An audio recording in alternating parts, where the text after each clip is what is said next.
Good morning, good people.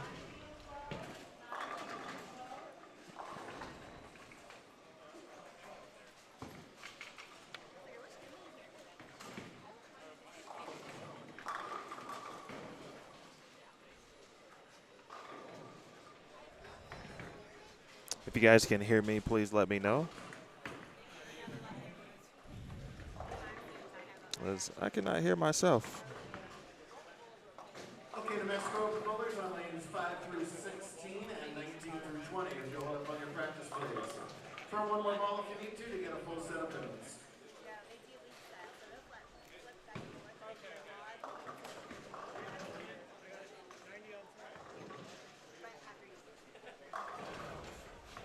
Through 20. Practice time like the Seahawks season is already over. Test 1, 2. Folks, you each have your scorecard. Please keep those scorecards out in one area for each pair. Well, at least you guys can hear me. Those scores as quickly as possible. I can't hear myself yet. Make sure you're writing down your ball in the first four of your serial numbers of anything. There's always one random item that happens that makes you question why you do certain things in life. But if you can hear me, we'll just roll with that for the time being. And I'll work on it on the fly. Welcome to the 18th Annual New Mexico Open, the 2022 edition. Emil Williams Jr. here with you. At some point, we'll be joined by Steve Mackey, although he may not be able to hear me, so we'll see how it goes. I made the old switcheroo on me regarding scoreboard, so let's change those up real quick. This is Squad 1. We've got 8 games. Of course, the top 32 will advance to Sunday's match play bracket, which is why everyone is here.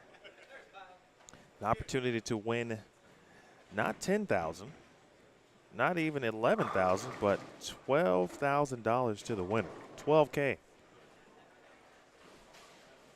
Well, shout out to, of course, Steve, who just does an excellent job of really obviously selling this tournament, this great event, and doing what he does.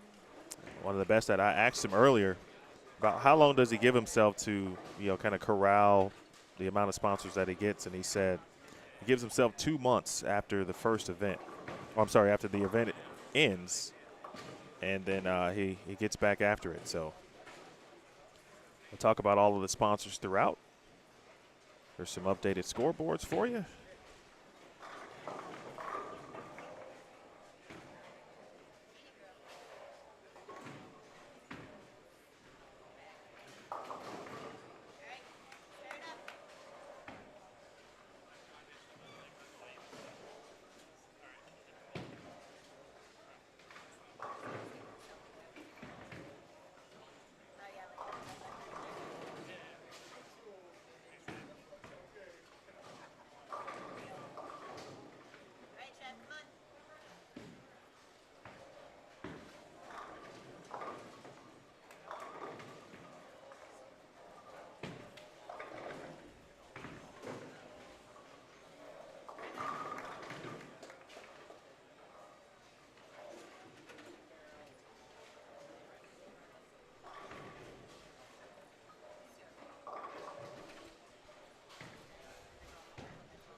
Hello already to Chad, Clinton, Professor Riley, Chris, Kate Duster, Jerry, Randy, Allison, Thomas. Appreciate you tuning in early. To kick us off here on 5, 6, 7, and 8. David Tolson on 5 and 6.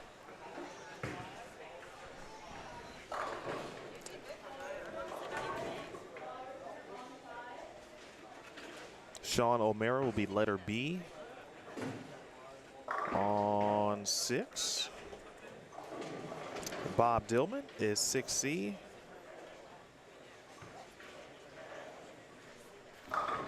And I think one player who was added, there was an additional spot. I will get his name in 1 second. Then on 7 and 8,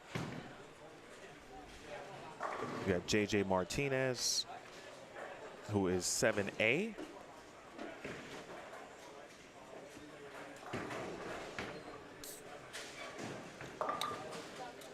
Nathaniel Duran, who is up currently, he is 8B. Kyle Pierce is 8C. And looks like maybe one more that I don't have on my most recent updated pairing sheet here. So we'll get the names and make sure all are covered here. Got a camera kind of peeking in on 9 through 12 also.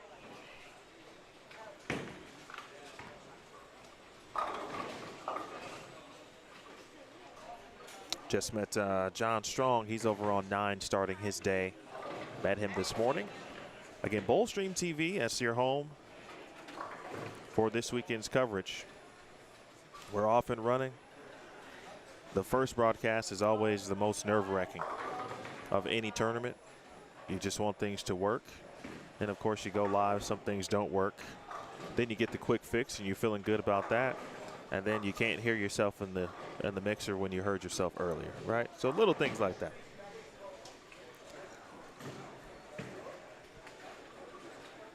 Make sure to subscribe if you haven't already to Bowlstream TV. Got a couple more events for you upcoming.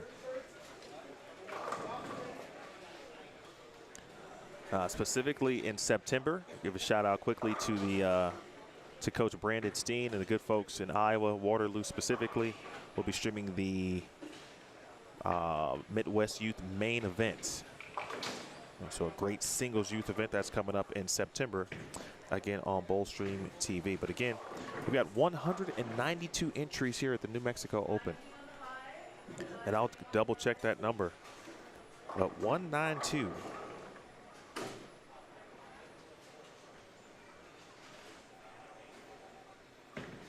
Of course, the base of entries typically a lot from the Southwest, which you would expect. New Mexico, Arizona, Colorado, Texas. Got a few countries representing: United Kingdom, Canada, Mexico, even from varying states in the Midwest, Iowa. Had a couple players from Kentucky this week as well. If you are unfamiliar with the New Mexico Open, the lane condition typically is always tough, demanding, spare shooting certainly a premium. Mike Miller, former PBA champion,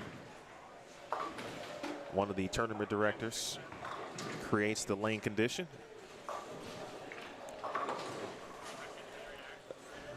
It's interesting though, I watched a couple of squads of the sweeper yesterday, and there were some players who were finding success on the gutter, and I'm talking about like up 1-2. Jacob Buttriff is bowling, and he bowled very well last night in the sweeper I saw.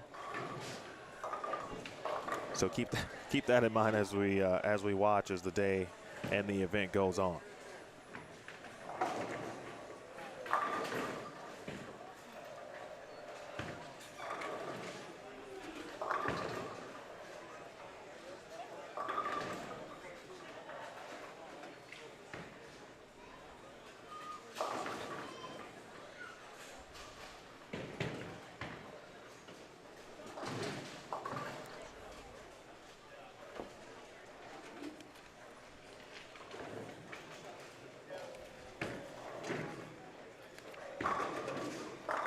If you have early questions on who might be bowling, or your favorite player could be bowling, I do have some. I've got rare answers. Shout out to Jeff Hemer for providing squad pairings for me, or basically a roster, I should say, based on or by squad.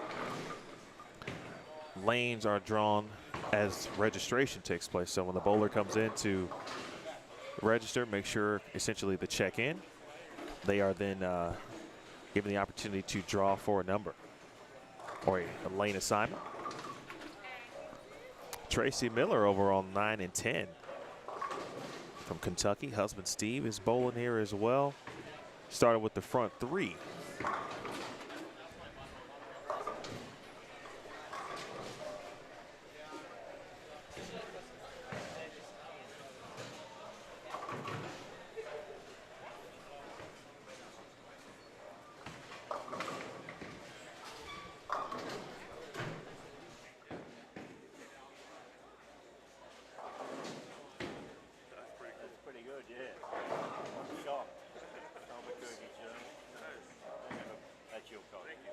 And that's in colour.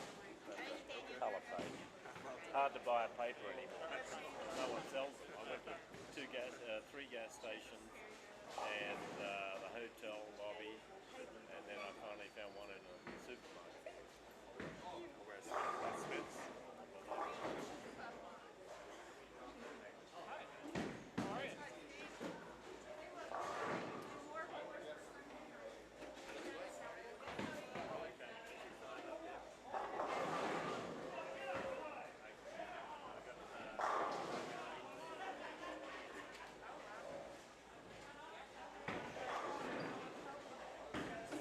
Pretty cool item in the paper this morning. Got some good coverage. Talked about Steve and his abilities to garner sponsorships and certainly awareness to the event. And he took a program down to the, I believe it was the Albuquerque Journal. And they have a column essentially that lists kind of the top 10 events that one should check out if you're in the area. In this case, August 19th through the 25th, and the New Mexico Open is number 7 on that list in the paper.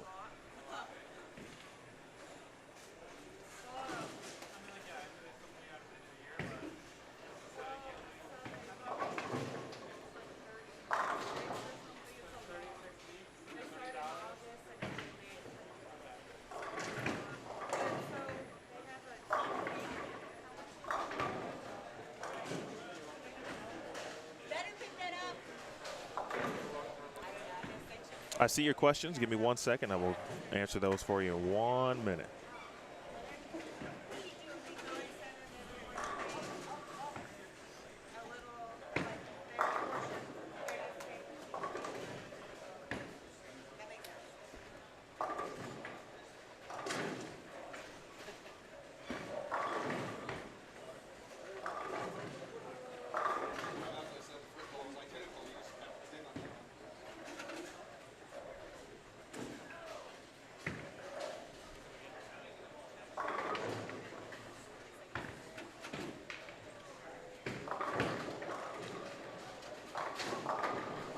Oh, get out of there. 5.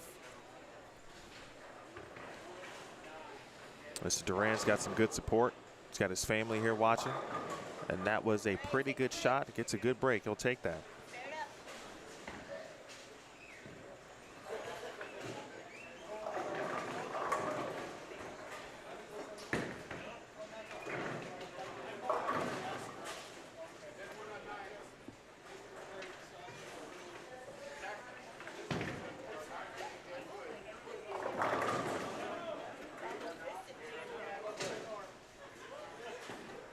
Appreciate the kind words there, Kyle, too. Thank you.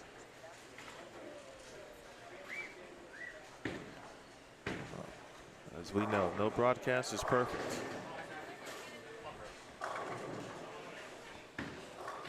Stay on the lane, and it will.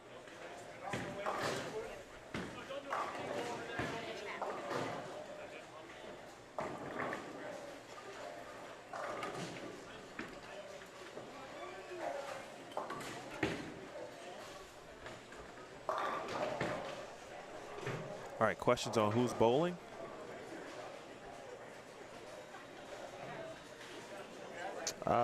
Let's see. Yes, Dylan is bowling. Dylan Taylor is bowling. And I believe the winner of the event every year gets a free entry into the next year's event. Obviously doesn't mean that the winner will bowl. Schedules, all of that stuff comes into play.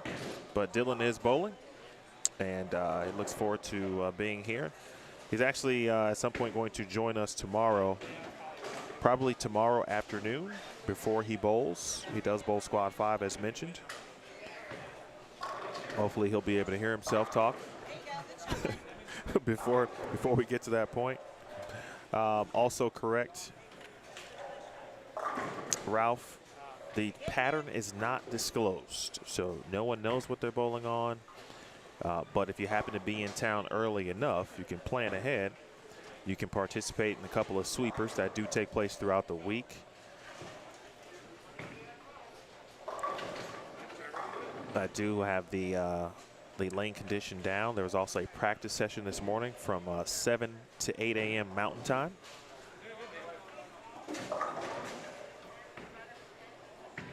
A couple players who didn't have a chance maybe to make it for a sweeper. It did come out to the practice session. Some who are bowling this morning, and some who will be bowling this afternoon, and some who will bowl tomorrow. So if you want a Saturday squad, which that does seem to be a prime day, Saturday. Not everyone obviously can get the days off work. If that's the case, a lot of you might be watching from work right now.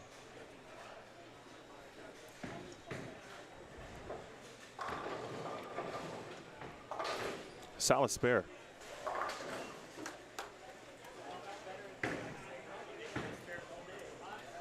John Strong is on lane 9.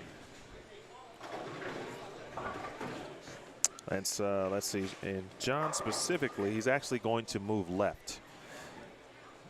So the lane cross here is left lane moves left, right lane moves right. One pair. So John is going to join us actually on 7 and 8 here shortly. In game number 2, a little lazy head pin there, won't fall on the 10 for David Tolson. PBA guys, PBA bowlers, well, let's see.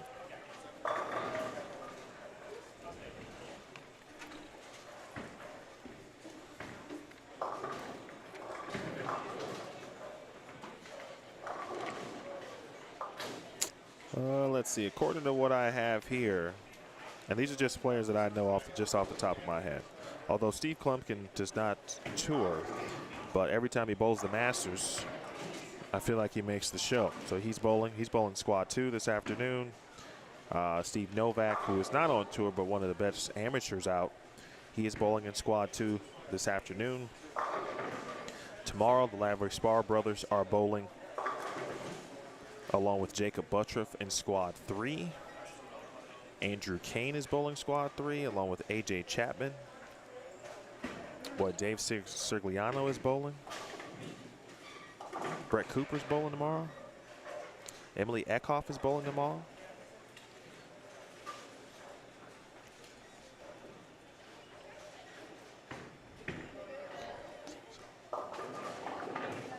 Chris Kelso is bowling tomorrow. Jake Peters is bowling tomorrow. Richie Teese is bowling tomorrow. Ari Wilson, Matt Zweig. Squad 3 is pretty loaded.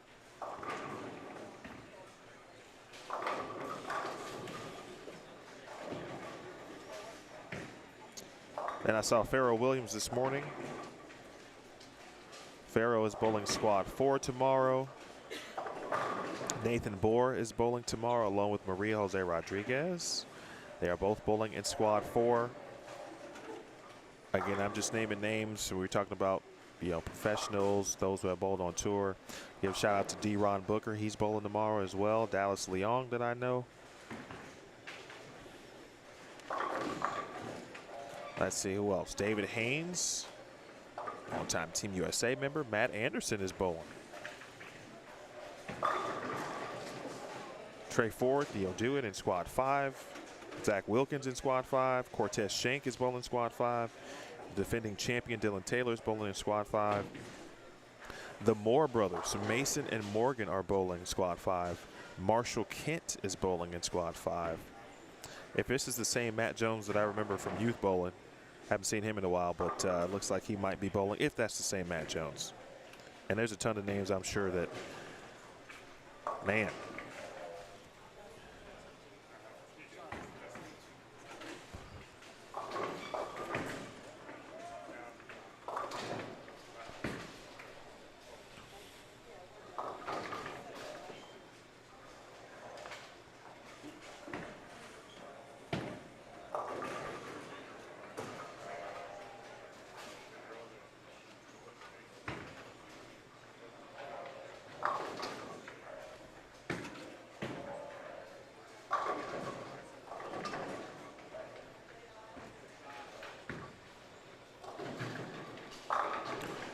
Really good shot there. Shinwolf. It was about 15 at the arrows, but yeah, not looking at the gutter. Nice spare by David Tolson. A little 2-4-10 action early to start.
That's Trevor McPhee, who we're watching now on lane 5. McPhee got in early, came to the counter, talked to Steve, said, hey, I've got my stuff. If there's a spot open, there was one spot, and now here he is.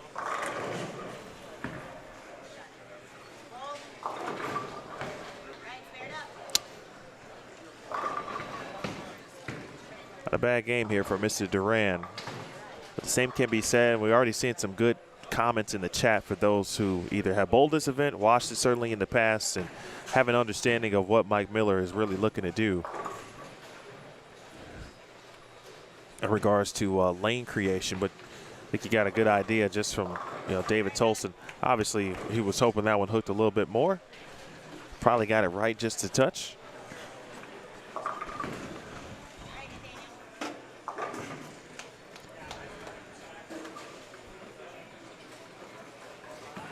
They're definitely playable. To me, they already look a little bit different than last year. But this type of event is about execution. And you really got to be on. 8 games is a long time, obviously, so you got to be on your game.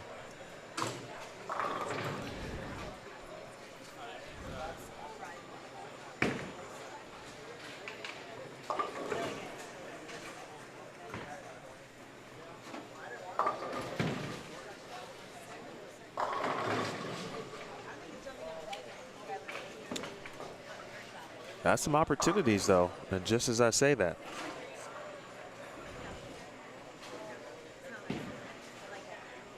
Kyle Pierce now can get to 212, but a tough spare, obviously, to deal with here. The 3-6-9-10. David Tolson still got a chance to get into the 180s. Didn't like it. Gets a good break. We're going from 5 to 23. I'm sorry, 22. I beg your pardon this morning.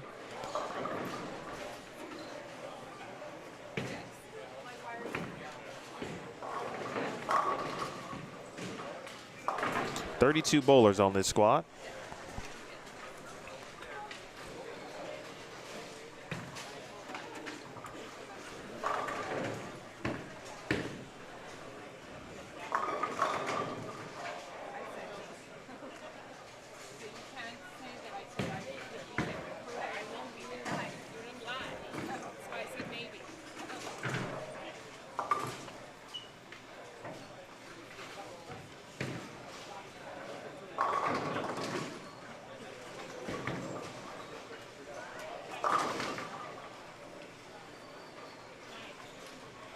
By the way, just as a note, if you see movement on the scoreboards throughout the weekend,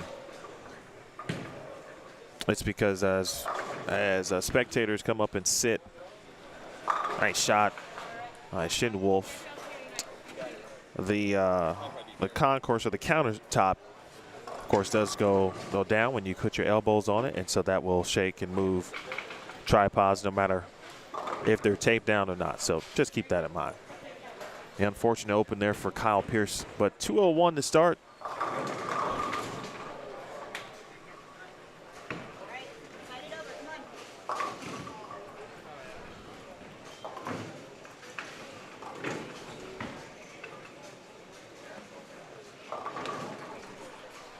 Martinez gets to 174. Shin Wolf, another, can get into the 160s. Need some help.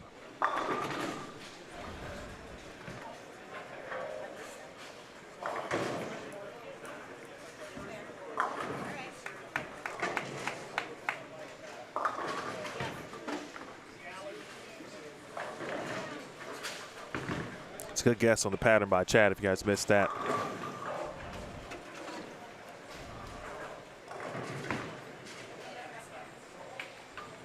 Definitely straighter angles. I will say this though, and that this is, you know, I was watching this sweeper that there were a few pairs that were had been bowled on, so some of the competitors were on the burn for a squad. But there definitely was some opportunity on the burn. So as the lanes do break down,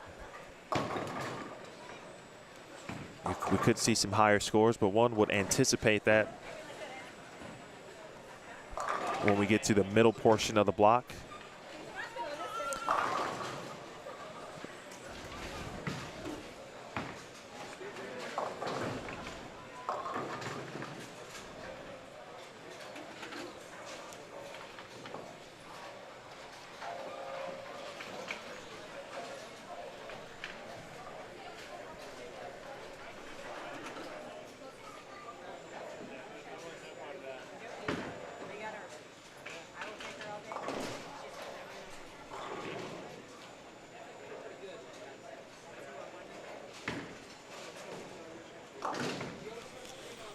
Durant shoots a 161, and Shin Wolf gets to 152.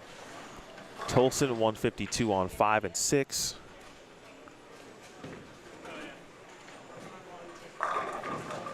Good shot there for Trevor McPhee.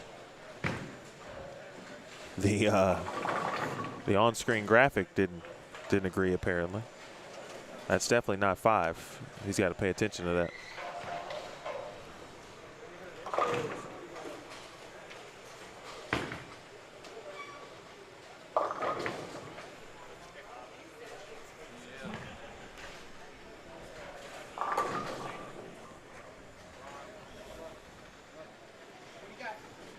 Randy, we've got bowling today, tomorrow, and Sunday. So what's going to happen is we'll have our squad this morning. It's at 9 o'clock, and then our 2 p.m. this afternoon. That'll be the 2 squads for today, and then we'll have 3 squads tomorrow. 7 a.m. Mountain Time. 7 a.m. Mountain, noon Mountain, and 6 p.m. Mountain. So Eastern Time, that would be 9 a.m., 2 p.m., and 8 p.m. Eastern. The top 32 will advance to Sunday's double elimination match play. It'll be 2-game total pinfall matches, beginning with round 1 in every winner's bracket match after that. And then elimination matches will be 1 game. I'll double check that just to make sure no rules have changed in that regard. And then we'll have the finals, make sure it's the top 4 to advance and have a chance to win $12K here in Rio Rancho. Tenpins More. Shout out to Steve Mackey, Jeff Hemer, Steve and Dana Miller Mackey for their great hospitality. Jeff Hemer, you're one of the tournament directors here, longtime JBT tournament director, and of course Mike Miller, PBA champion. And for this tournament specifically, the oil lane pattern creator Hello, Linda. I see you. Michelle Carey is in the building. Hello to Ramon. Thomas, appreciate everybody tuning in. Hit the like button, or I should say the thumbs up. Smash the thumbs up here. I'm back on YouTube.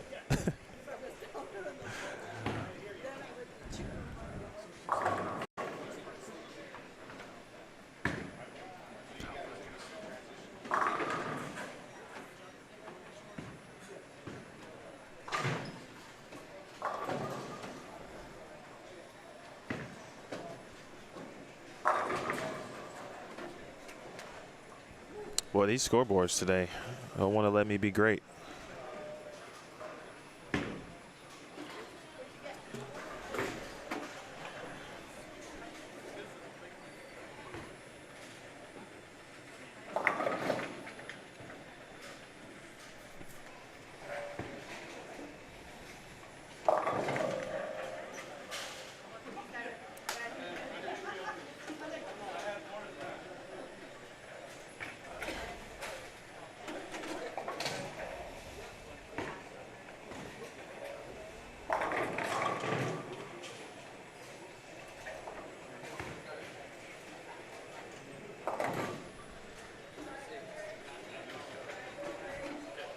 We are in game 2.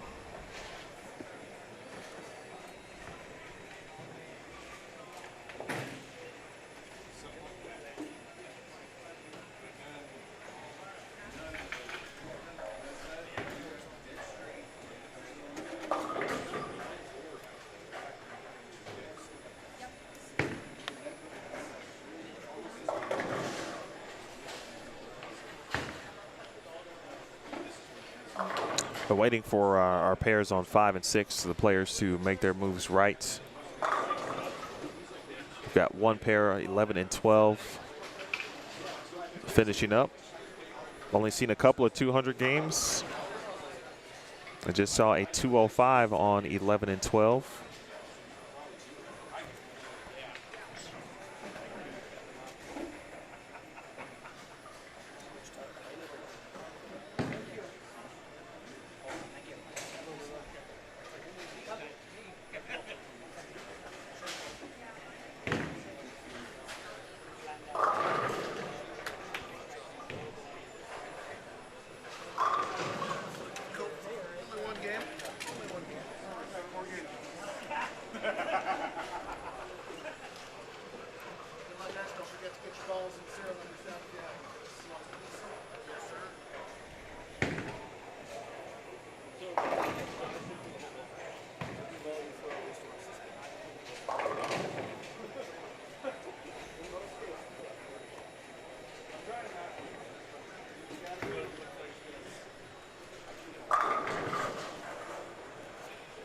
All right, nice opening double. Couple of doubles here. John Strong with one of them.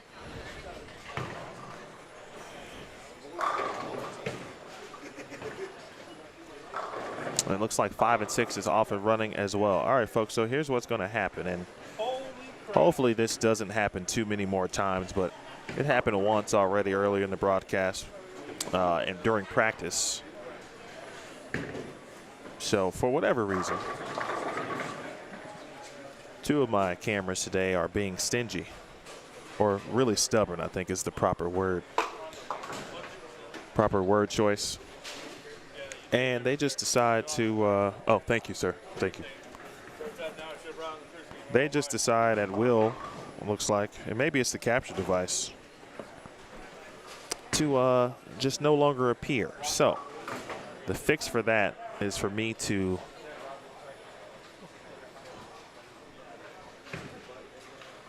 close the software and reopen it, which means that there will be a momentary little delay in your stream.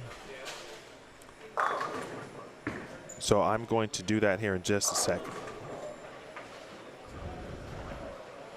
Hi, Brandy Silva. We miss you.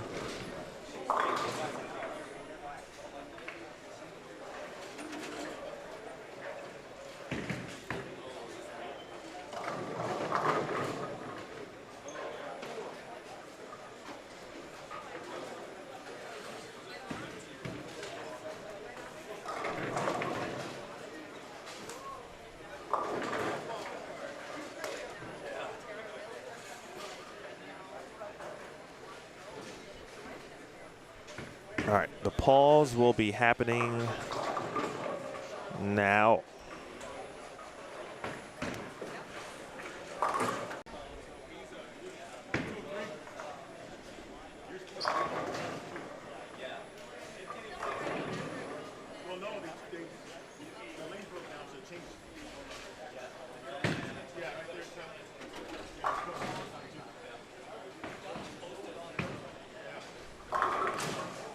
All right, should be back up.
Oh, Trevor McPhee's happy.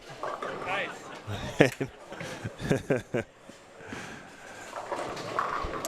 I tell you, man, it's cool to see the local support for this event.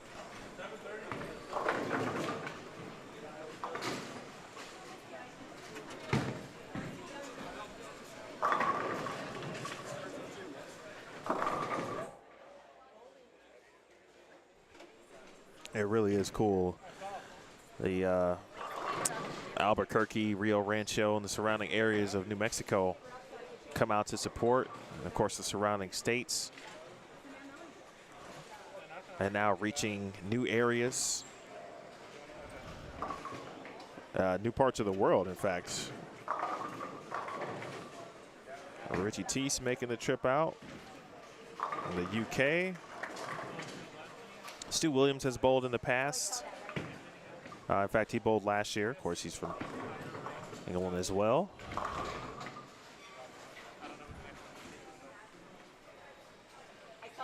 J.D. Nance, I think he had a pretty decent evening last night in regards to sweepers.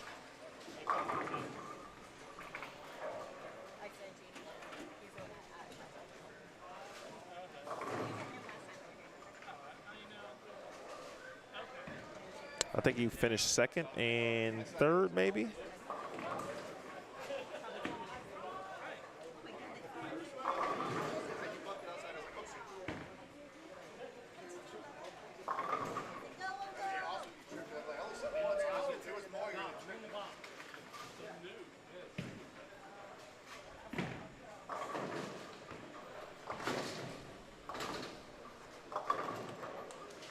All right, baby, be good. It's like you got that old car, right? And you go out to start it up, and you say, all right, baby, be good to me. You got to be good to me. That's how I'm talking to my my two scoreboard cameras today. And the cameras are fine, but just something to keep an eye on. I'll be taking a look at it during the break. This is game 2 of 8 if you are just joining us. Squad 1 of qualifying. 2022 New Mexico Open. My name is Emil Williams Jr. Tournament directors here, Steve Mackey, Jeff Heemer, Mike Miller. There is Jeff with game 1 scores for me. And I appreciate Jeff and all of his hard work along with the tournament staff. Shout out to Dana Miller-Mackey as well. JD Nance, aforementioned, 248 in game one to lead everyone in the building. A couple of 213s. Our guy Jim Tillery.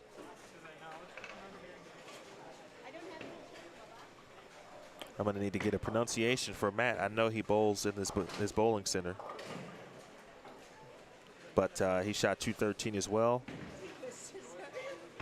Kyle Michalowski, 204. Lauren Jaramillo, 203. Eric Kariaga, 203. Kyle Pierce, 201. There were 7 players who shot 201 or better.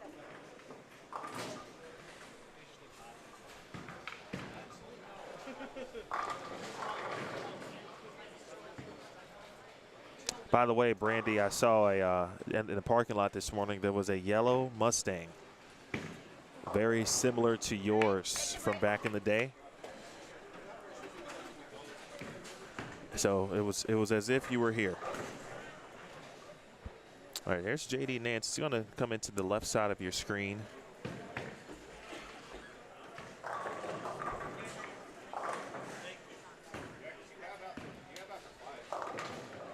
What looks to be Black Widow pink urethane.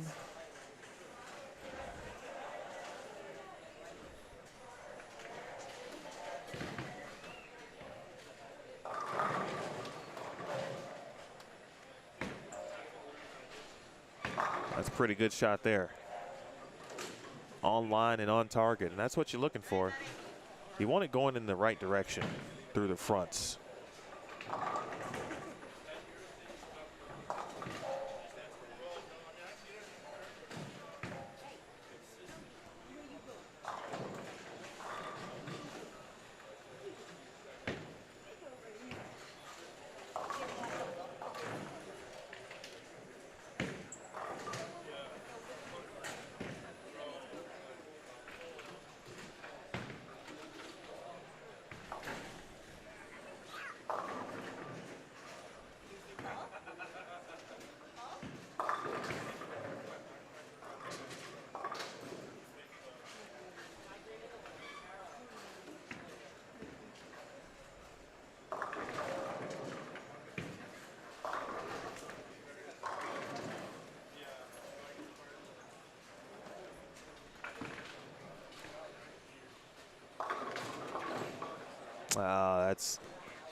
That's not the break you want, right? That hurt me. Starting to see a few more strikes across the house here. Specifically next door on 9 and 10. Total prize fund, $65,500.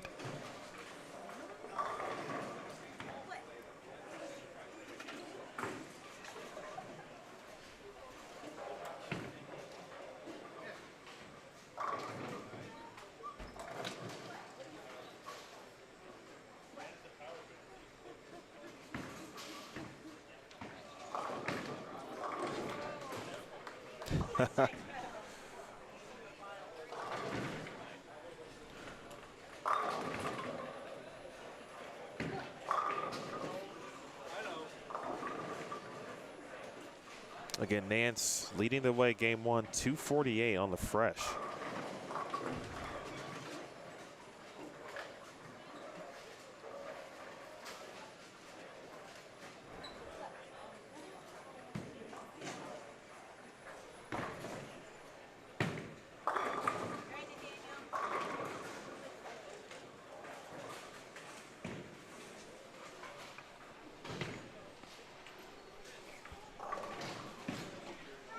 Jeremiah Martin.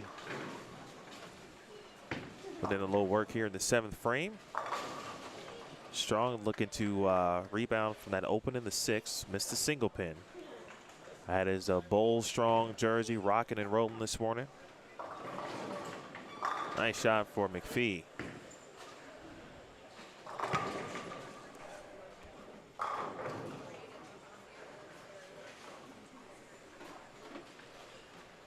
Let's see if Mr. Martinez can make something happen here. Got a chance.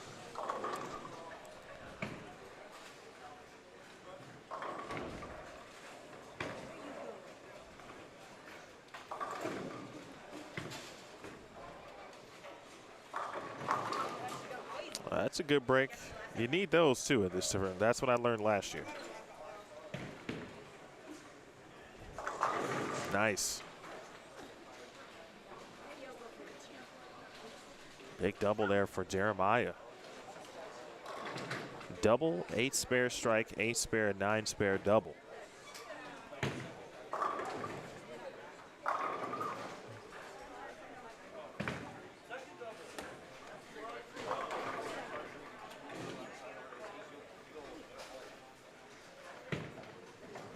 The curse of the scoreboards continue.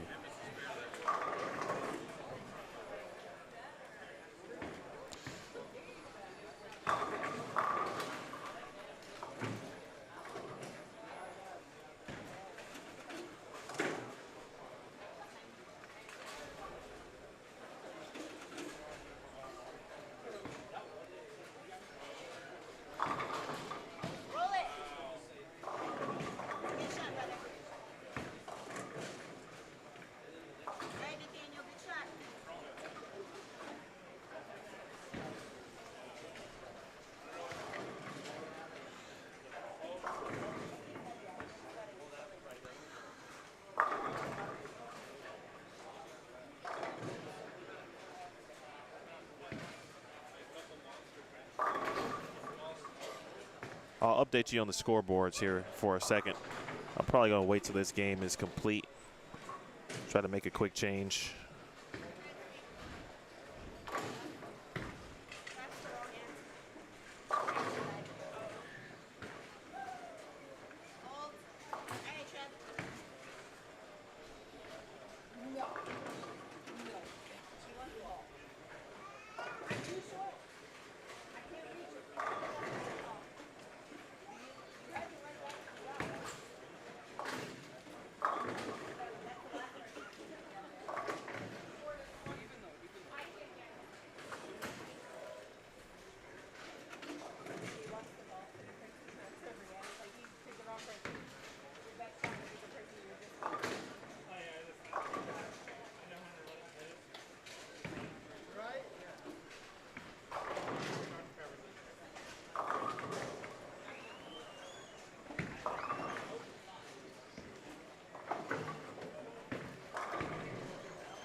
In regards to scores, folks, if you're just joining us,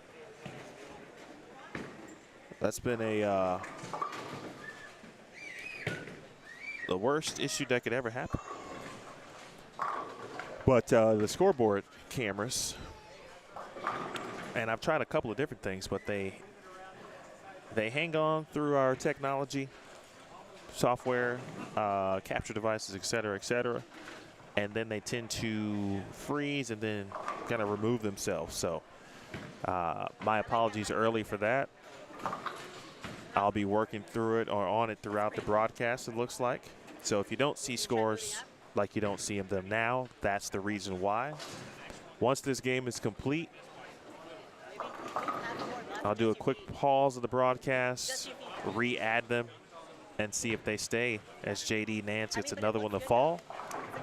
Meanwhile, Jeremiah Martin does have 183 in the ninth. He can get to 213.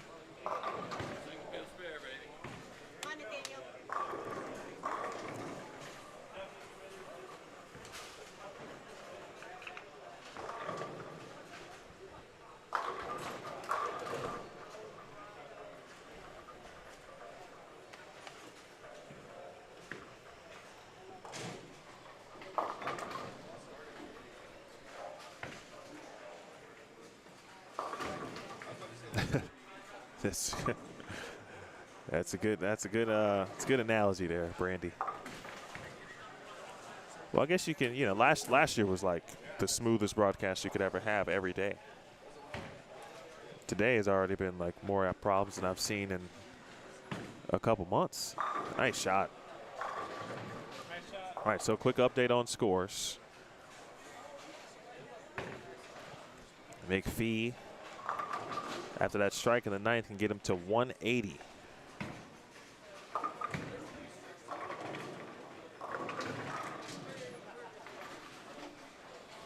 I also would pan up in regards to our our main camera feed here and get those scoreboards just for the time being. But one of the ceiling fans is directly in sight as soon as I pan up. Was a strike in the 7th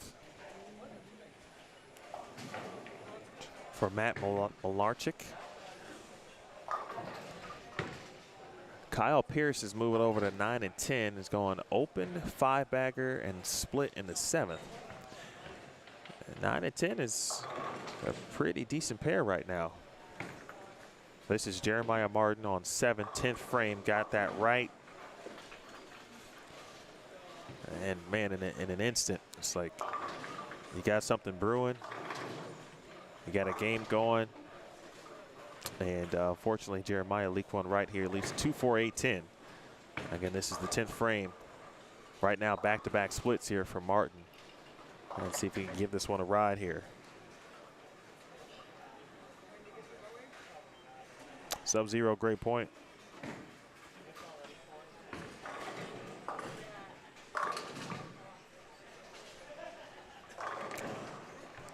There won't be a lot of strikes on this. We don't know the pattern. It won't be released. I'm not sure if it's ever actually released. But at earliest, it would be released or disclosed after the tournament is complete. Martin shoots 192.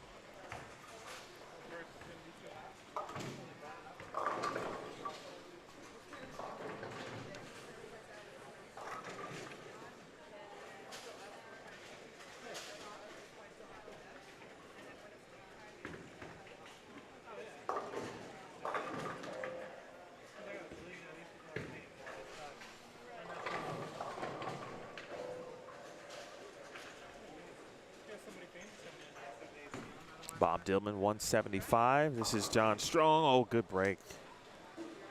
It's a good break. Rolls the 2. Well, that's a huge double. Just one open this game for John Strong.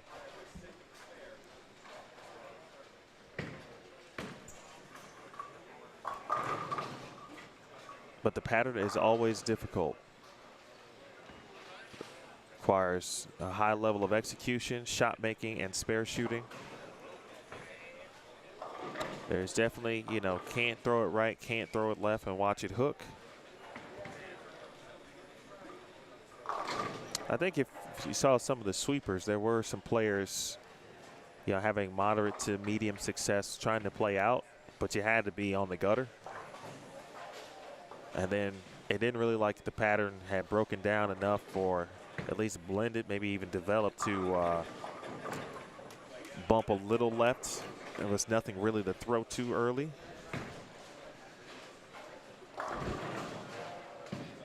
Three-bagger for John Strong. He's going to be in the 220s.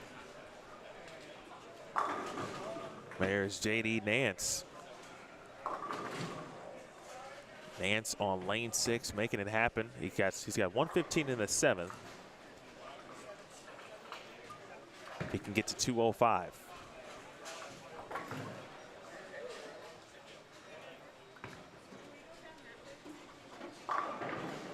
Nicely done by John Strong. 225. Again, if you're just joining us, having a couple of technical difficulties with my scoreboards this morning. So those are out just for the time being. Once this game is complete, I'll do a quick pause and try to re-add them. Hopefully they stay this time.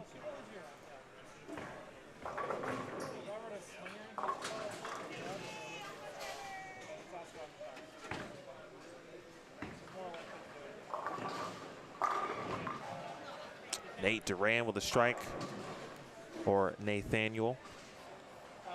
That's a strike in the 8th frame for Nathaniel.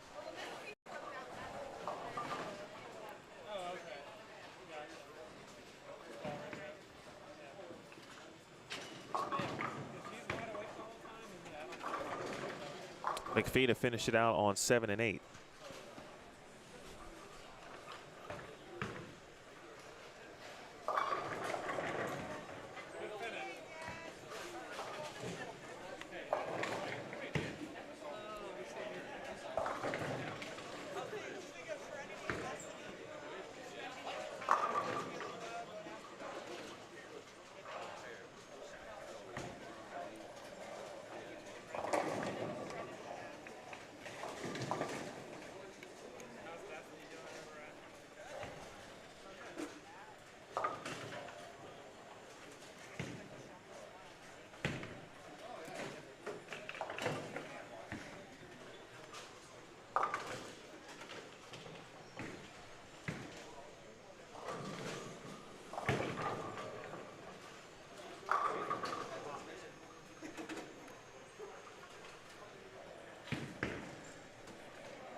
ninth frame on 5 and 6. Just to keep you updated while I'll make the score camera adjustments here in a second. Kyle Pierce over on 9 and 10 continues to strike. He can get to 210.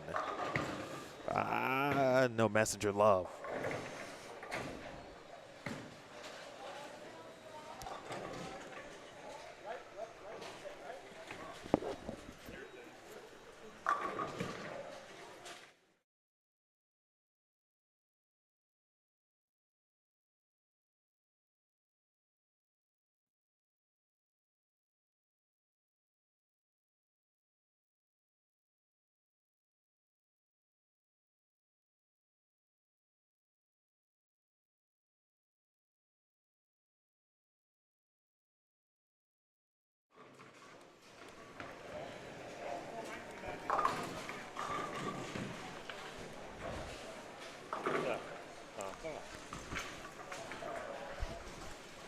Steve Mackey will join us here in just a second. As we watch 10th frame here, JD Nance.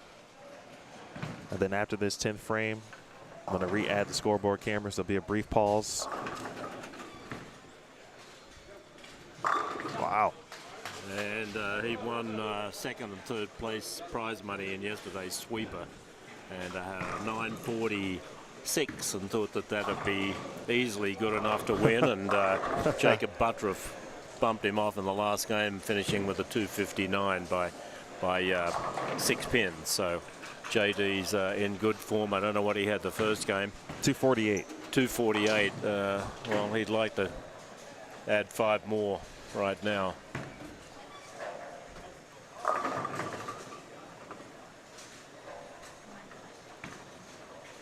Tyler's bowling. It's a good comment there, Tyler, too. Oh, JD. Tyler just wrote to us and said, always assume I put out a nice fun shot. I'm going to blame my brother-in-law, Mike Miller.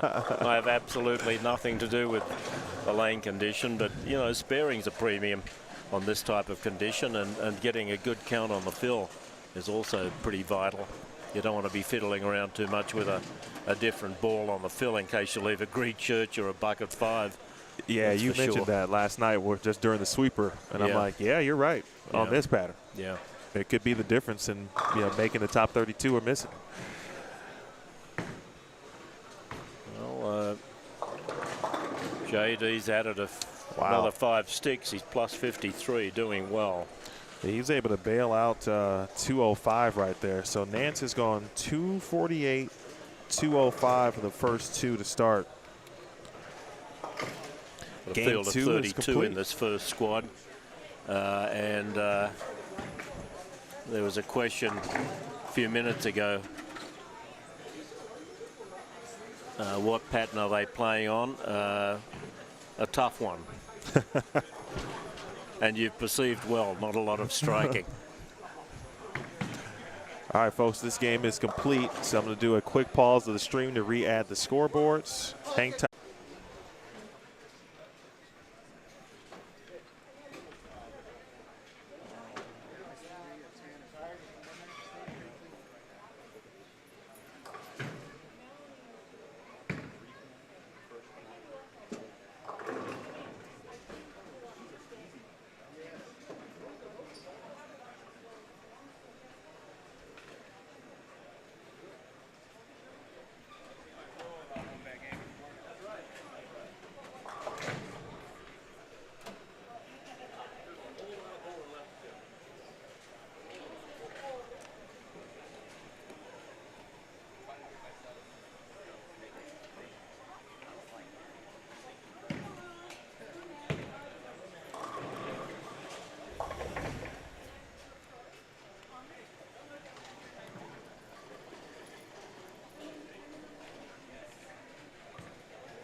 All right, folks, you should hear me. Okay. So I don't think without question right now the leader in the clubhouse is JD Nance, 248, 205. Updated entry count. Steve will be back with us here in just a second. Updated entry count, 196, Steve said, 196.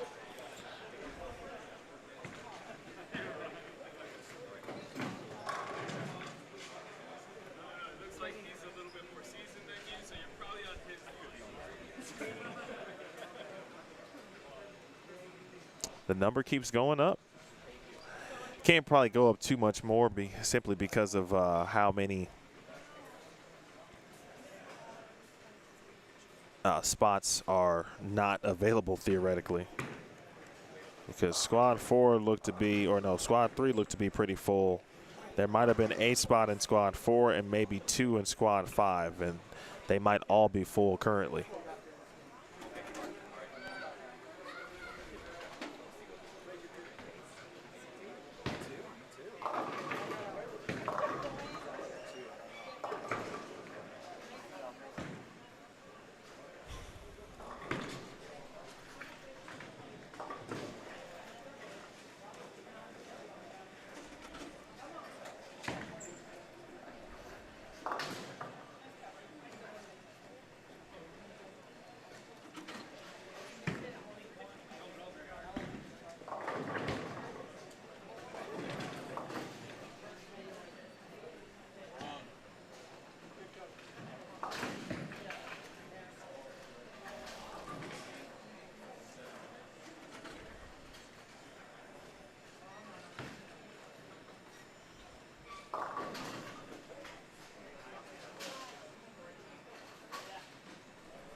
All right, folks, getting closer. Never some guarantees, but I made one switch.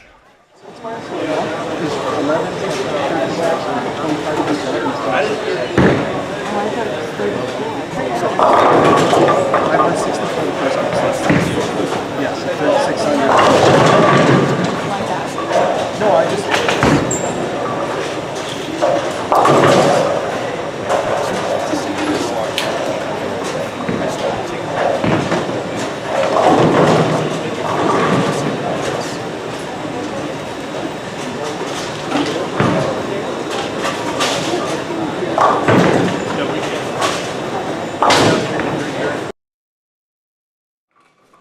All right. I think we got it.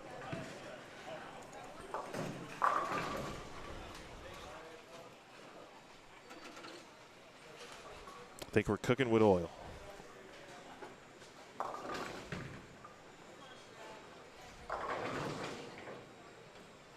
Mike Riley, this is JD Nance. Matt Malarchik. Jarrell Day here on 7 and 8.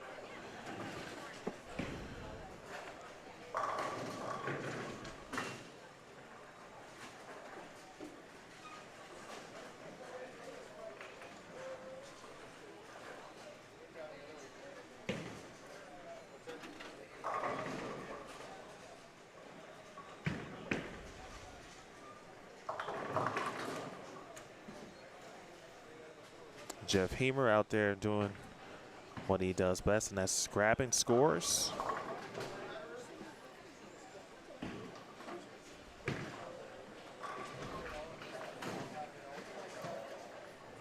He'll have a score update for me momentarily, and I appreciate him for that.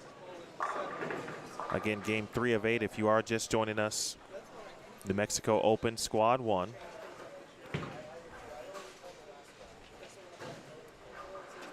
We're waiting for 5 and 6 to get started. Looks like those who needed to make the move from 22 are now headed down in this direction.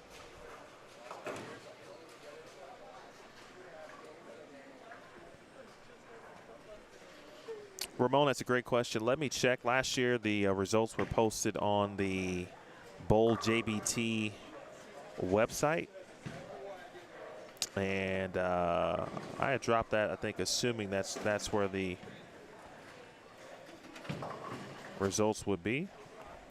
I'll double check with Jeff, though, for that. Yes, they are. So it is Bowl JBT or Junior Bowlers Tour.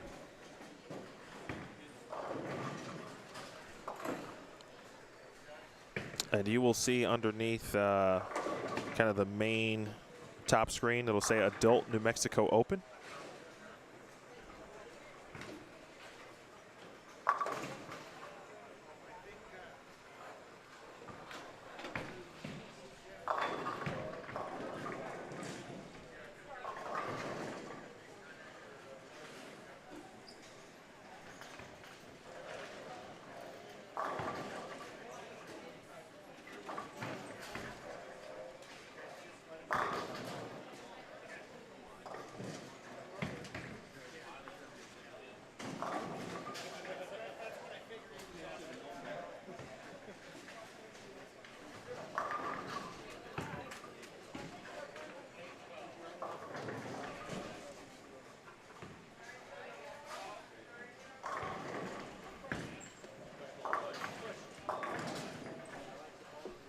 Okay, Ramon, I will let him know.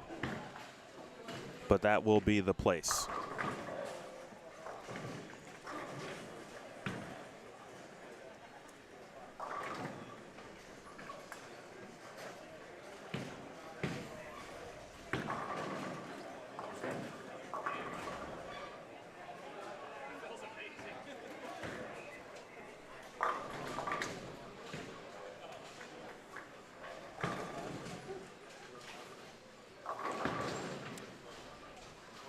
Want to thank the sponsors here, and there are a ton.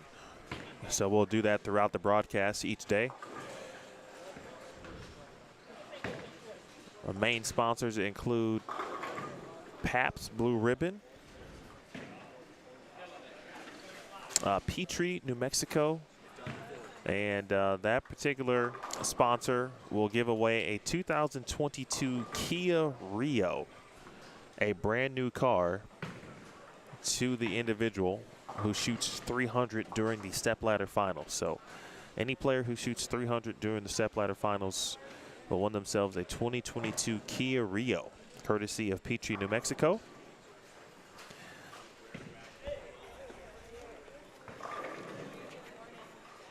Principal, for what they do, providing additional squad prizes. And Shamrock Foods for all that they do for the New Mexico Open as well.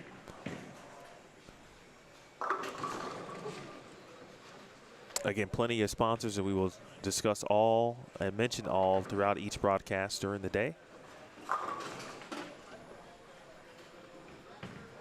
I'm curious to know where you guys are doing. It's 10:25 here Mountain Time, which means 11:25 Central. And now in the afternoon, fully in the Eastern time zone, is boy, JD Nance.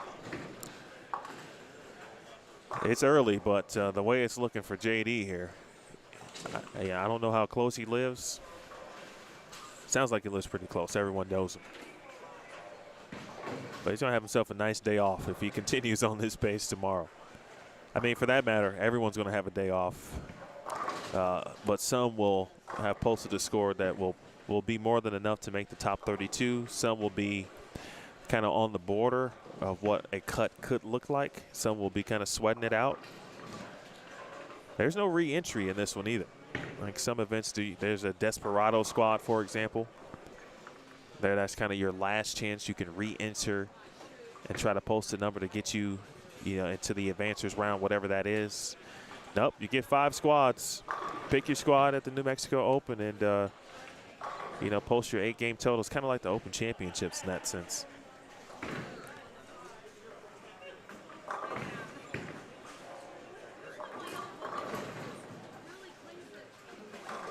Hello, Keith. Well, you got to get healthy first, Keith, but we appreciate you thinking about us here. Hopefully you'll be able to watch some good bowling. John Strong has moved to the left. Eric Arriaga on that pair. Julian Romero has made his way down on 5 and 6 as well. Brandy says JD lives down the street. Well, yeah, he's probably gonna have just a normal Saturday the way it's going for him. My man Jeff Armstead watching from Huntsville, Alabama. By the way, folks, if you're watching, let me know where you're watching from. This event obviously has a very southwestern feel from the amount of entries and the states represented. New Mexico is a really cool state too. I said that last year, and at some point I'd like to come back and have an opportunity to explore. But I watch mountains, or you go to Vegas, right? You're driving around, there's mountains all the time. It just seems to be a little bit different here in New Mexico. Like, I don't know what it is, but I like it, and I think it's very cool. My man Jeff. All right, I got score updates for you. We'll go over those in 1 second. Jeff, to your question, that was Jeff Hamer. Jeff Armstead, this is a 3-day event, Jeff. So we have 2 squads today for qualifying. 2 squads today, and then we'll have 3 tomorrow, Saturday. We'll have a 2 p.m. Mountain Time squad this afternoon. That's going to be 3 p.m. Central, 4 p.m. Eastern. And for those of you on the Pacific time zone, that will be 1 p.m. this afternoon. Once the 8 games are complete tonight, there's actually a Pro-Am tonight as well. But tomorrow we'll be back at it with qualifying bright and early, 7 a.m. Mountain Time, 8 a.m. Central, 9 a.m. Eastern. We'll have 3 squads, 7 a.m. Mountain Time, noon Mountain Time, and 6 p.m. Mountain Time. So if you're Central Time tomorrow, write this down. Your squad times to watch will be 8 a.m., 1 p.m., and 7 p.m. Central. If you're on the Eastern time zone and you want to watch tomorrow's squads, yours are 9 a.m., 2 p.m., and 8 p.m. And if you're on Pacific time, you'll be looking at a 6 a.m., 11 a.m., and 5 p.m.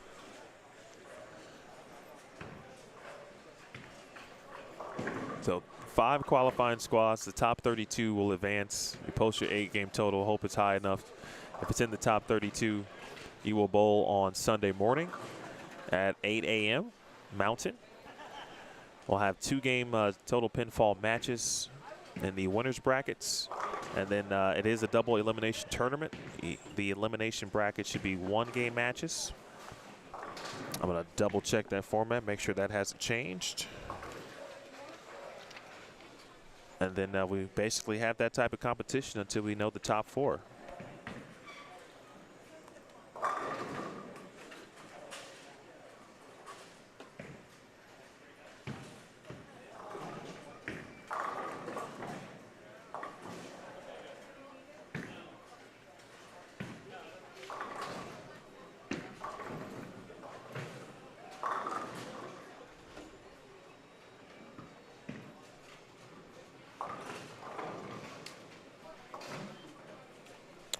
I do have the schedule listed in the event description.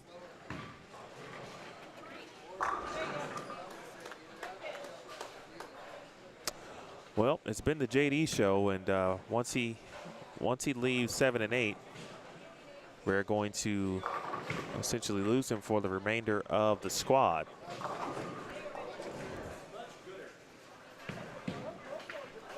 Mr. Lantern, howdy out there. Appreciate you tuning in. Jeff's going to be bowling in Frankfort, Kentucky on Sunday. Brandy is watching from work.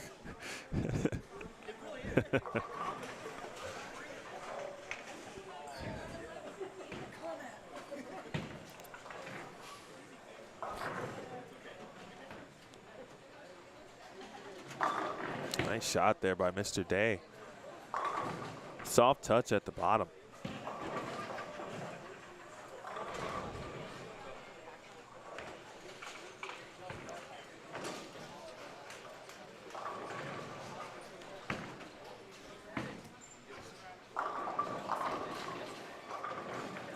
Matt's thrown a few really good shots, actually. I watched him in some parts here in the first 2 to 3 games. We got some spare shooting going on over on 9 and 10. The old 5-7 made.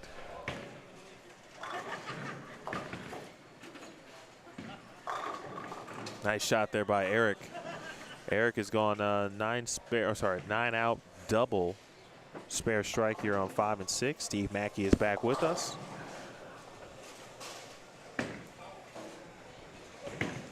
So 196, you said, right?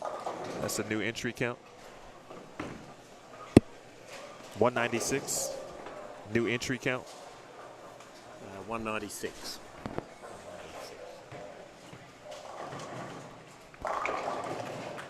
Picked up about 20 in this last week, which is fairly unusual.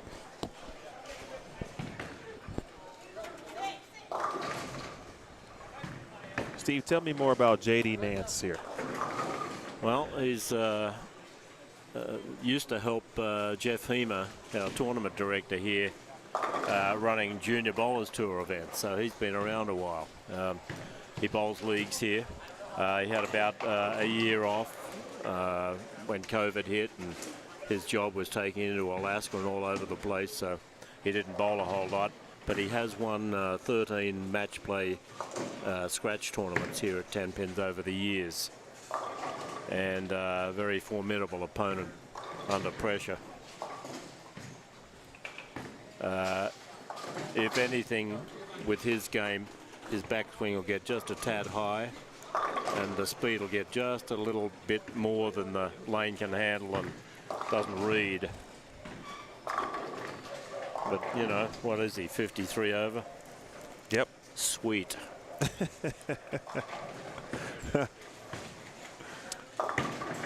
Matt Blynarsik's in front of us right now, telling us he's only here for the beer frame. I can tell you he's here for more than that. He bowls with Danner and I on Wednesday night in our summer Jim Chapman Trios League, and he loves to bowl. Came from the upper Midwest, so he's done some bowling up in your neck of the woods. Okay. How do we pronounce his last name? Blynarsik. Wow. And I just call him Matt the Pole. My Larsick. And he likes it too. Okay.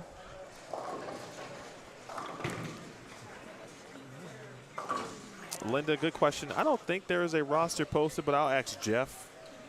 If there is one posted, he would know where it is. Yes, there is a poster. There is a roster posted, and there's a poster rostered as well. And yeah, it's at Facebook, Tenpins and More. And Jeff Hemer posted it a couple of days ago. We've added some bowlers since then. I think when he posted that, let's see if we can see it here. There it is. We'll see if I can drop that. So he posted it on August the 17th.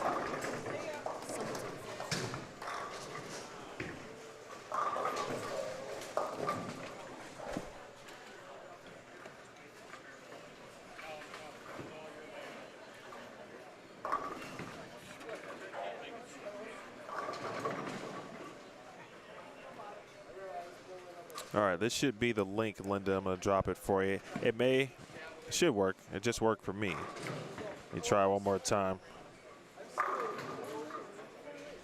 Yeah, it should take you to the Tenpins More Facebook page.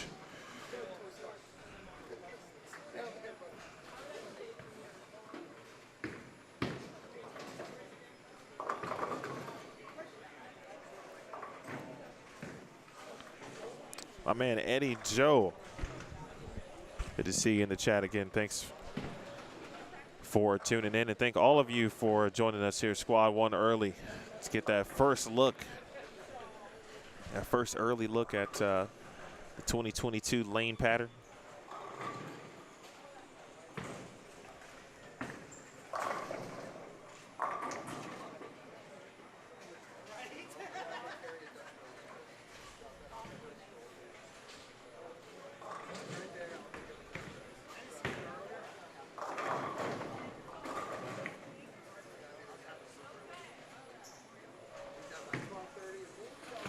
Reaching the finale here of game 3. Almost halfway home through this block. Oh. They always talk about worst breaks. I think that's one of the worst breaks ever.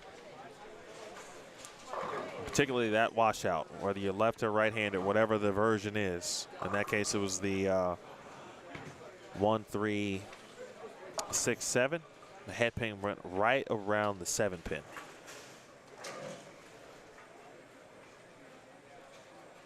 Storm B. Just see you watching bowling here. Appreciate you as always.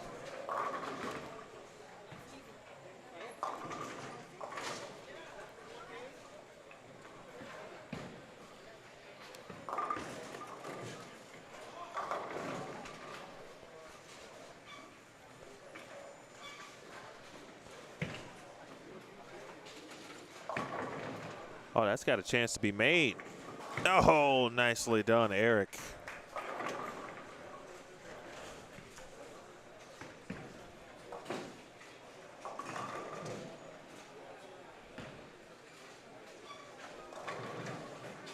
Three, 4, 6, 7, 10. Nicely done.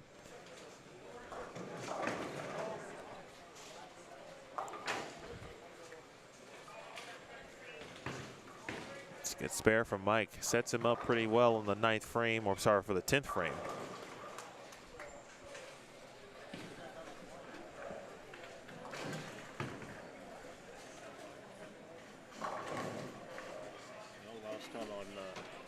Last time on this lane he went high, and this time went light.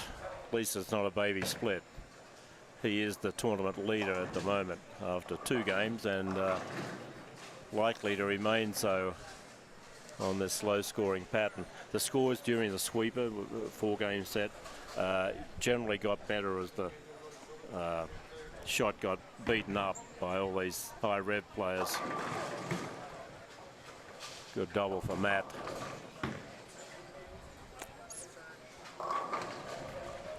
One more, he can get into the 190s.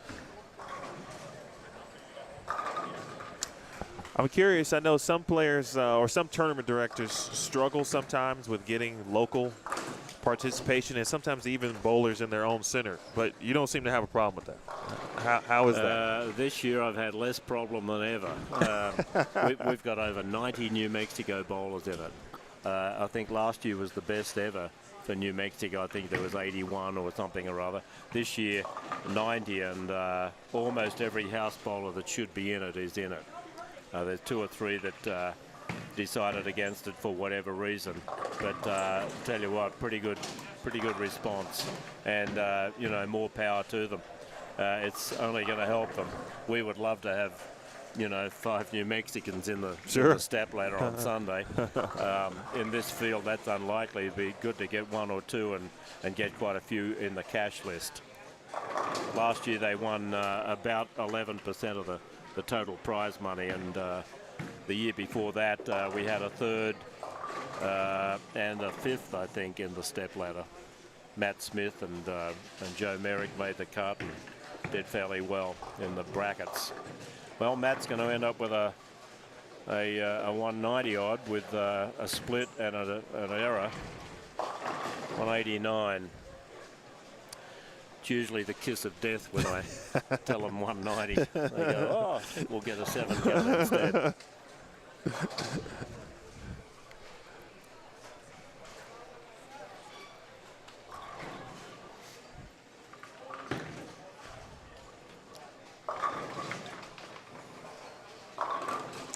Crossing over there is Jarrell Day. Cashed in the sweeper last night, had 820 odd for about $100. First time we've seen him here. He's out of Las Vegas. Always nice to see new names coming up.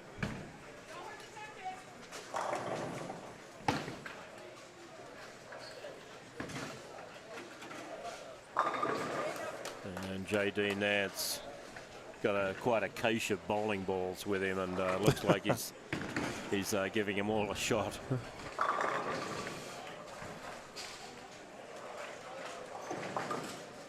This one that he just bowled then looks like an old hammer. Hopefully not 2016 or 2017. It's a different colour. Those the only balls not allowed here in this tournament are the Storm Spectre and the Purple Hammer from 2016 and 2017. Everything else, as long as it's on the USBC approved ball list, is okay for use. He's sure like a double here. And that's a low backswing. Tough break. Could have been a turkey. Could have been a 4-bagger. A couple of light hit 10 pins.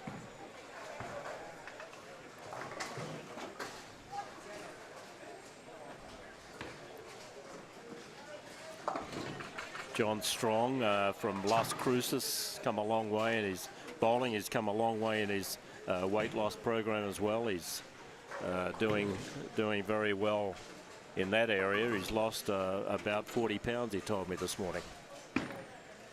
And that certainly helps bowling. I think I said last year, and I've said it before, at bowling camps that Dana and I run here, there's never been an overweight bowler of the year in the history of the PBA. Am I right? Can you remember one? No, I mean, there's a lot of big guys and big gals that bowl, but they haven't been the bowler of the year. So losing weight usually increases scores. I should try it sometime. When's the last time you bowled? Well, a couple of weeks ago. I bowl 2 leagues a week, but it's getting harder as you get older. Getting old is no place for sissies. Mike Riley in front of us here on lane 8. Used to bowl league here. He lived in Las Lunas, down south of here, south of the airport, and moved to Colorado for a teaching job. He's a college professor. What does he teach? What's he teach? I'm not sure. Okay. Life, I hope. It's They probably always should a good teach skill. that at college these days. They teach some other weird stuff. Life probably wouldn't be a bad idea. Takes his time on the approach, but he's been very successful here. He's won a couple of match play tournaments himself. Always searching around for something better. 193. You know, par here, 193, 8. That's 28 under. That might cash. Nice shot there for John Strong. I think he had desert strike lanes on the front of his jersey. Now, did you say earlier this young man used to bowl locally, high school right here? Did you say that earlier? He's from the Santa Fe area. He's a high school bowler from there. He just entered this week. He was one of the last folks to enter. And he was in the winning team in the 4A group.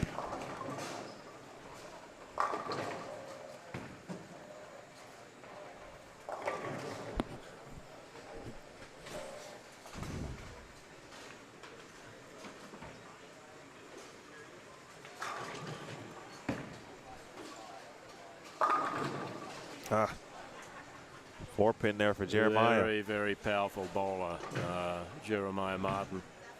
He had 20 strikes in a row here in a recent league session a couple of months ago.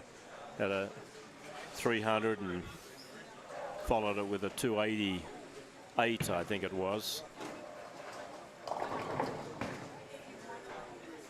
Started bowling here as a youth, and I can tell you he wasn't that size then. He was just a little kid, loved to bowl. His mum Michelle would bring him every Saturday, and then he got married, got a few children, and he's just a real nice guy.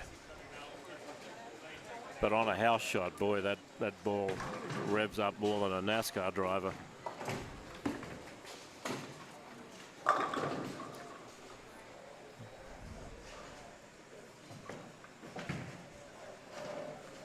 .178 is in a bit of a hole, but if he can find a way in, I think he's a little bit too far left at the moment. Get a weak ball, keep your hand behind it, keep your fingers about in the right place. There are some scores to be had here. John Strong, 11 under. He can go to a pin over if he goes off the sheet.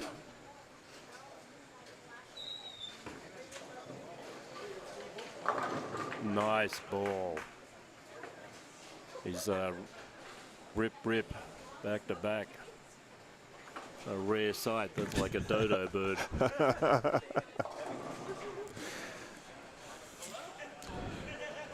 Chris Webb said hello. How are you doing? Brandy said hello too, by the way. Sorry she couldn't be here. Okay. A couple of folks said hello to you. Looking for Matt too there, Brandy. We'll see you next year. Here's John looking to go over the card. Strike here will help. Oh, beautiful. Ooh. Beautiful. Wow. That's impressive. That'll raise the hairs on your arm.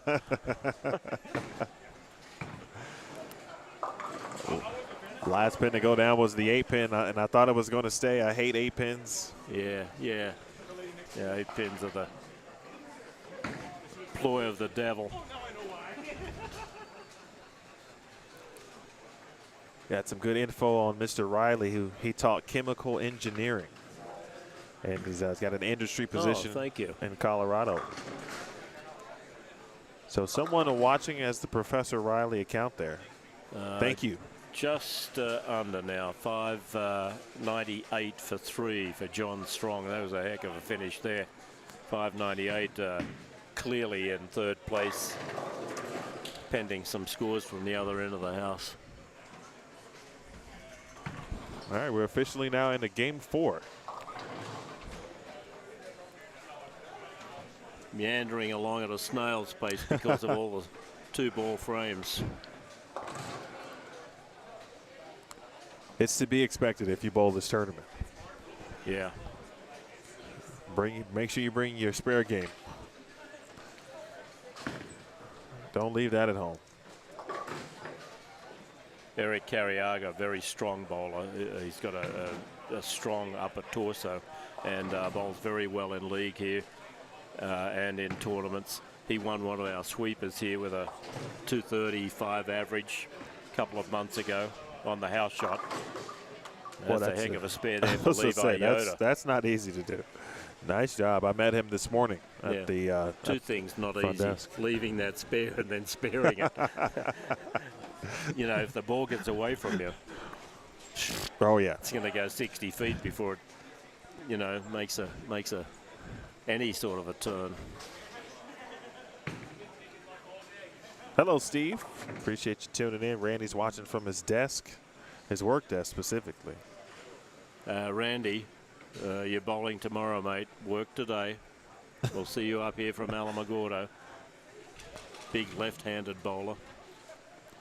Bowled here a few times now in state tournaments and whatnot.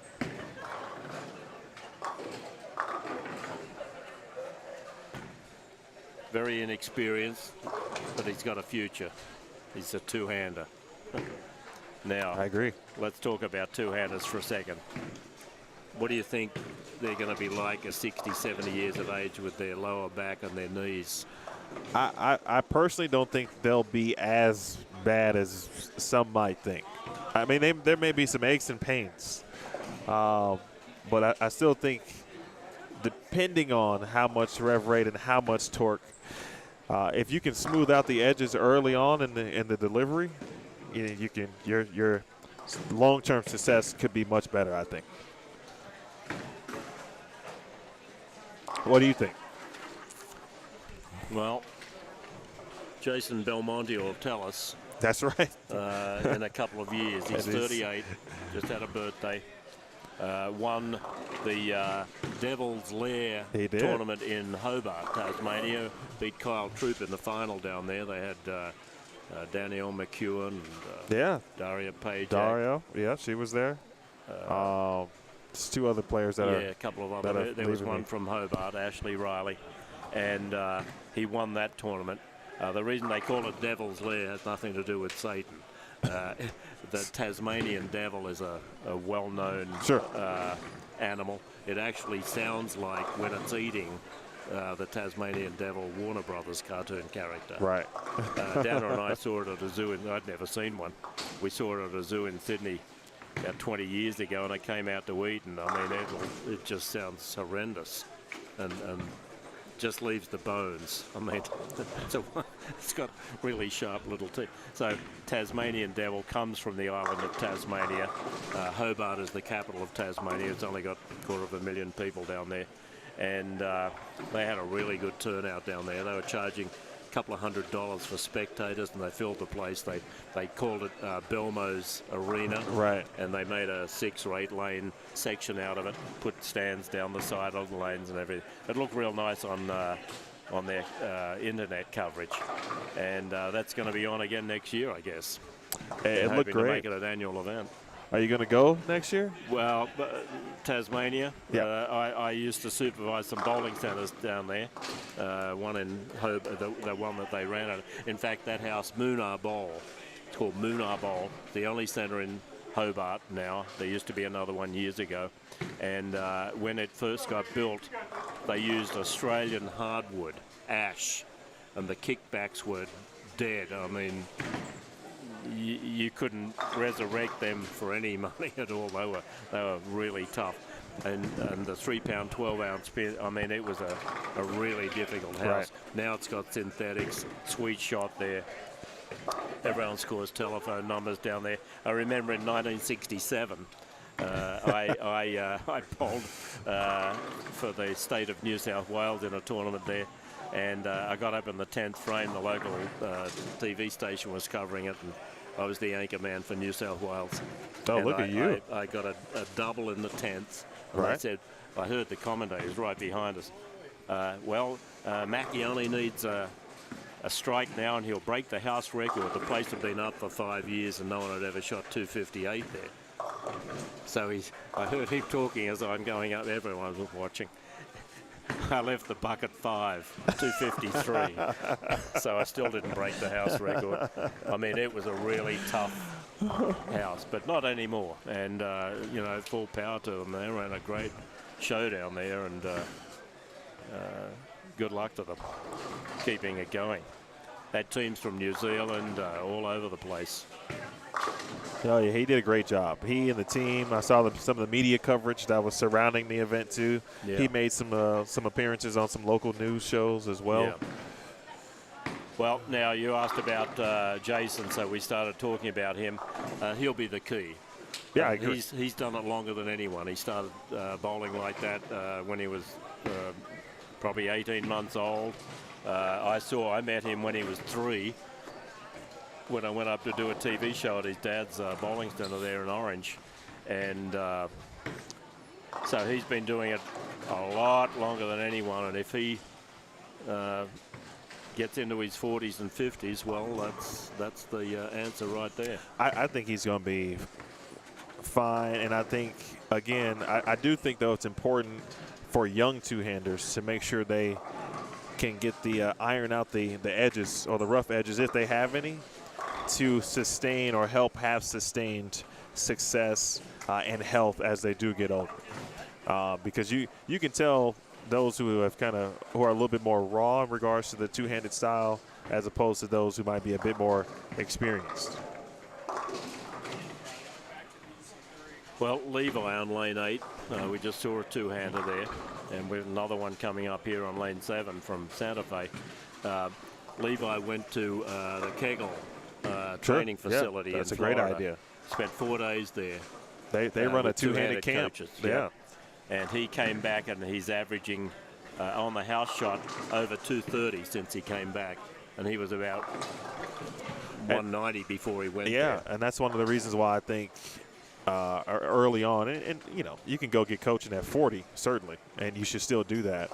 But if you do it early enough, you'll be on the right path much quicker than 10 years from now. But you know, the proof is in the pudding right there. Yeah. And plus, you know, coaches are smarter now and understanding the two-handed game, thanks to players like Jason Hosku, Brian Valenta, etc. And, you know, Zach Wilkins. I'm just, naming two-handers now. So coaches are much smarter, and they know what to do. They know what to look for, biometrics, all those things. Well, the leader, Nance, fluked a bucket 5 spare there. Looked like he's going to get 2 of the 5, and Pins helped him You out brought it big up. time. The old bucket and 5.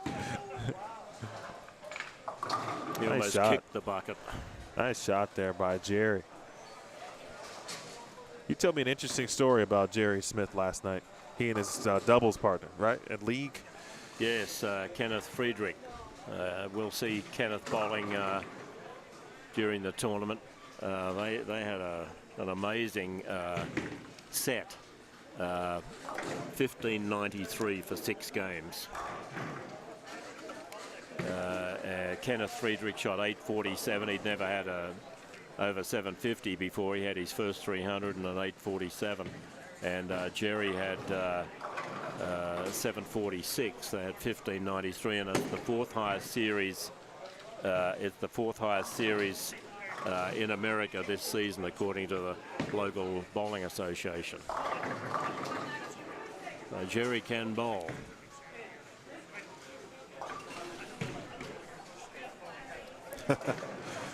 And John Strong did move into 2nd place with his 209 finish, 598. He's 60 pins behind the leader, Nance. We can still see him occasionally on lane 9 and 10. Here, Dominic Mueller. Dominic's out of Espanola, which is northern New Mexico. He's got 592. Matt the Pole, 564, and he's working on a turkey over here. He's got a double, lane 10.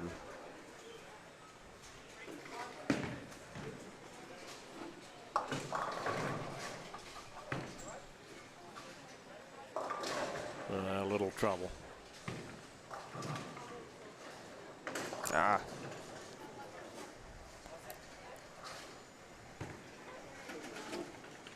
Hello to Diego checking in. Appreciate you. And my guy Ben Canfield, head coach at Grand Canyon University.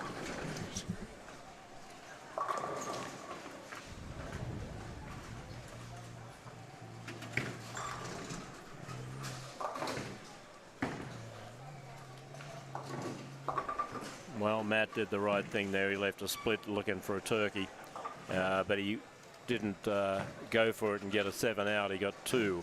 Very important. Get as many pins as you can. Only try to make the spare if you're in need of a win in a match play game. That'd be my advice. What about you? That's good advice. You don't want to throw pins right down the drain. I mean, right.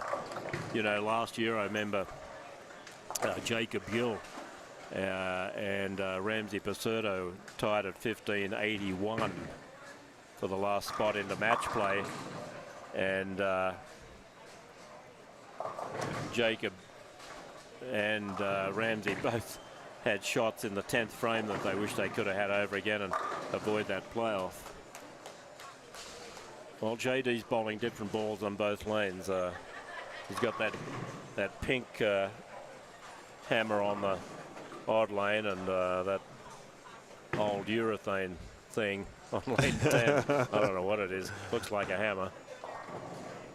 I think it's some version of a purple hammer. And again, Black Widow pink urethane looks like.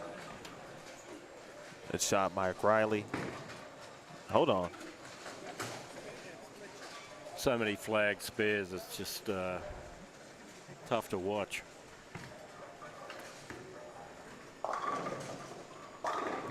Nice game brewing here for Mr. Martinez.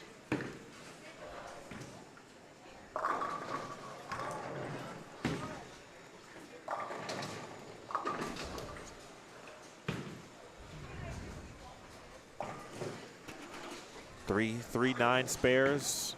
Puts a strike down in the 4th.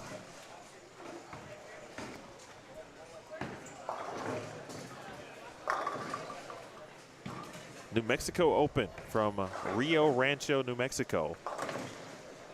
So I got to tell you this, Steve. So last year I didn't really have a lot of time to kind of peruse Rio Rancho, if you will, right? Kind of stayed on the main street here. But yesterday I was like, came from the airport and I went a different way and kind of circled around. I mean, this is a bigger area than I think I initially thought based on last year. Rio Rancho, the city of Rio, yes, the city of Rio Rancho is actually larger in square miles than the city of Albuquerque. Wow. Okay. We've got enough land here to, you know, probably have 1 million people. We don't want 1 million here. You know, it's quite nice at 110,000. But you know, we bought the place in 1999. I think there was about 87,000 here then, and now it's probably 110, 115. The land and the housing here is just a little cheaper than it is in Albuquerque. And houses, the real estate market's pretty good out here. It looks like a lot of newer development type areas. Yeah. Okay. And they just have up at Ansa, which is a couple of miles kind of west of here, of the bowling center. They've just started work on a 110-acre residential mini mall. Albertsons Market's going to be the main tenant there. They're right opposite Rust Hospital, which is arguably the best hospital, newest hospital certainly, but the best hospital in the state. And it's going well. Our mayor, Mayor Greg Hull, is a former league bowler. He likes to bowl. How about he comes that? here for fundraisers and whatnot. In fact, Greg's the host of the Sunday is Fun Day at Haynes Park on Sunday. It's just down the street here near the Hilton Garden Inn. And there'll be 3,000 or 4,000 people showing up for fun and games and food trucks. And, and dunk the mayor, I think. I probably shouldn't have said that, Greg. But they got a dunk the mayor opportunity.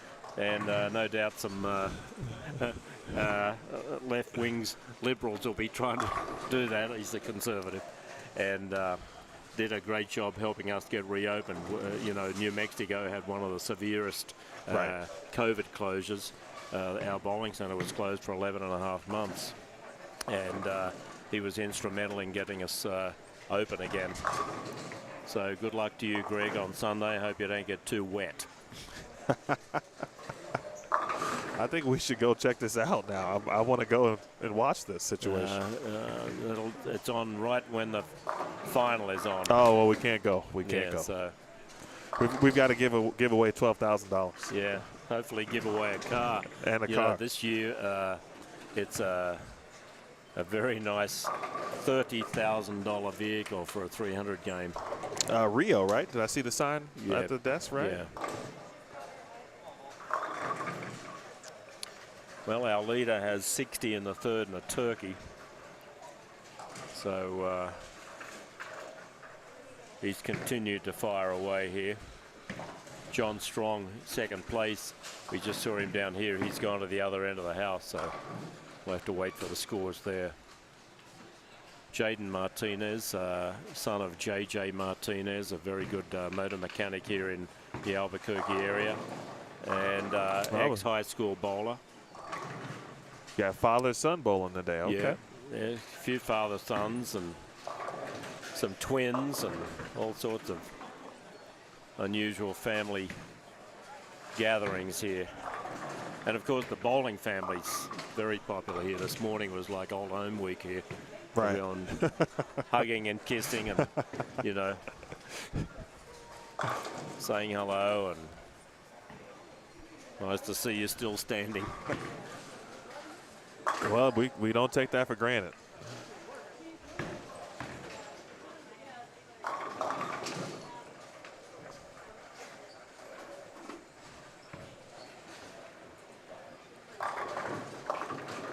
Well, he throws it really well, Mr. Jarrell Day there. Push a little. Oh, no break for Jerry. This is game 4 of 8. Nice job by Dennis Helmick. Dennis Helmick, who's talked to him earlier. 3-6-7-10. He's got some cool stuff going on in his family. He's had a son get married. Expecting a couple of the grandkids from another son. So it's the Helmick family seems to be doing very well. He calls his house the Helmick Hilton during New Mexico Open week, because he's got his doors are open. People sleeping on the couches, the stairs, spare bedroom, and probably the one who scores the least will be out in the doghouse tonight. He always enjoys. He's a very gracious host, him and his wife Janae. Hey Chris, appreciate you tuning in. We've got our weatherman Chris Trujillo. He just said today's nicer bowling conditions than this weekend. Storms are supposed to be coming in tomorrow. That's right, Chris. It's going to be 71 tomorrow. I don't ever remember a temperature that low during the New Mexico Open. Typically been 90 plus and hot and humid and sunny. Well, that's because they knew I was coming. Yeah, they knew brought that. It down from. I brought some Illinois of the Chicago cool weather, which the temperatures there have been triple digits, high 90s for a little bit, and it's cooled off. Low 80s, high 70s all this week.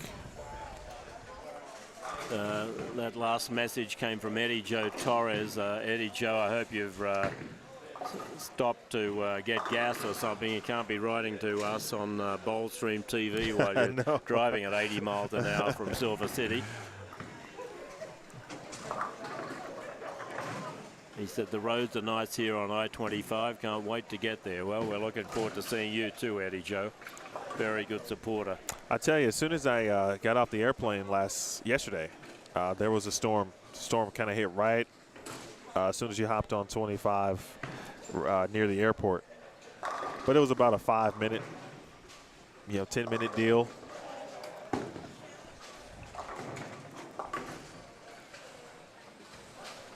Well, we'll see. Hopefully we won't get any thunder and lightning. That usually isn't good for scoring and pin setting performance.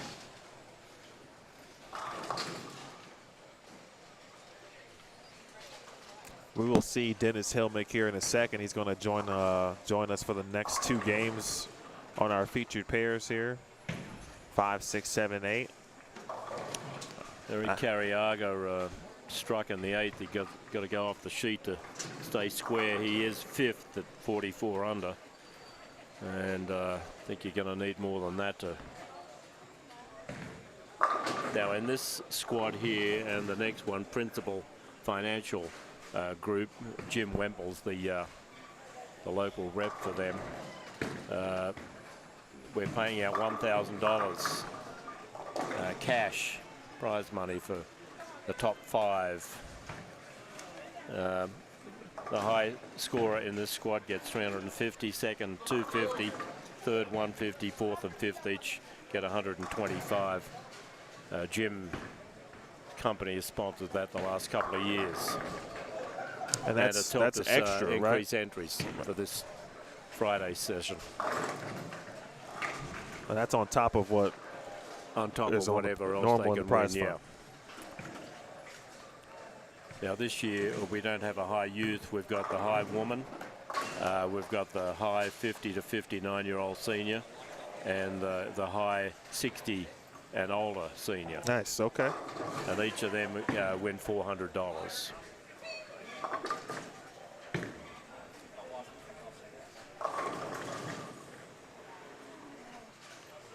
I feel that Brandy was the high woman last year. She just missed the top 32.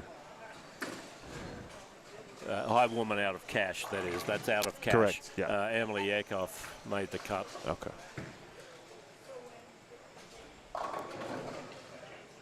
And she's bowling again, I saw. And Yes. she is extremely Her good. And Chris would love a double here, Eric. Oh. Trying to finesse it there. This is not the shot you can kind of finesse, I don't think.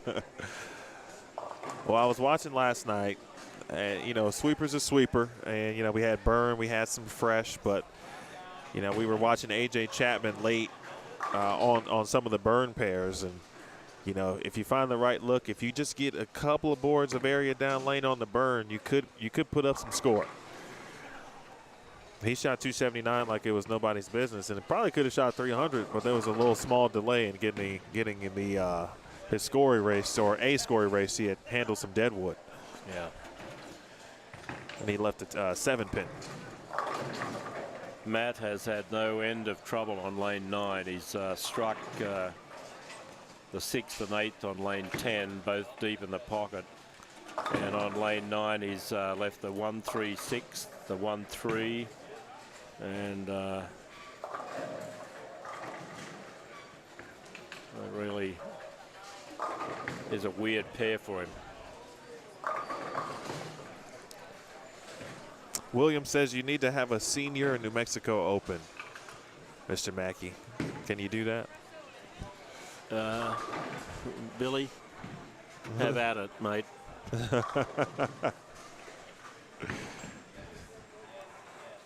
Getting sponsors for one is about as much as we can handle. I'd love to have you here, though, Billy Staves out of Alabama. Heck of a bowler. Stationed here at Kirtland Air Force Base for a while, and got moved over there and bowling very well. Probably bowled the military tournament, I imagine.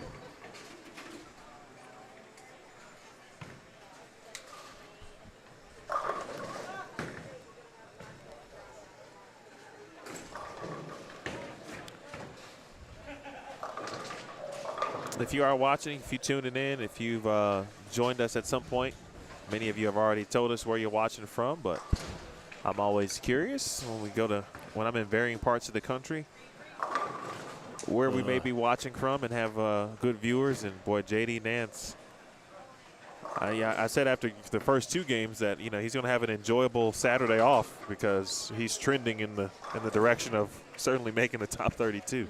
Well, you know, I know a lot of people can't get here until Saturday because of their annoying work commitments. I say that with a smile on my face. But if I was bowling in this tournament, I would bowl on Friday, because this 8 games isn't 8 games of league play. It's not an 8-game no-tap. This is 8 games that feels like about 25. 16 at the end of the session. Right. You know, every spare is an adventure. And a double is like Christmas, and a turkey is better than having one at Thanksgiving. It's a tough mental grind, this thing. And you've watched this now for almost 18 full tournaments, huh? Well, Matt's going to shoot in the 190s. Let's make that a small deuce. Good for shot. him. That gets him to 769, and that's a pretty good first half of the tournament. And his last name again is what? Mlynarczyk. Mlynarczyk. Yeah, it's easier to say Matt the Pole. Yeah, I see. Mlynarczyk. Well, I got to practice that. You know, you never know. He might make the top 32. We'll try not to jinx him this time. He needs 5 for 200.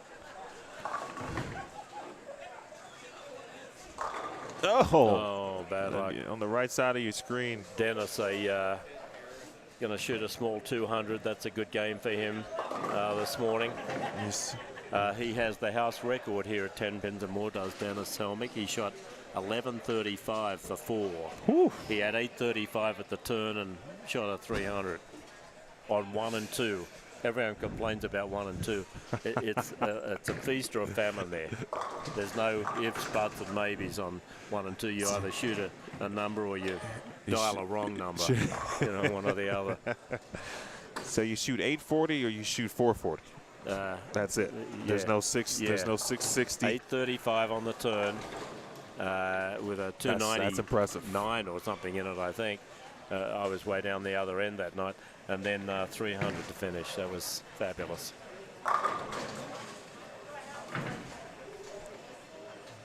.202 for Dennis. 201 for Matt DePaul. So that gives him 765, only 35 under. That's pretty good effort that game there. He had trouble on lane 9. He had a split.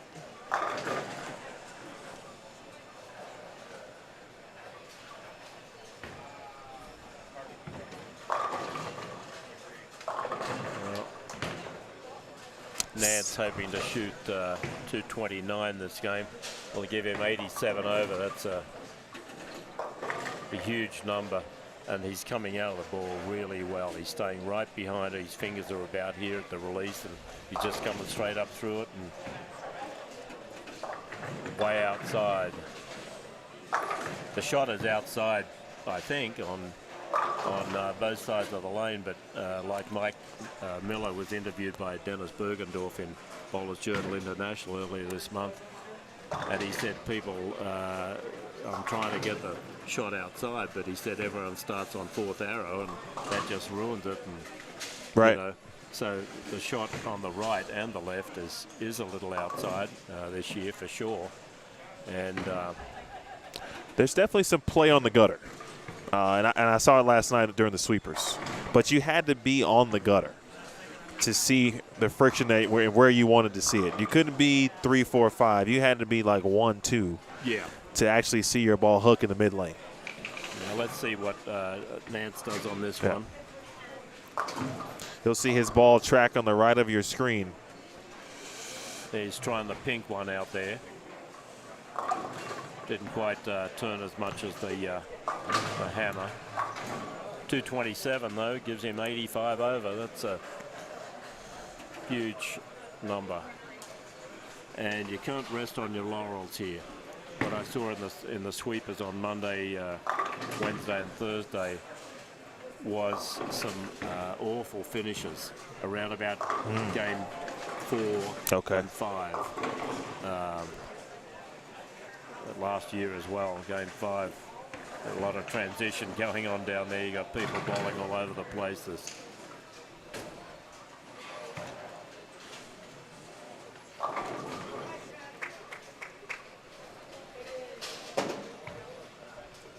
Well, it's been the JD Nance show, folks. He has his low game today is 205 twice. Opened with 248. He just shot 227. And he is going to continue to go right. But Jeff Hemer will keep us updated regarding scores. Mike Riley. 7-pin. Get to 171 with a spare.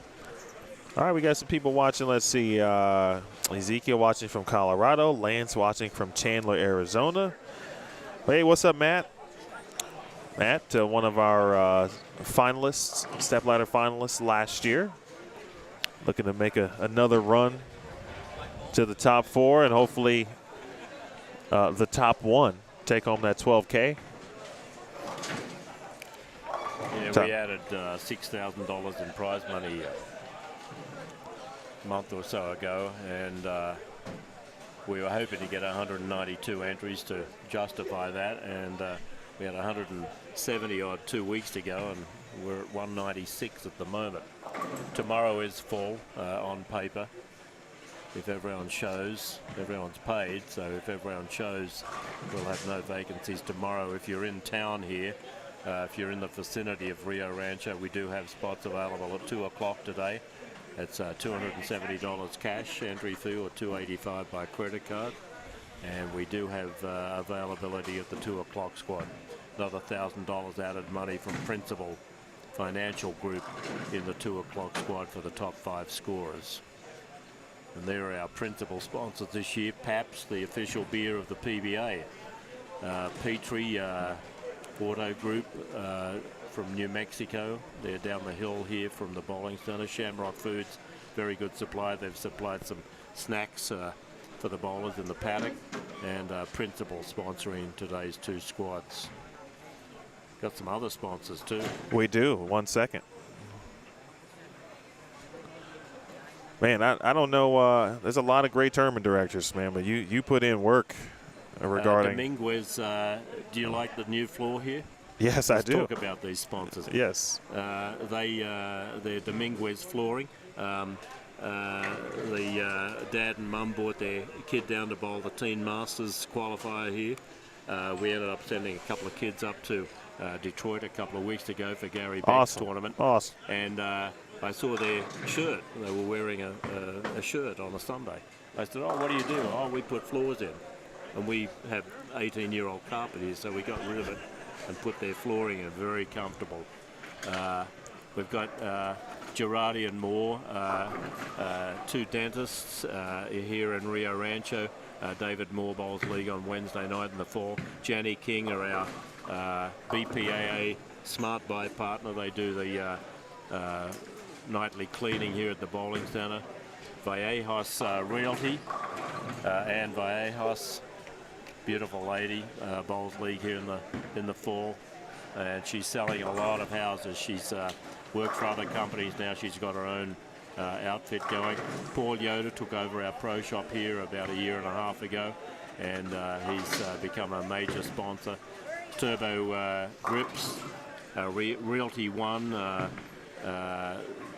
This lady has her children bowling in the Saturday morning league. Loveless Health Systems. I get my thumb shot there, and I had a cortisone shot in my bowling thumb. And I said, "Hey, about this tournament," and they ended up taking out a fairly significant sponsorship. So it helps to get your thumb sore. That'll work. And get it fixed, whatever it takes. And of course, our new website is tenpinsmore.com. We got rid of the dash in there, and that's got lots of information about our upcoming fall league. Well, you just doing it up. You just doing big stuff there, Steve Mackey. Yeah. No, congrats. I mean, and obviously great work for you and Dana and everyone else who, takes the time to try to go out and earn and gain some sponsorships and, put more money into the field, varying squads. The floor does look great, though. As soon as I walked in yesterday, I'm like, man, something's different. And there it is, new flooring. New flooring. I'm gonna gaff tape your floor up. But I got the good tape. No residue. Leroy Espinoza has joined us. Jade Martinez now moving over to 7 and 8. I mentioned Dennis Helmick is now on 7 and 8 as well. Jeff Hemer in front of us, copying scores.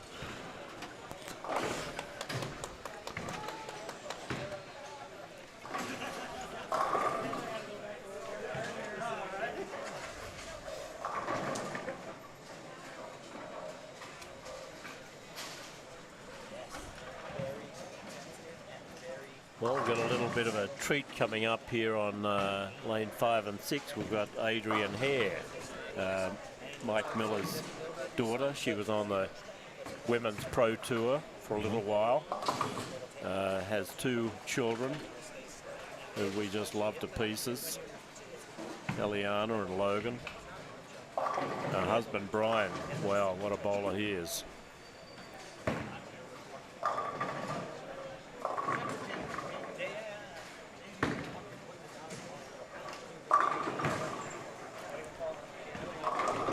Coming out firing.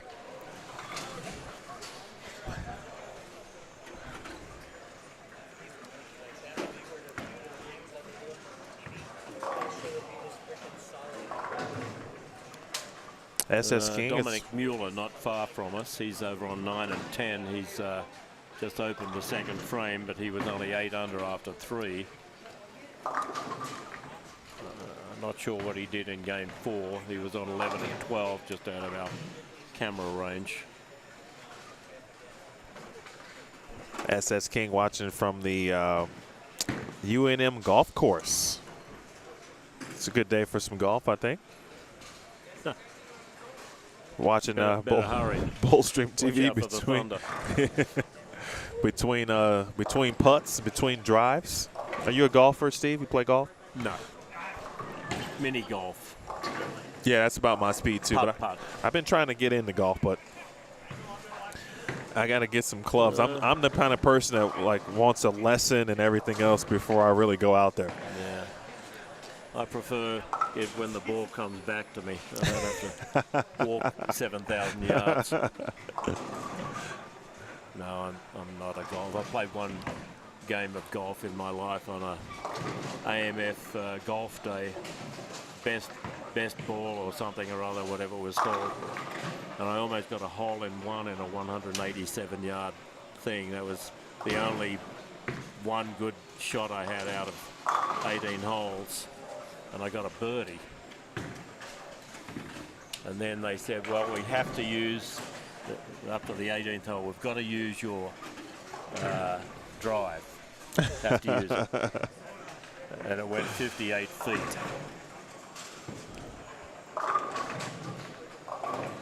So that was my one and only. That was it, huh? Foray into golf.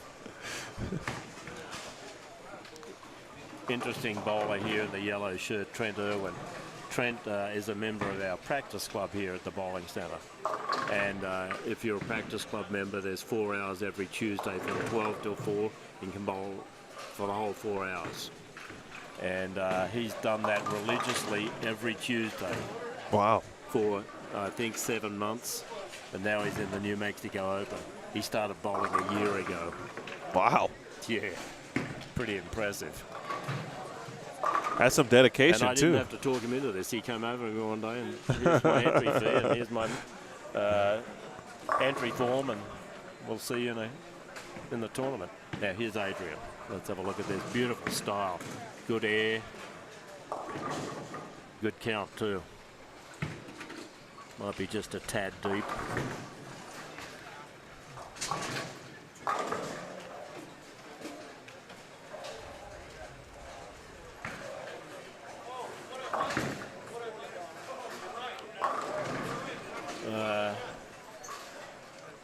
J.D. Nance is a spare meister. What did he mean? He doesn't miss many spares. Oh, okay. He is pedantic about spares. He's one of the best spare shooters I've seen. And that's why he won those 13 Match Play Madness tournaments. You know, they bowl all day. Sometimes we don't run the lanes before the final. They might have had 13 or 15, 18 games on them. And, he's just really good at spares.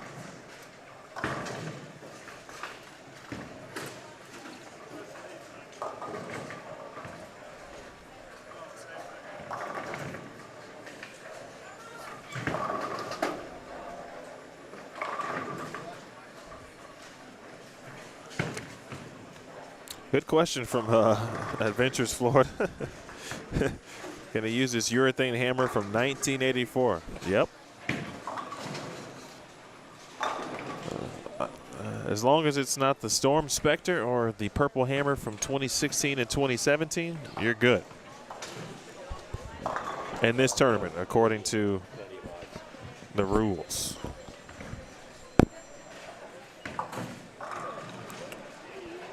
The champ is here.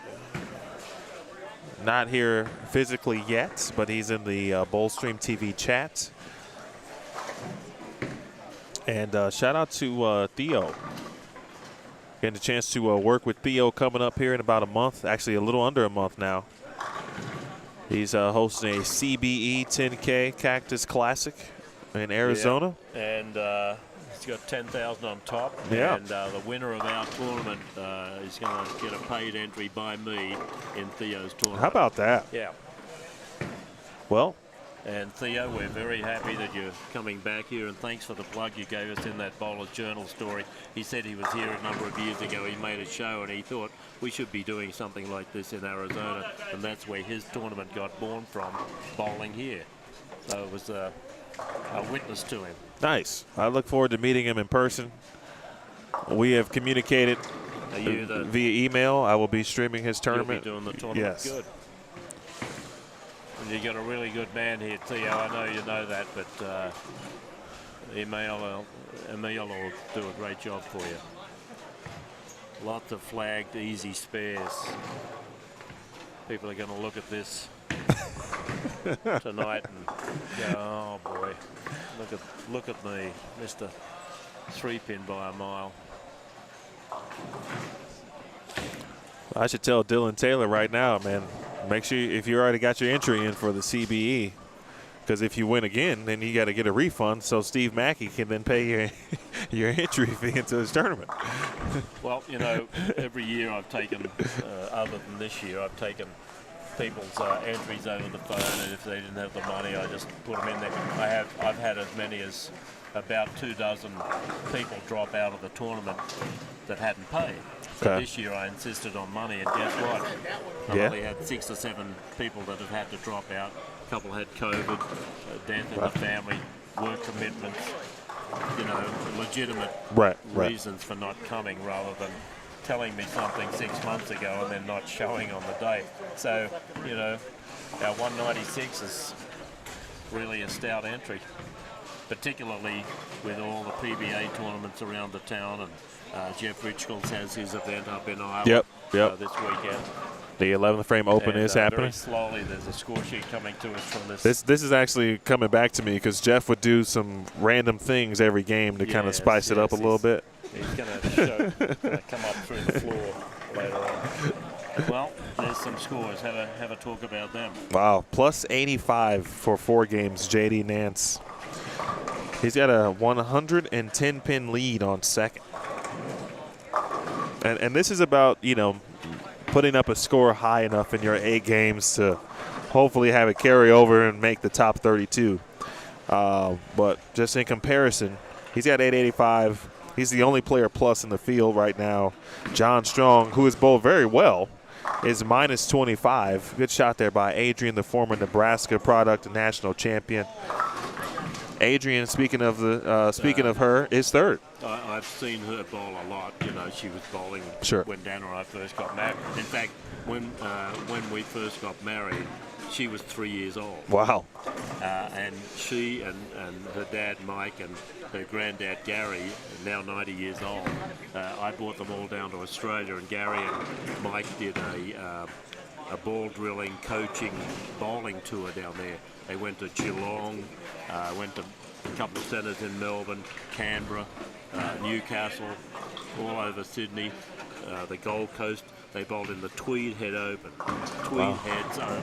I mean, hardly anyone on planet Earth has heard about Tweed Head. So she was 3 years old. Had a great time down there. So I've seen her bowl since then. That last shot of hers on lane 6, she threw that with a purpose. She was going to get a double for a million years. Let's see if she can make a turkey out of it. She'll be up in a moment. Coming up on lane 5. Like you just said, she had 160, 202, 185, 224 down the high end, and now she's only 29 under. We've got some of the bowlers that are in contention right near us.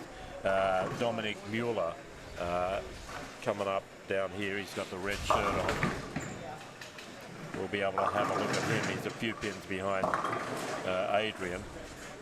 Matt DePaul, minus 35 in 5th. Nathaniel Duran, 209, 210 the last 2 games down the high end. Jeremiah Martin, we saw him here 30 minutes ago. He had 213 then, he's in 7th. And Kyle Pierce in 8th. Dave Tolson making a little charge as well. And I say a little charge, 203 is the charge here. In this squad, 200 is not par. Probably 195 or 196 is par. Yeah, I'm thinking if you get to game 7 or after 7 games, and you're 50 under after 7 games, got a good chance with 1 game to go. Now let's watch this approach here. Adrian coming up on lane 5. I can tell you before the ball gets out of her hand. That's 10 back. Aye. Trouble. Just caught a little bit too much of it. She cashed in the sweeper on Monday night with 771 for 4. Had 1 open frame. And the leader in just a tad of trouble over there on 11 and 12. A little bit of transition starting on the left, perhaps.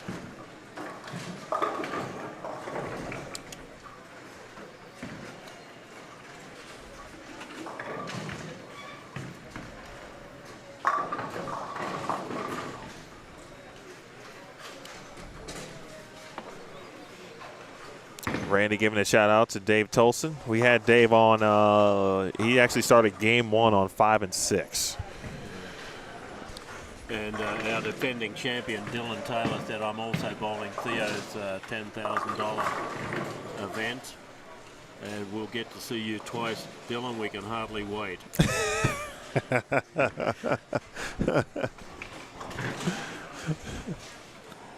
Anticipation is greater than I can stand. Oh, man. We're looking forward to seeing you back. You got us plenty of ink last year, I can tell you, with that unusual sideways stance of yours. In fact, Kenneth Friedrich, the one we spoke about a little earlier, one of our house bowlers here, he's taken a leaf out of your page. I think he's somewhat sideways. Yeah, I saw that. Noticed that last yeah. night.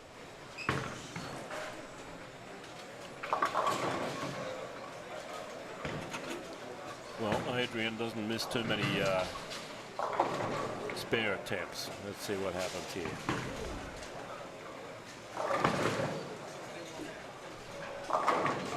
Nice. Nice. Very nice. She's got a polished style.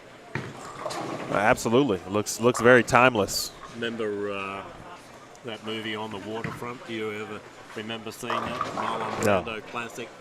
On the waterfront. I might have to check it out, though. He's a washed-up boxer. Okay. I like the premise already. And he says, "You know, I could have been a contender." She would have been a terrific contender on the tour. 100%. Had it continued going Yes. when she was available for it. No doubt. She made a couple of shows.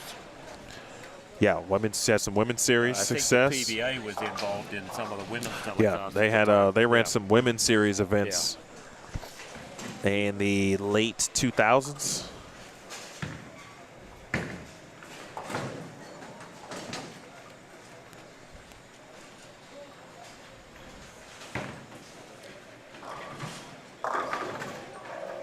Oh, come on. Give our guy Jim. Oh, there it is. He got a break. Jim Tillery got the 6 to fall.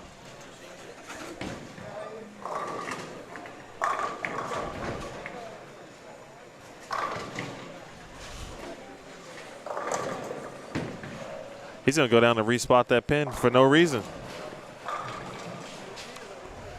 It was a strike. All right, he knows. Okay. Jim was anxious to get some breakfast burritos this morning before bowling. He bowled the little practice session earlier today. Hopefully for him, he didn't have too much green chili in there. He invited me, and I thought twice. I said, I got a long 8-game block. You got to make sure I can get through it, and that's a terrible break for Adrian.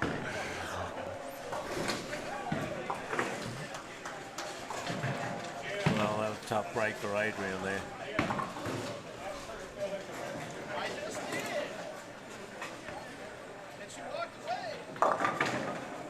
You know, it's hard to hit the pocket and then you get a blowout 7-10. A couple of pins leaning up against the 7-pin. Not right.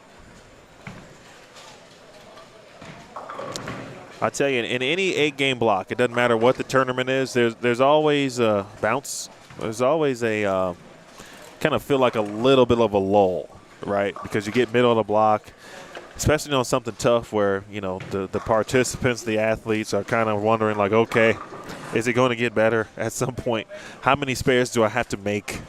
Am I ever going to hit the pocket? And you feel a little bit of that, but then you look around kind of towards the high end of the building. You still do see a few strikes here and there as well. Matt Mlynarczyk in a lot of trouble over there on 11 and 12. In fact, there's not much happening in this game anywhere. Yeah, Dennis seeing some trouble Game here as 5 well. Transition. Yeah. And Dominic Mueller on lane 10, 130 in the 7th. He might be the pick of the bunch at this point, and he is 4th. He wouldn't mind going off the sheet. He'd be 13 under then for 5. So at the moment, the top 5 after 4 games: J.D. Nance, John Strong, Adrian Hare, Dominic Mueller, Matt Mlynarczyk, all with bonus money waiting for them. But this is a pretty rough game. And Nance, the leader, just bought a double. Yeah, He cashed a check. Light hit and pushed everything into the 5, 6, 10.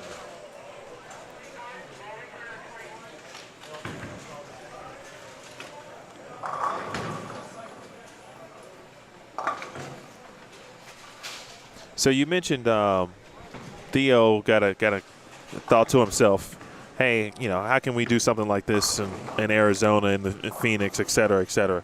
Do you think this recipe that you've kind of created here for this tournament, can it be replicated elsewhere, think across the country? Oh, well, I think Jeff Richkold's tournament up in Iowa this weekend's, I don't know how long he's been going. This is our 18th. Oh, yeah, 11thframe.com, right, open, yeah. Yep. How long has he been going? I don't think it's 18. There could be a state open like this in every state. Right. Colorado's got a senior tour now. Scott Myers very involved in that. Scott coming down here tomorrow to bowl.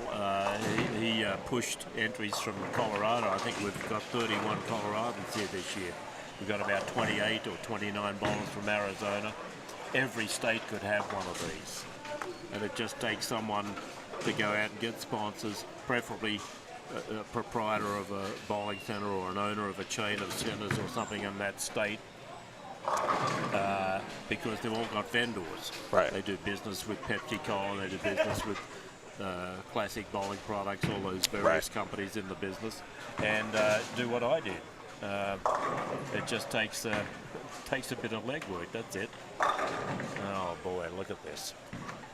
Criminal. Yeah, I mean, wouldn't it be great? It's probably not going to happen in my time, I'm 73, but wouldn't it be great if every state winner ended up going that'd be, national, that'd be fantastic. National championship at the National Bowling Stadium or something. This is a 24-lane centre. We get 196 bowlers in 24 lanes. And I get these things from national office. Well, if you haven't got 36 lanes, you can't host it. Well, why? You're only getting 108 bowlers in a 36-lane house. I get 196. Do the math. It's not that hard to nut it out.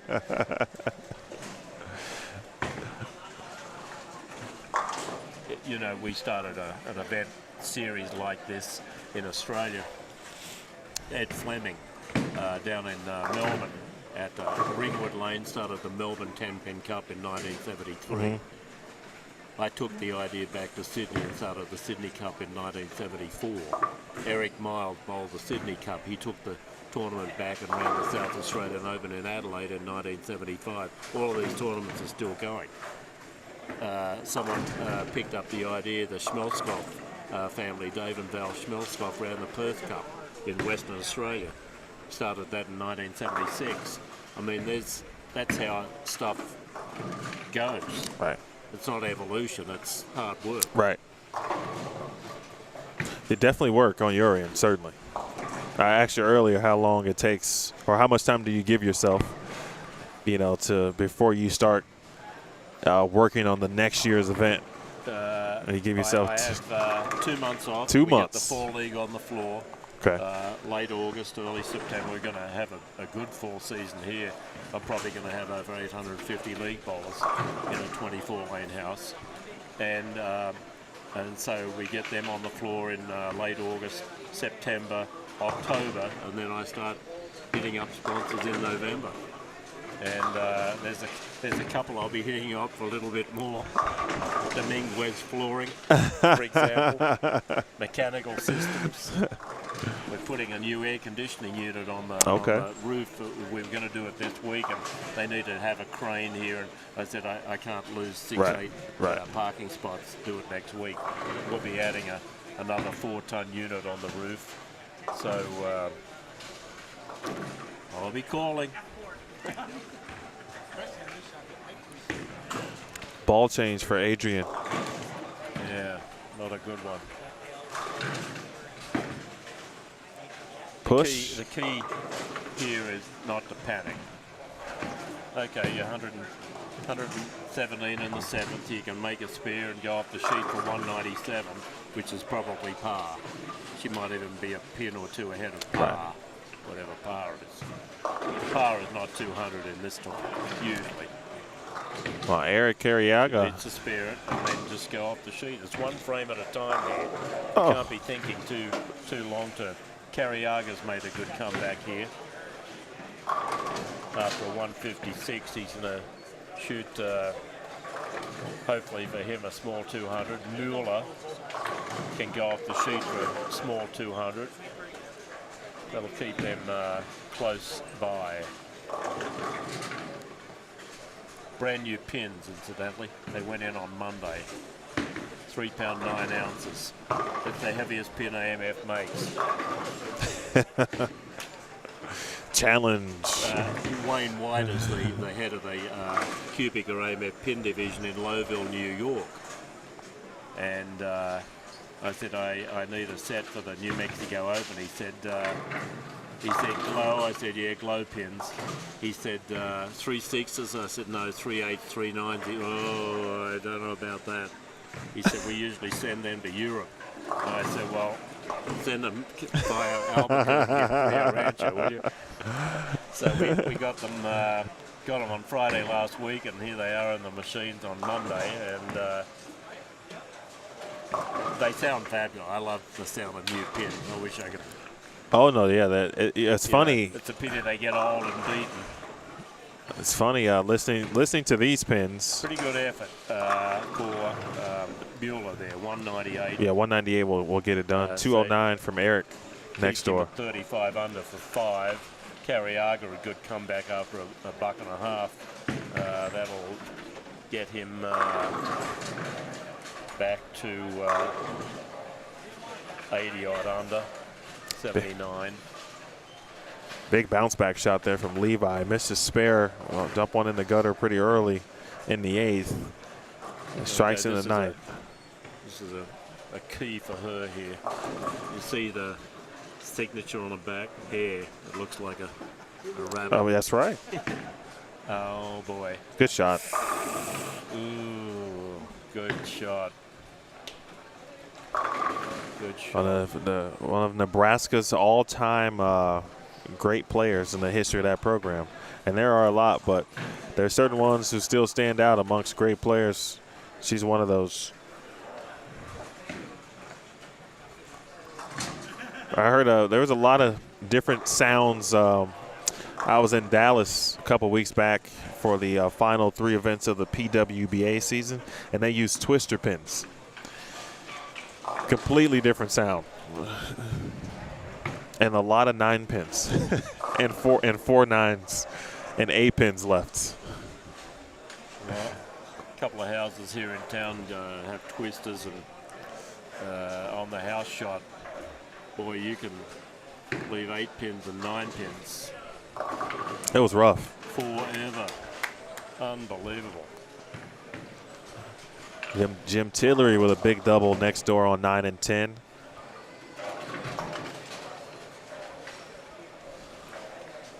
Well, the key to this tournament is learn something. Take something from it. Don't keep on standing in the same place and expect The same results. Right, right. You know, change something. Do something. Do something. Don't stand there forever thinking about it. Just get up and go. And a lot of people just get frozen out here. It's almost criminal to watch it. You know. Good effort for Jimmy Tillery. 190 over there after 3 160s. And that and a couple of ringing 10s in it. We'll be seeing Jimmy on the main pair here, 7 and 8 in the next game. Jimmy was a long-time coach for Rio Rancho High School. Downer ended up taking over the coaching job for the Rams. And then he became the head coach when a new school opened up, Cleveland High School. And he's got a bit of a bum knee, so he's got it all dressed up under those nice, look at this.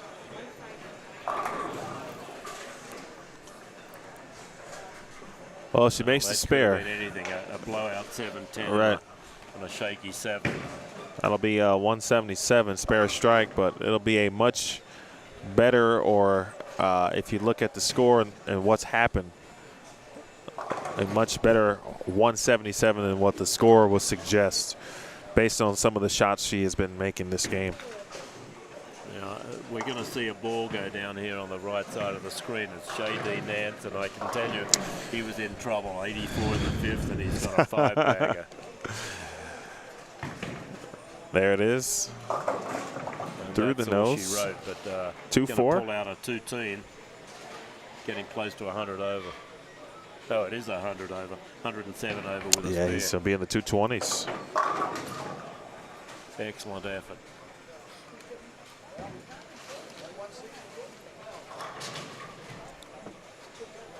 So tell me more about this practice club. You said we were talking about Trent, who's going to bowl on 7 and 8. The practice club. Yeah. So how does one be a part of it? $25 a year. Okay. It's, you know,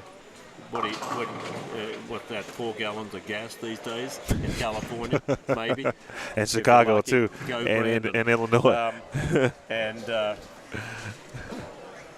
pay $25 a year. You get the cheapest paid practice games rate.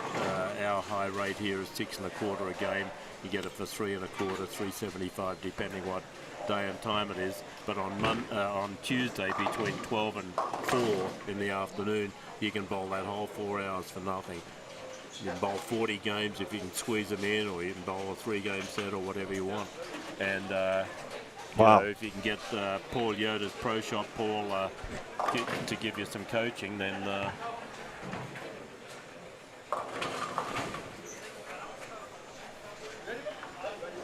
Wow, that's impressive. That's even better. But he just loves to bowl. You two Musley sweethearts, how are you? There's You're gonna have to trade me chairs, brother.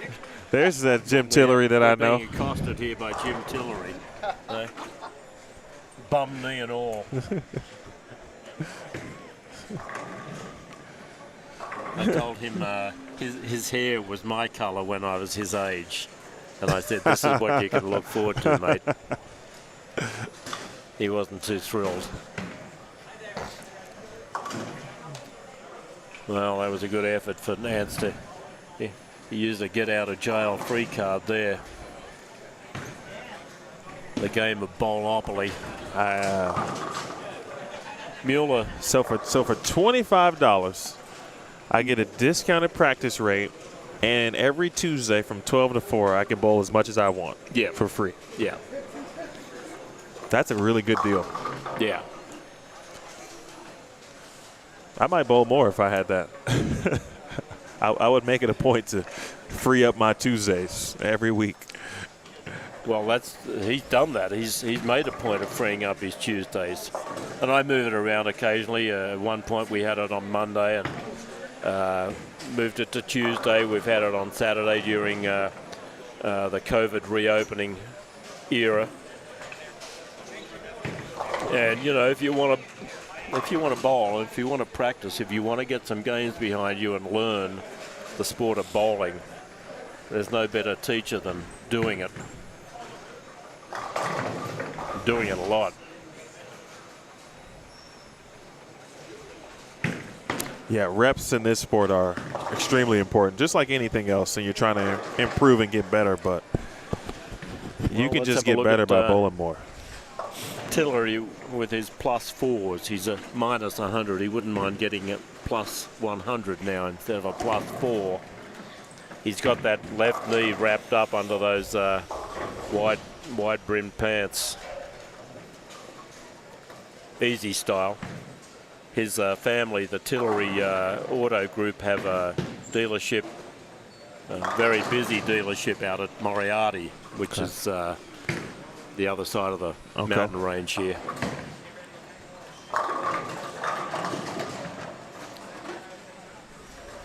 Used to be an 8-lane house at Moriarty, and that's where Jimmy started bowling.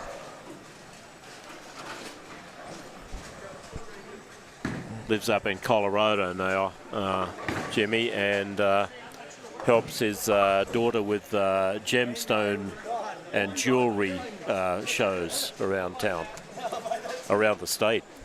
Yeah, I've seen a couple of his Facebook posts about that.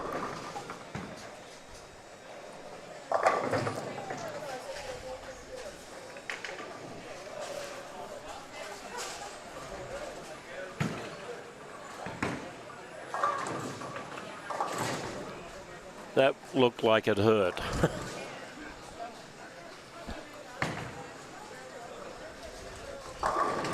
I was just saying that looked like it hurt.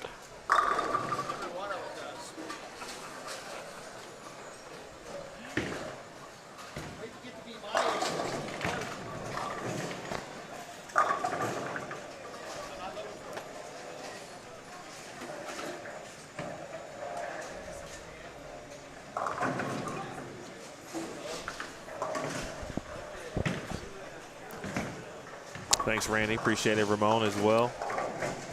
And appreciate everyone for watching. For those of you who have been hanging on and hanging out throughout now, this is Game 6, Squad 1. As you can see in the bottom of your screen, the 18th New Mexico Open is off and running here at Tenpins More in Rio Rancho, New Mexico. The backdrop of Albuquerque, New Mexico. Emil Williams Jr., Steve Mackey, the tournament director, proprietor here. Oh, boy. She would have liked that shot on lane 5 a couple of times then. Well, she threw this ball in the fill. Good one. Good start for her.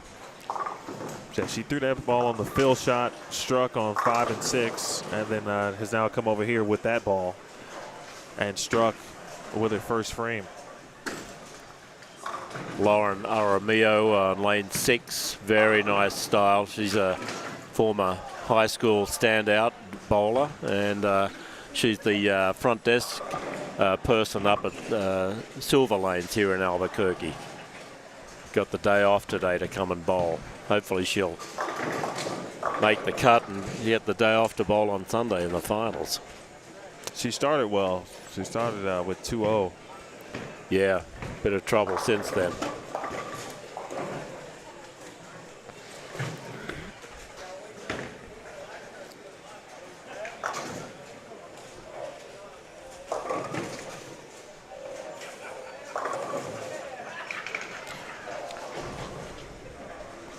Steve, how are you able to attract, and obviously I guess it speaks for itself, but you do get a decent amount of professionals who come and bowl this event, and then, you know, sometimes you get players who know that professionals are going to bowl a tournament and they may not bowl, but that doesn't really seem to happen in your event.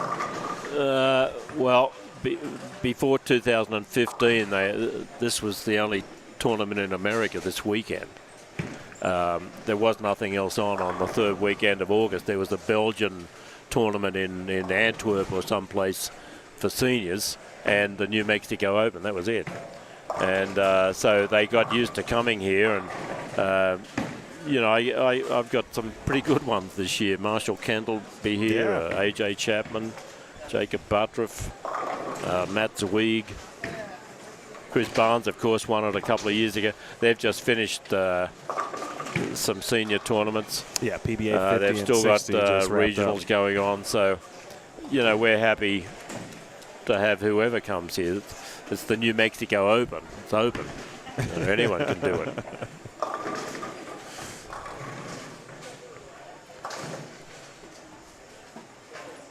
We've got no average limitations.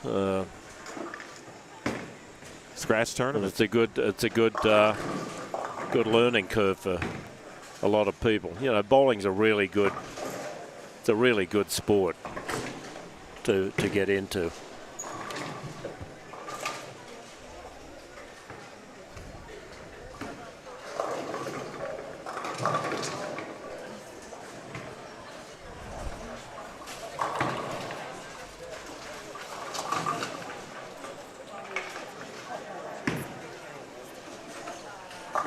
If you are just joining us for the first time, J.D. Nance is your Squad 1 leader through 4 games. Actually, that's going to continue. He'll be the leader through 5. The question is whether or not he'll be at plus 105, 106, or 107. I didn't see what he finished with, but it could have been 220, 221, or 222, depending on the spare make. Yeah, I think it's 107. I think he had 222, and he's started with a strike spare strike. Oh, message. Dominic Mueller, not far under. Dominic, a good supporter of tournaments here. He lives at Estancia, New Mexico. Let's pull up a map and see. I don't even know where it is. Okay.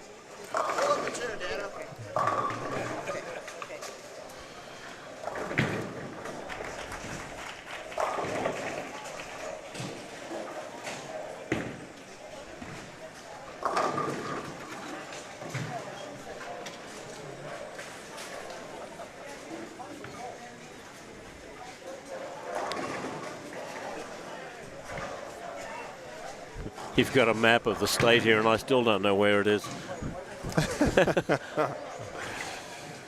So let's see. It's about 70 miles. Oh, okay, it's down there. I thought it was north of here. There's Kirtland. There we are. There's Moriarty, where Jimmy started bowling, and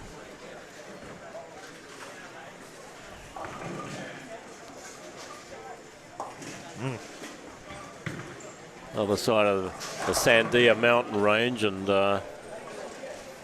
southeast of here.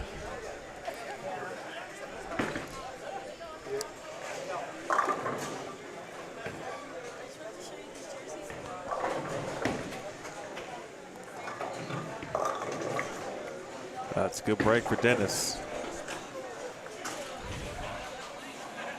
A couple of balls hit the channel today. So watch Adrian Hare.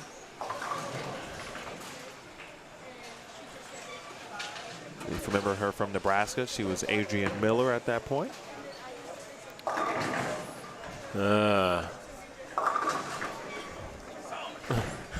Another score sheet creeping up at us.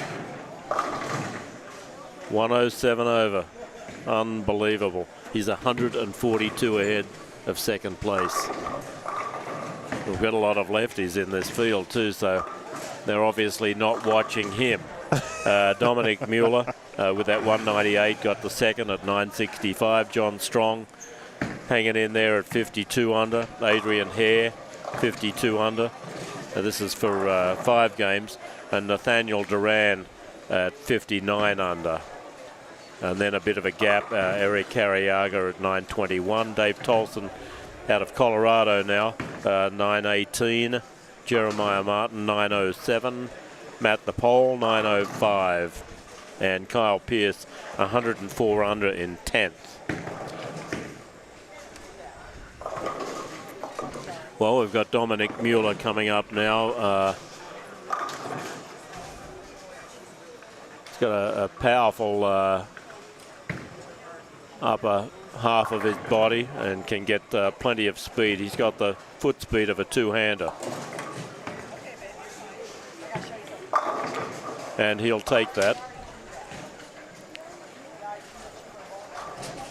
In pretty good nick too. He's no spring chicken, he's been around a while.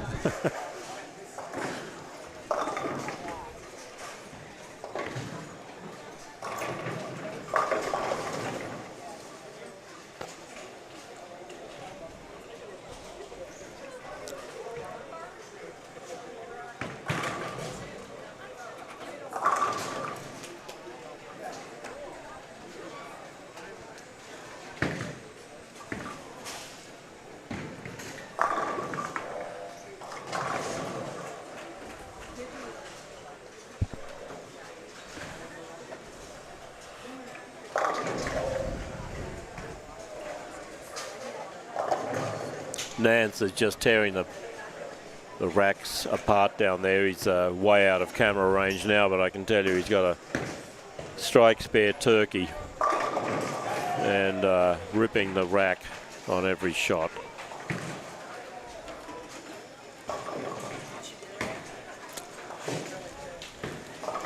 I think Nathaniel Duran, I believe, has the front five down on 13 and 14.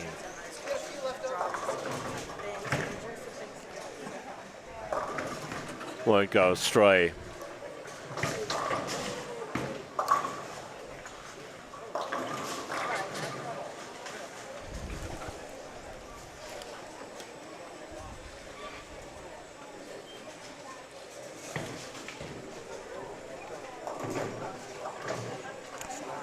Ezekiel, great question on standings. Eventually, I'm still waiting to hear back from Jeff, but eventually the standings will be on the Junior Bowlers Tour website. They are not there as of yet. But let me help you out here.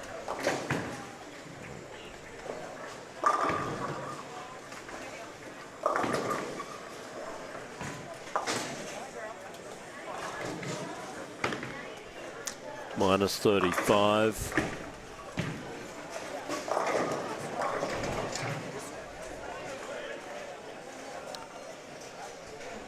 And you're right, Nathaniel Duran, who is fifth at minus 59, has the front five on lane 13 and 14. He's coming this way. We'll get to see him in the last game or two.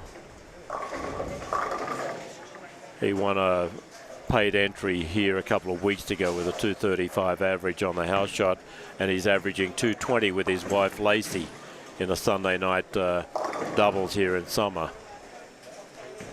A lot of revs.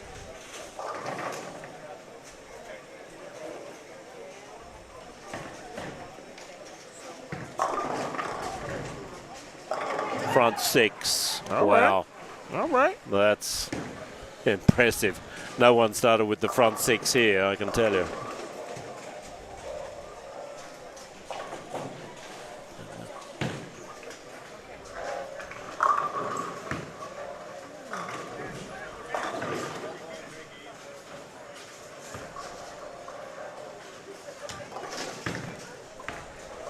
Adri's just a little deep with her feet there. Missed the headpin twice on lane 7. A lot of oil. Getting the wrong spot in the lane, it's very dangerous. You want the lasagna? Want some lasagna? Yeah. Yeah.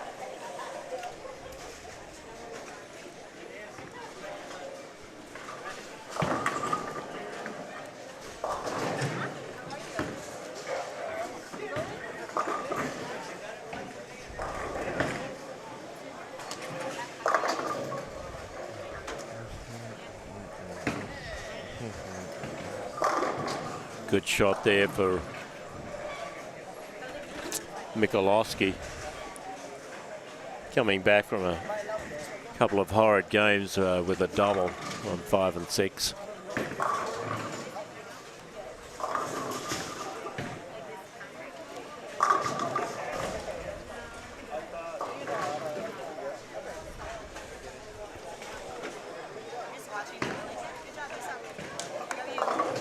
There you go, top 10 after 5 games right there in the chat. Again, JD Nance plus 107, the only player plus in the field. And he's got a 4-bagger.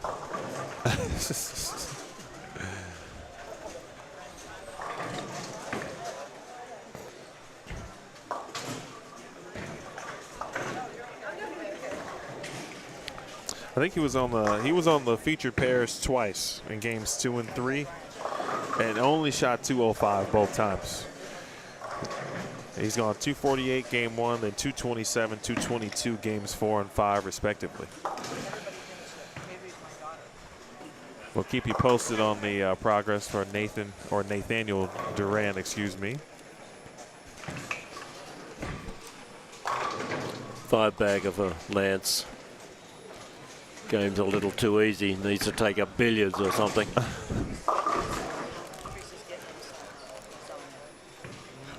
Well, let's see if Duran can keep adding, and his Michalowski on 5. No. He bowled a sweeper or 2 last night.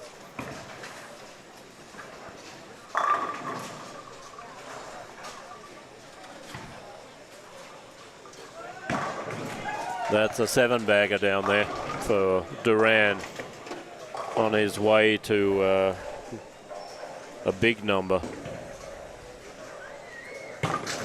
Could jump to 2nd or 3rd if he just stays clean. Very few 300s over the years in the New Mexico Open. I don't know how many we've had, but 18 years, it'll be maybe 10. I think the last one was Chris Barnes in 2018 in the second game of bracket play. Had a 300 and a 257 against Al Wolf III from Colorado. 557 set, ended up going on to win by 1 pin from Mr. Bowtie Brandon Grant. Ah, it's Brandon Grant. Haven't seen him in a while.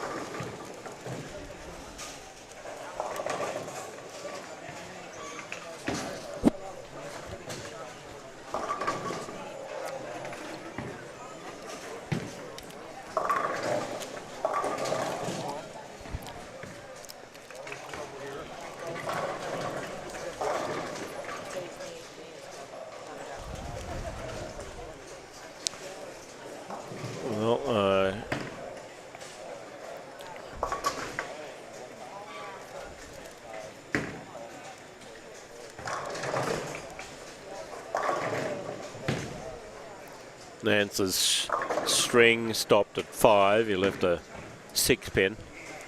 His best shot today looks like it's light rather than deep in the pocket.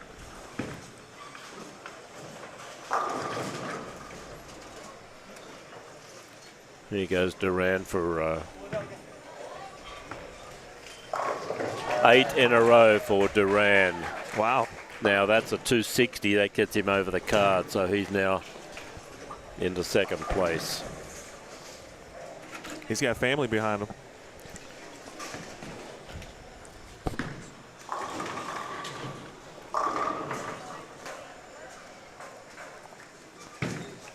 Nice.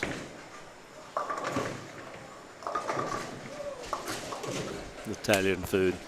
Does he want some? Do you want some? I'm good.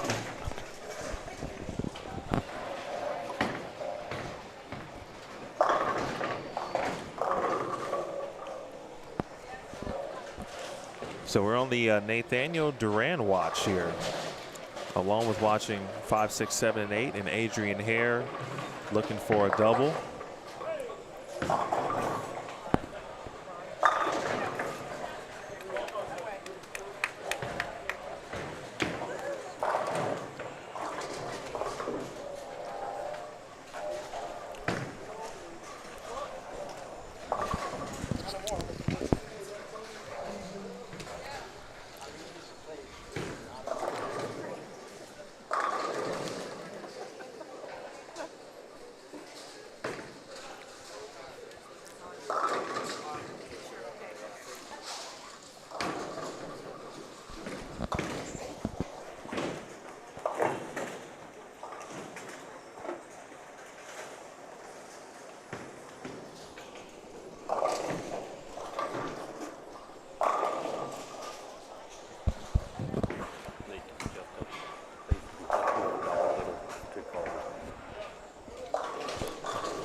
That's a necessary strike there for Dominic Mueller, still doing quite well.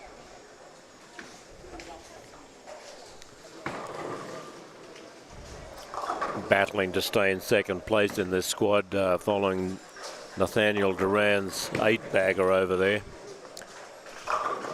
Nance looks like shooting 230. That'll extend his lead, but Duran making a huge charge here, as is Dominic Mueller and Adrian Hare in second and fourth after 5.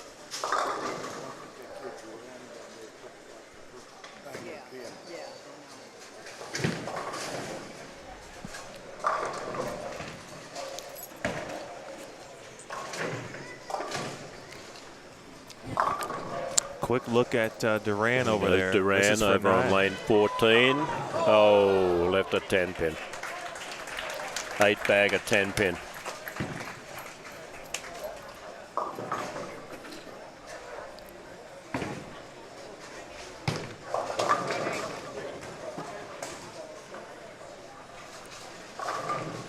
(13 and 14) is where Duran and Nance are at the moment, and not the easiest pair in the house. Both making it look like a house shot down there. And flagged that spare. That's an unfortunate miss. Still going to be a big game and get him up near the card for 6.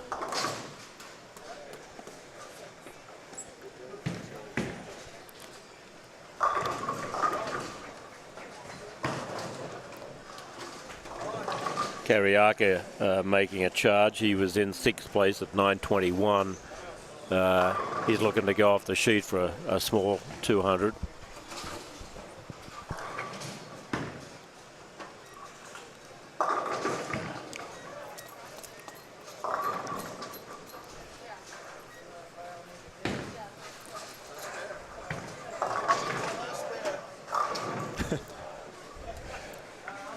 Adrian working on a double. That's not going to make it. Wow, what do I know? I didn't think that had a chance. Did you? Back me up here, will you? Sure, of course. I'll give you some love on that. But I don't know if you saw that from Keith earlier.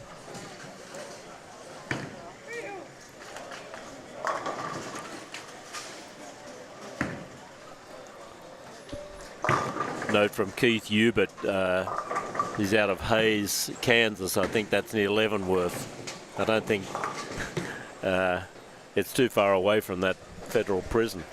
Keith bowled here a number of years and made the step ladder on numerous occasions.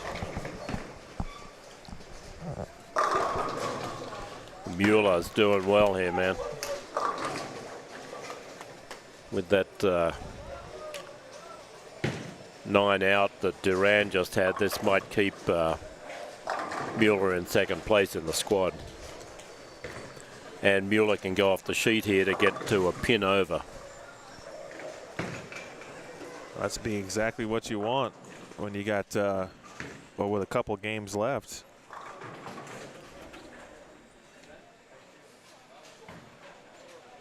JD Nance is continuing to do his thing. Ramon, honestly, based on the issues I was having with the scoreboards earlier, I was just hoping that capture card and that camera worked. I tried it on the whim just to see. That's probably why. Duran did strike. First one in the 10th. One more, he'll be in the 260s. Let's see if we can show that to you.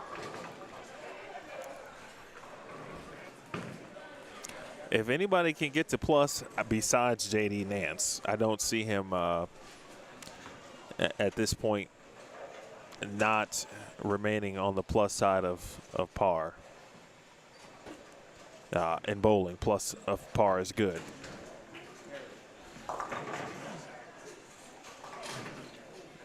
Well, that ball met some friction down lane.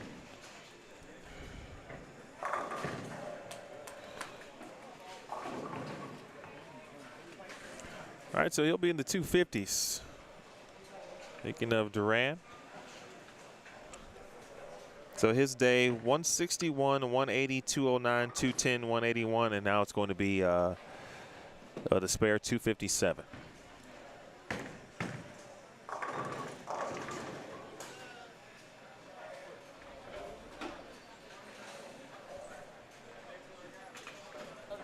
Good.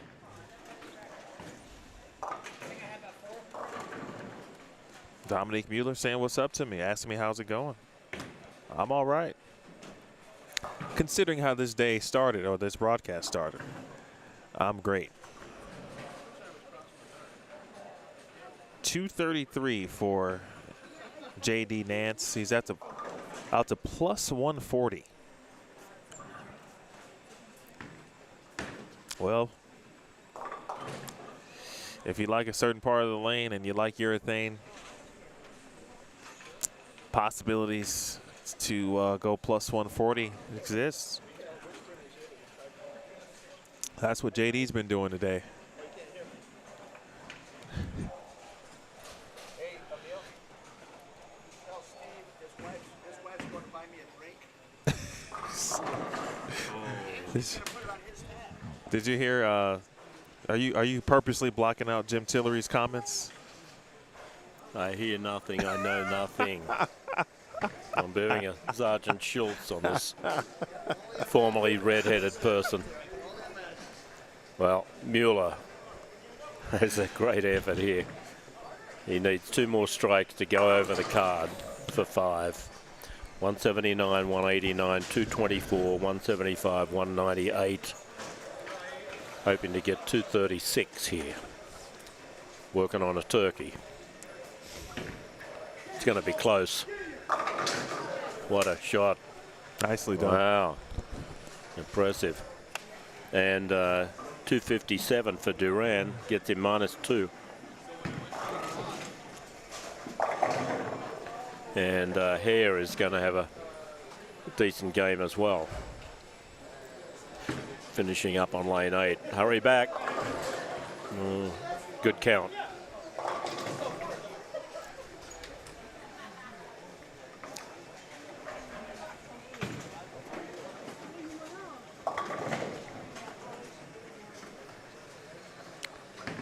That's close.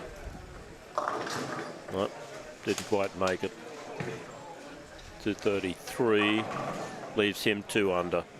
There you go. Tie for second with Duran and Mueller both having big games.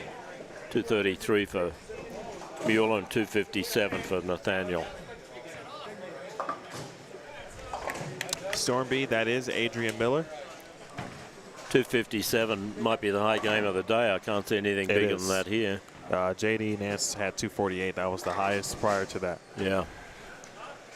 Lots of ones on the scoreboard here. Yeah, not a lot of 2s. Yeah, Adrian, of course, her maiden name is Miller. It has been Adrian Hare. I'm not sure how long she's been married, but she's been Adrian Hare for, I feel like, a long time at this point. Hey, Bob, appreciate you. I'm doing well. Mr. Schoeneman watching in Florida, I assume. 208 for Hare. Gets her 56. -54.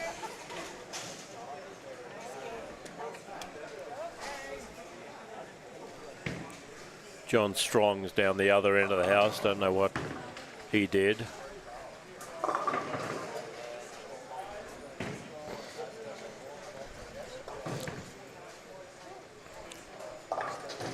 I give Jimmy T a lot of credit for trying to gut it out.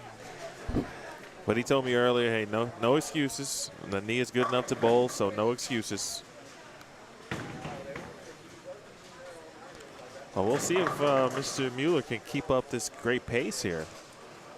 Because at this rate, obviously it's early, but I mean, we could have maybe at least 5 players from this squad advance to the top 32, but it's obviously very early.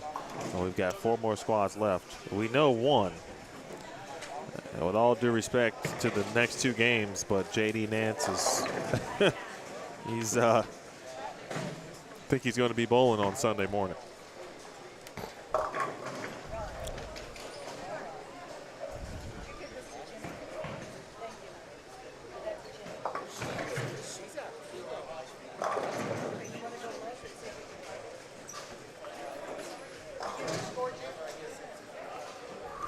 All right, game 7 is upon us.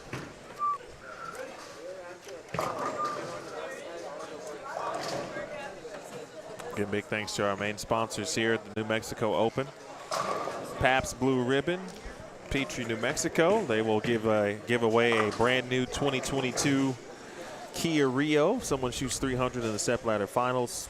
Principal, who has added money to today's squads for additional money on top of the prize fund for these two squads on Friday. And Shamrock Foods, they have donated some goods, some foods to keep the players with some food in the bellies and some snacks in between rounds. We appreciate them.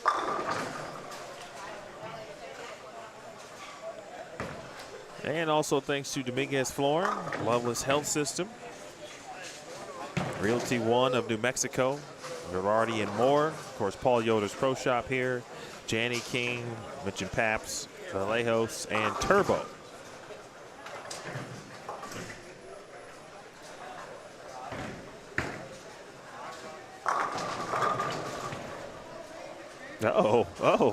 Mueller. He's got some momentum. -2, and when you got it going, you got it going. That's the way bowling is. What a great style David Williamson has. Oh. He definitely deserves a better fate than the score he's got here. That's not him at all. And, you know, when it's a tough day, buried it, cold 8-pin.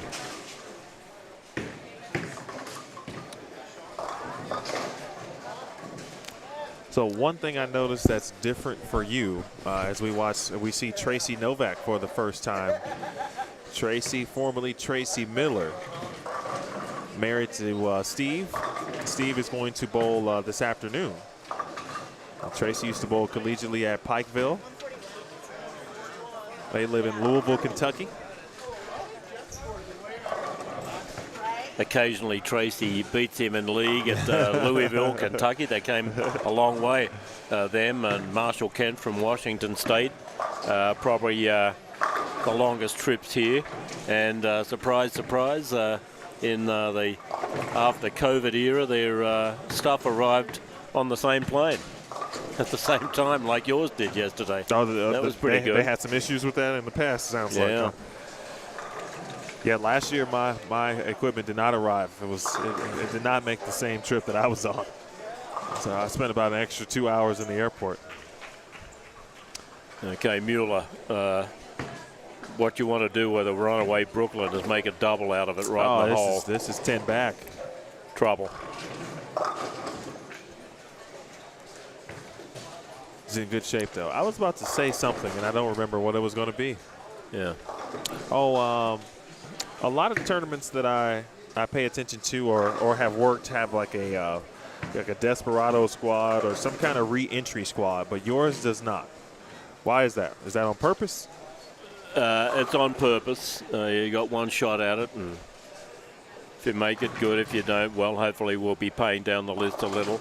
Here we will be paying down to 48th or 49th here. 32 make the cut. So besides that, it'd probably have to be a 4 or 5 day tournament because almost everyone would want to re-enter on this shot. That's a good point. You know.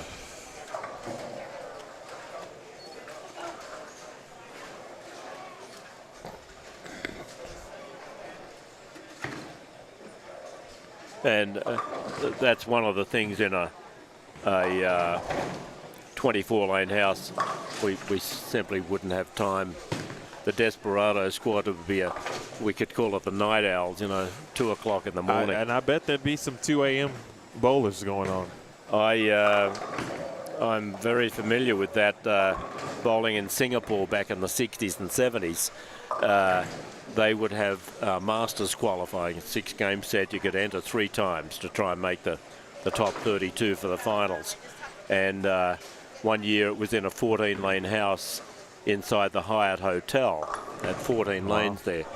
So I arrived from Australia. I said, I'd like to book up for 3 squads. They said, well, you can have 2 o'clock, 8 o'clock, or I said, 8 o'clock, what, 8 o'clock at night? No, in the morning. I said, oh, no thanks.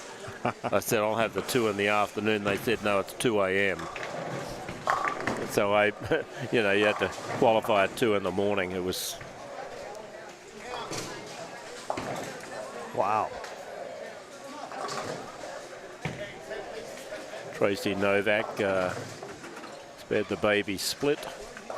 Aaron Griego here on lane 6. Just started bowling.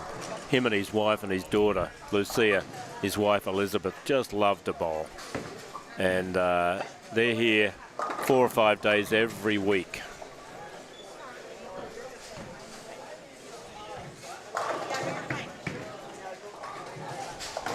He's come a long way in a short amount of time. Now we're getting smiley faces, and hopefully there's some scores on here. Oh, yes. Tell me how to do. I gotta do intros. First frame, only first, second one. First one. Never strike on the first frame. Block by block. First frame. Is that okay? It's over. So here's some scores for us after 6 games. They're bowling game 7 now. J.D. Nance, the leader. He's made the finals here on 5 occasions over the last 18 years. He's at plus 140, which has got an exclamation mark next to it, and that's certainly true. He's 142 pins ahead of Dominic Mueller and Nathaniel Duran, tied for second place at -2. John Strong added 209. He's -43 in 4th place, and Adrian Hare had a 208 for -44 in 5th. Eric Cariaga, -90. Big gap there.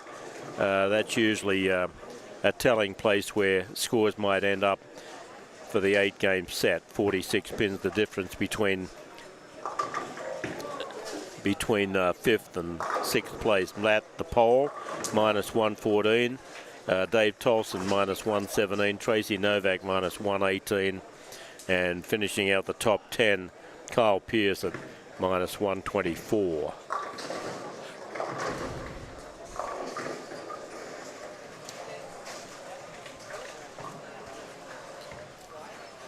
Mueller went high on lane 5. He left the 3, 7, 10, only got 1 of them. He's coming back on lane 6. He is in second place at the moment, and that's a wild hair shot there.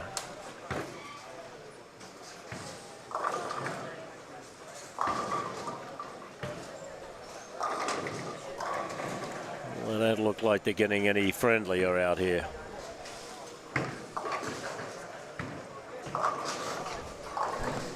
And Sean O'Mara, brand new tournament bowler, likes to bowl. He's got a 4-bagger. Mueller in trouble. Open, open.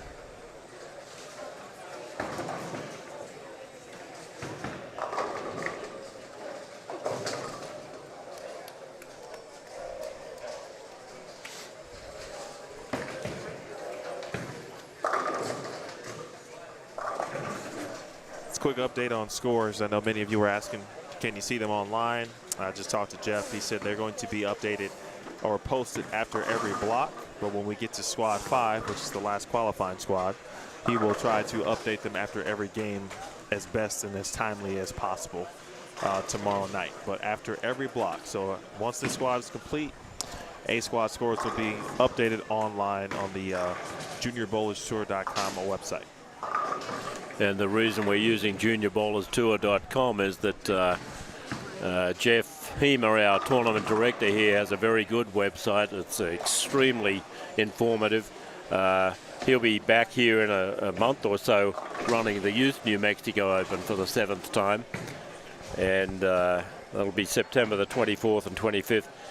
He's well set up to accommodate lots of scores, and of course there's not too many tournaments in America that have 196 entries and 8 games apiece. That's 1,600 lines. Oh, that's the second 8-pin for David. He has a beautiful style. Well, he already left one and I missed it. Wow, thank God. I didn't want to see that one because that one was rough. That's 2 for 4 in this game already.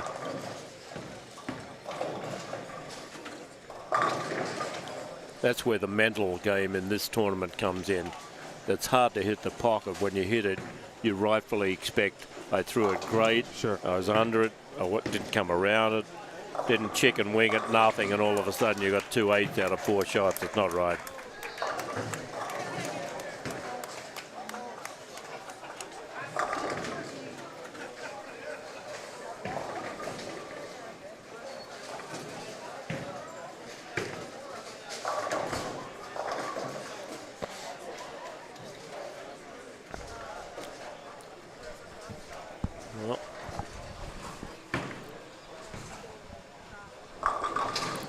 Over on lane 9, Sean O'Mara, his first tournament ever. He's had one really bad game, one under average game. The rest haven't been too bad. He's got a 5-bagger on lane 9 and 10. I haven't seen him hit the pocket yet. I mean, and here's a guy with 2 cold 8-pins. Wow. The contrast.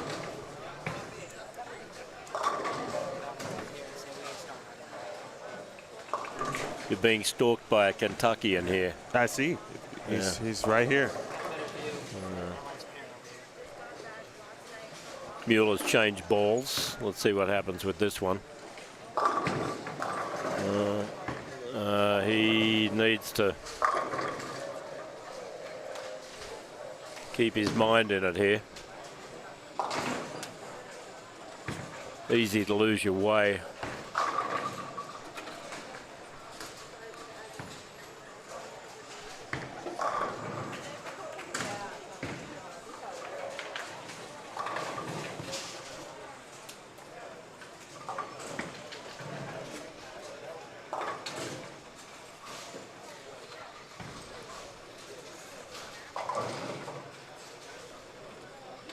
Tracy Novak.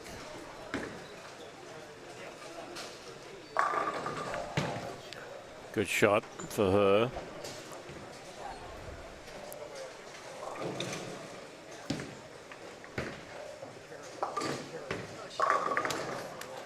Two doubles for Hare.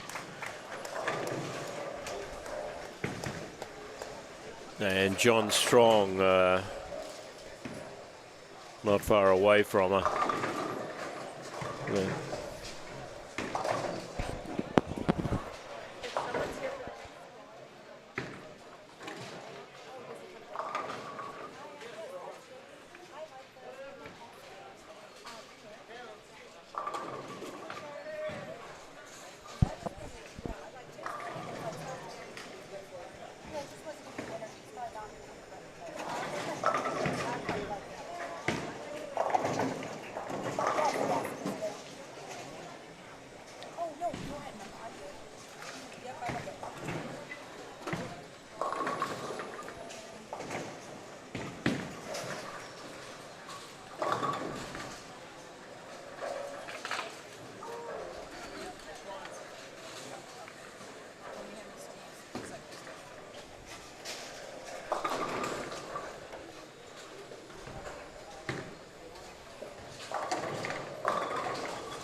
Duran and Mueller tied for second, both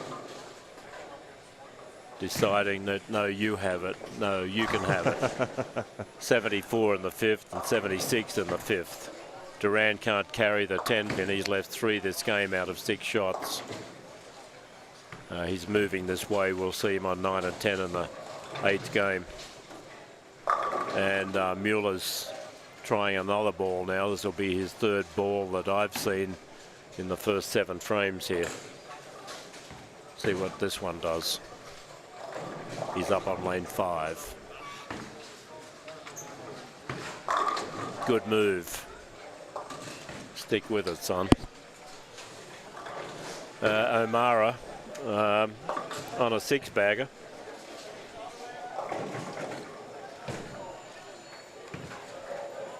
Former Navy guy. Got a lot of vets that bowl here in the Albuquerque bowling centres. And that was a great shot by him on lane 9. That's a 7-bagger for Sean O'Mara. He's bowling in 3 leagues this fall. And he said to me a couple of weeks ago, I want to get ready for next year's New Mexico Open. I said, why wait? And he came up to me on Monday night after the sweeper and decided to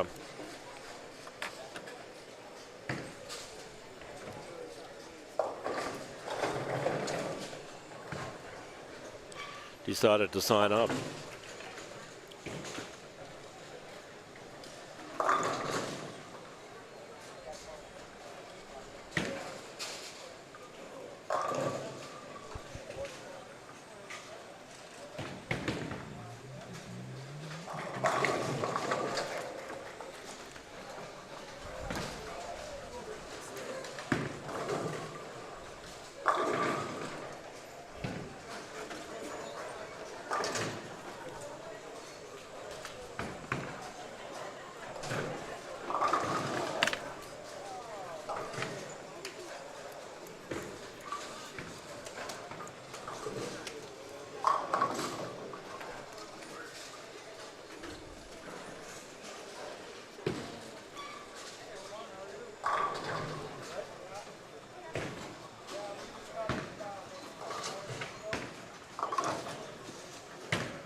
Pretty good style, Tracy. I think she's bowled some women's tour stops in the past. Yeah. Where was she from originally? Michigan? Or? She's from Kentucky. She's from Kentucky. She's from Louisville, and Steve, of course, moved to Louisville, and then they got married. Now with 2 wonderful children.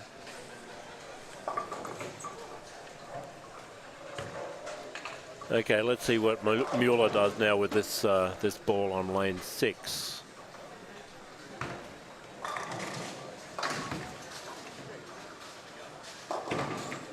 Oh, got away with one there.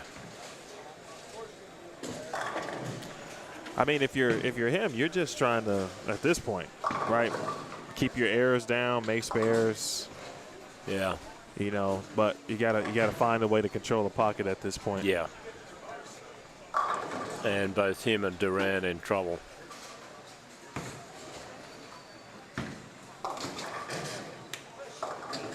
Here, just left a washout, and now a split to follow.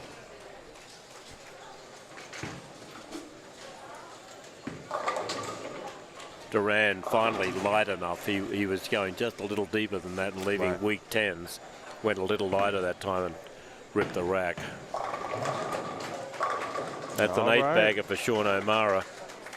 So we've got 2 8-baggers in a row. Yeah. One from Nathaniel Duran in game 6, and now one from Sean O'Mara in game 7. Trying to overcome a couple of stinkers, a 150 and a 126. And that's certainly going to cover 1.5 of those 2 games. So last time Nathaniel had the front 8, I switched to his pair to see if he was going to get the front 9, and he missed. I'm not going to do that to Sean. I'm going to wait. Do nothing. I'm going to wait. I'm not going to let you leave this spot. You stay right here. That's right. You watch me go turn that camera and everything. Well, Mueller's found a way there. He can go off the sheet for 194. And that will keep him in 2nd or 3rd place. $350 for the winner of this squad, courtesy of Principal Financial Group, and I can almost absolutely guarantee that's Jimmy Tillery.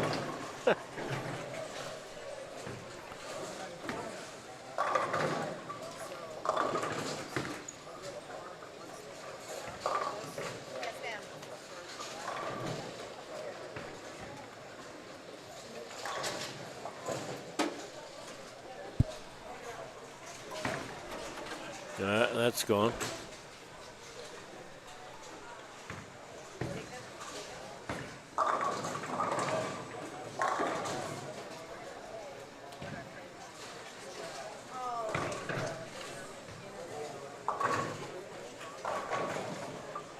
Well, Duran looking for a double over here on lane 12.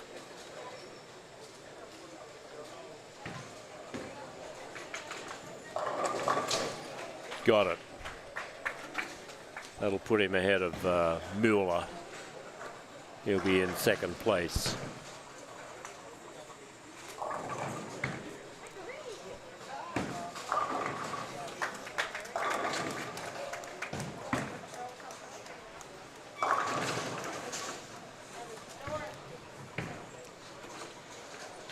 Here comes Sean O'Mara looking for a 9-bagger. All right, Sean. I'm not turning the camera yet. The last couple have been right in the hole.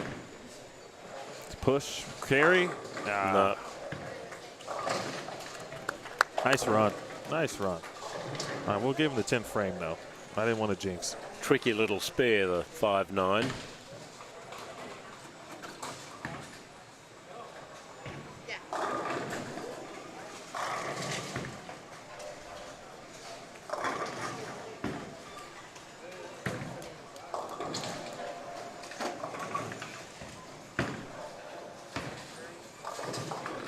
Made that.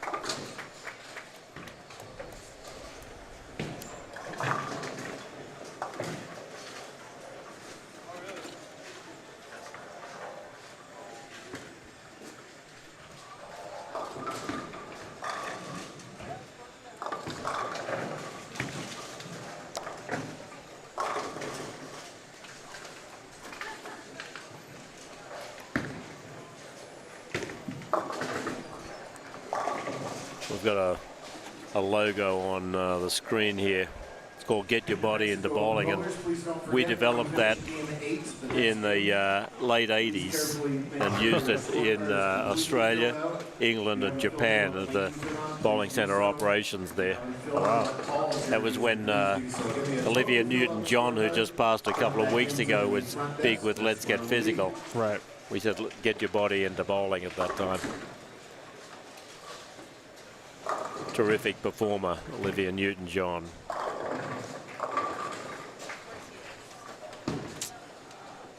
Tracy is ninth after 6 games. Yeah. And doing pretty good.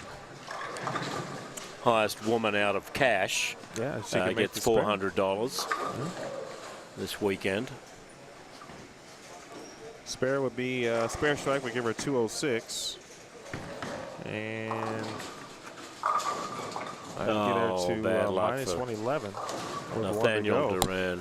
Wow.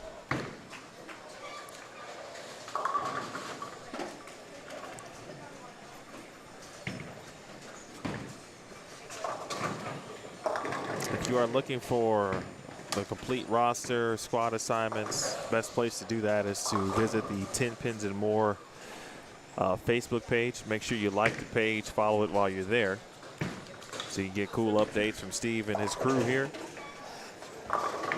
But Jeff posted the roster, and the roster with the players has their individual squad assignments on it. I just dropped that one. 172 puts him minus 30 for Mueller, and Duran can go off the sheet for 195, so he'll be in second place if he can do that. Oh, bad luck for Adrian Hare there. It was a good shot.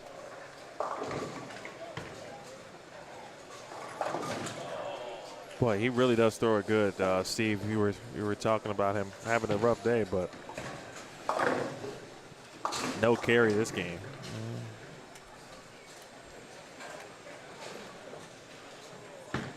Uh-oh. Not good. 176.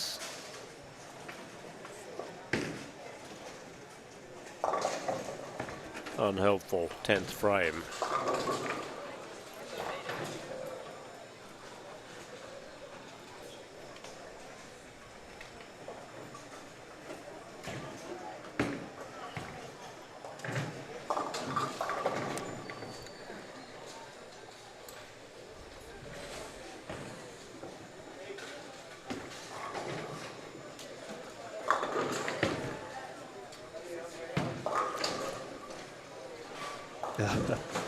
Steve, I was actually talking about Tracy when I said 9 spare strike would get her to 206.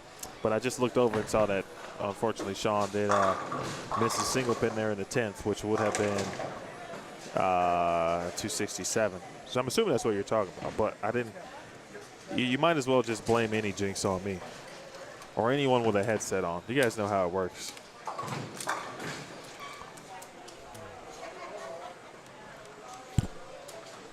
Well, O'Mara flagged the 10th, 256, the second high game of the day that we know of. And he'll be moving on to our main covered pair, lanes 7 and 8.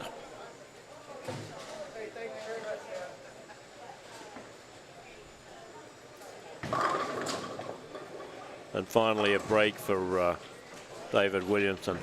Look at that. 1 strike, couple of cold 8 pins. Go off the sheet for 2-0-0.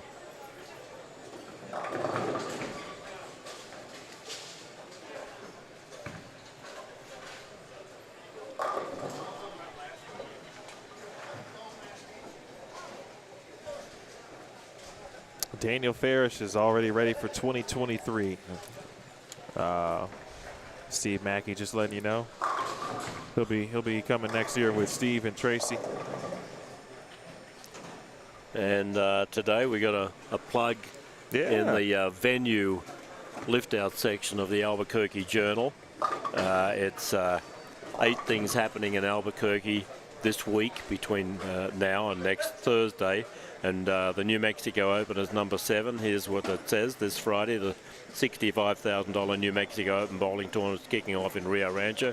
Main event happening through Sunday. Each day begins at 9. There's an expected field of over 190 contestants ready for the 18th edition.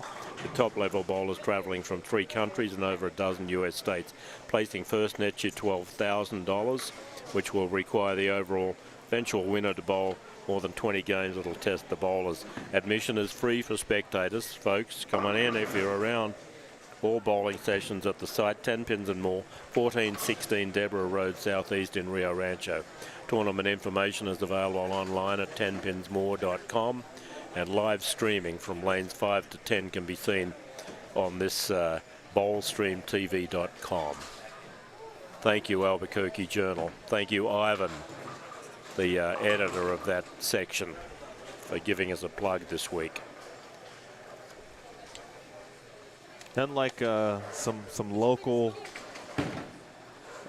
publicity, local newspapers, local media still out covering.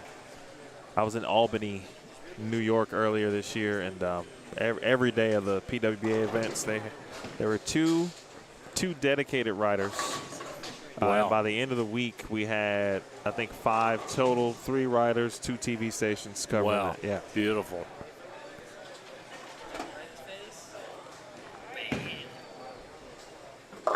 Used to be like that in Sydney back in the day, before social media came online. We had 5 daily papers in Sydney at one point. The Australian, which was a national daily like USA Today.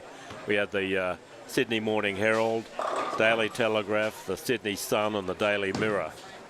And they all covered bowling when we had the Sydney Cup tournament or the Australian Open or South Pacific Classic. We also had coverage on radio sports programs. We'd do live crosses there.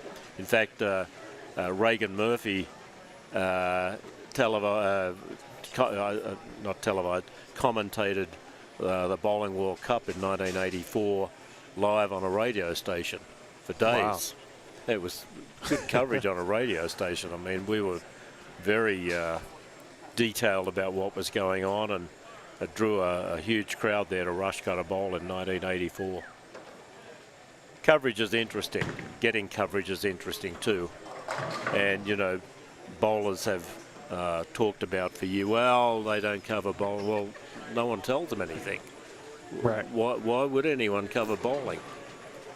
You just gave us a great example of Albany. Started out a tournament, all of a sudden 5, 6, 7 outlets are covering it, plus the social media. So, you know, it's our fault, quote, fault, if we don't get coverage for our sporting events. It's not a mainstream sport. It's never going to get these talking heads talking about football for 5 hours saying nothing. I mean, it just drives me nuts. You see all the time they get for these talk shows about basketball games and Right. baseball and football. It just drives me crazy.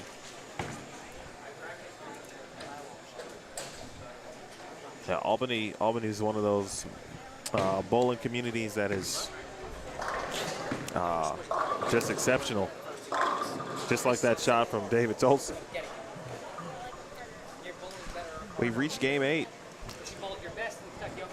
Yeah, see, he's about 130 or so under, I think, Dave Tolson, but that was a good start for him. Here comes Sean O'Mara, just had 256.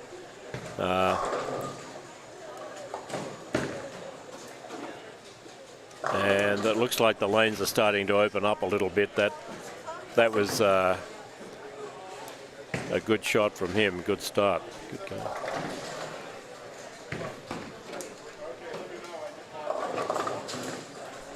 Yeah, Sean We've got an just had the interesting front foursome here. We've got Sean just shot 256. Tracy Novak, high woman thus far, along with Adrian Hare, both doing quite well. Dave Tolson and Aaron Griego, a new bowler. And I might say a keen bowler, very keen. Oh, I got you, Steve. Yeah, and I should have changed it that time, or he probably would have struck. Someone just mentioned haven't seen that AMF AccuScore for a long time, and Daniel Farish grew up with that. We've had it here, and we upgraded with News Center Consulting, bigger screens, and it's been a real good upgrade for us. And I can tell you, having worked for AMF, AMF AccuScore is one of the most customer-friendly corrections and whatnot on the keyboard. You know what? That's a great point. And I didn't know that, but when you said that, I'm thinking about how many times I see, you know, bowlers, especially at a tournament, if someone's trying to change the score, right? Some scoring systems in that area can be a little bit more intricate than others. It could be a bit more difficult to figure out how to change the score, which, you know, it's not difficult, obviously, but every now and then you'd be like, okay, I'm hitting the button. Or, yeah, what's happening? it's yeah. not working.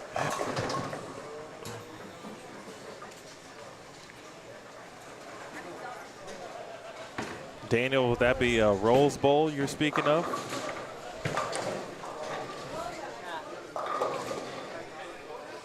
10-pin there for Novak. The Miller-Novak family might be watching. Some other individuals from Louisville, Kentucky might be watching. We say hello. Steve Mackey, the tournament director, joining me. My name is Emil Williams Jr.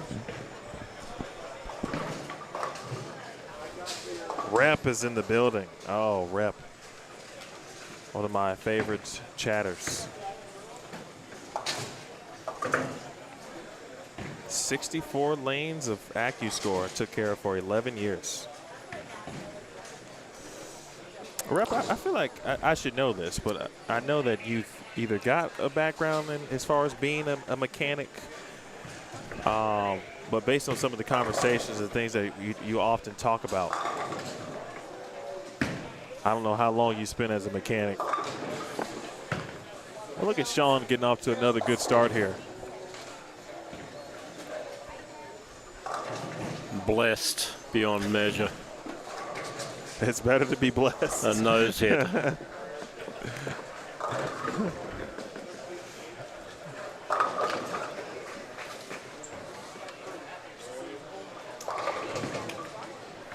Hook. All right. Starting to see a little hook down lane. This is game 8, of course. It took obviously an entire block. Dave likes to practice. I see a lot of his stuff on Facebook. Okay.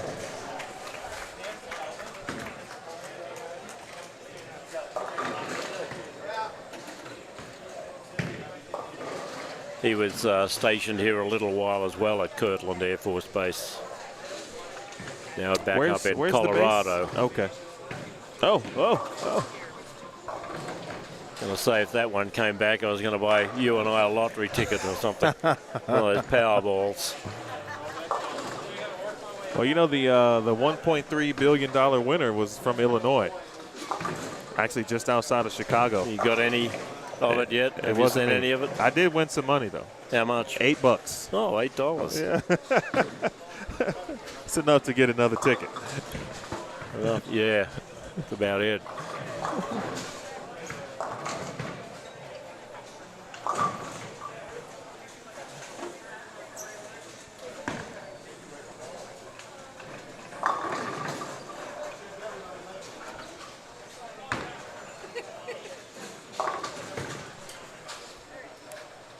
Well, let's have a look at Duran over here. He's about to come up on lane 10.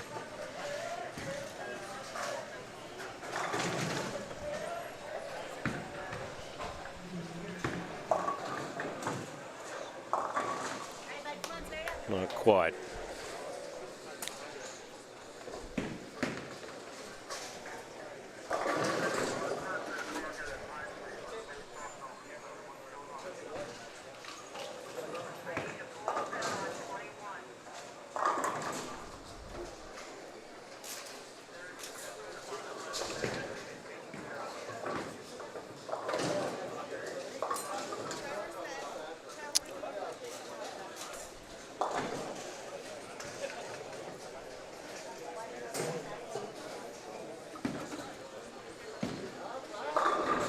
Well, the pleasure's been all mine, Emil. I'm going to collect some money for squad 2.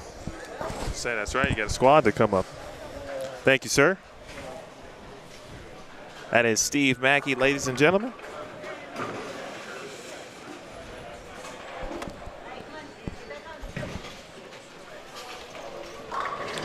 We'll close out game 8 here in squad 1.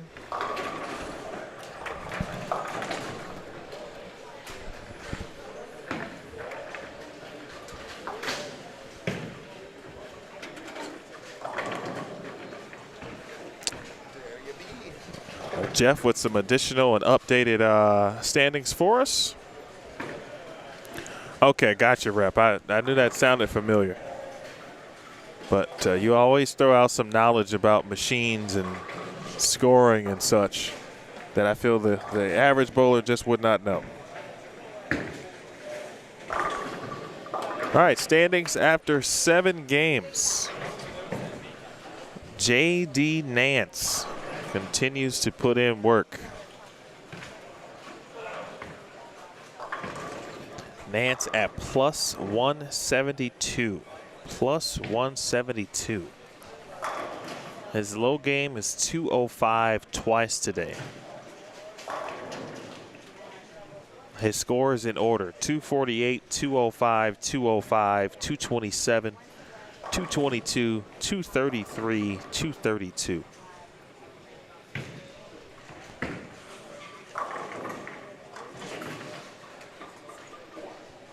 All right, so Nance in first, Nathaniel Duran at minus 20 is second. Dominique Mueller is third at minus 30. John Strong fourth at minus 50. Adrian Hare fifth at minus 68.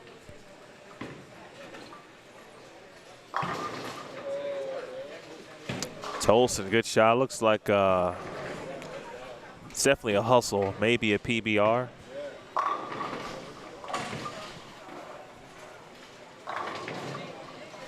I'm no expert, but I've seen enough bowling in my day. This is wishful thinking because it's not going to happen. But if half the field or half of a squad decided to take a little surface and pipe it up 5, 6, 7 for a little bit in practice, the entire squad would certainly benefit, based on what I'm seeing. Because where David Tolson's ball is hooking down lane, of course you don't have that on the fresh. and you see the ball reading and hooking, and it wants to make the turn, just like Kyle Pierce's ball right there. That's not doing that on the fresh, but the balls give the implication that they would like to hook. They just can't quite get up the hill on the fresh.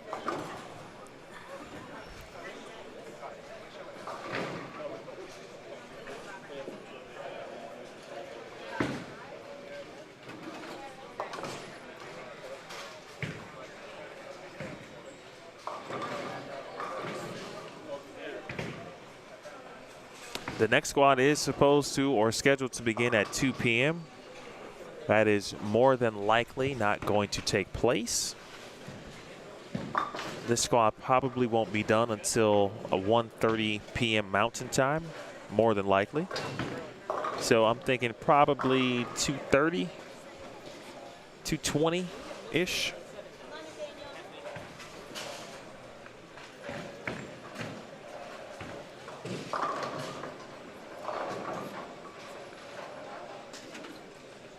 Yeah, James, there's no doubt. I mean, urethane is back and here to stay. I know a lot of folks have quarrels with urethane. I could care less. That's just me from what you use urethane. What I have learned, though, just from talking to high-level competitors and even high-level youth players, yeah, very important to understand, at least for one's own game, when to use urethane. There certainly seems to be some times where maybe you shouldn't use it. There seems to be some times where you think maybe it's not in play, but it is.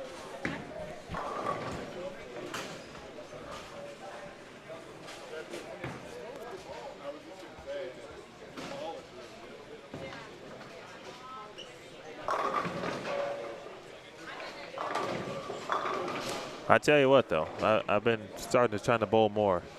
I'm going to get one and see where it might fit.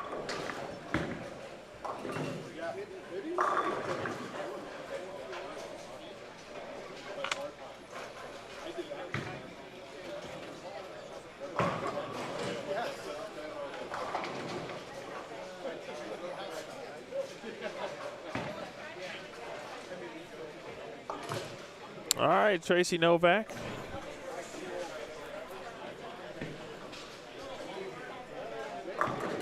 Again, if you're just joining us, this is Game 8. 2 p.m. squad more than likely will be delayed slightly. Don't have a concrete time, but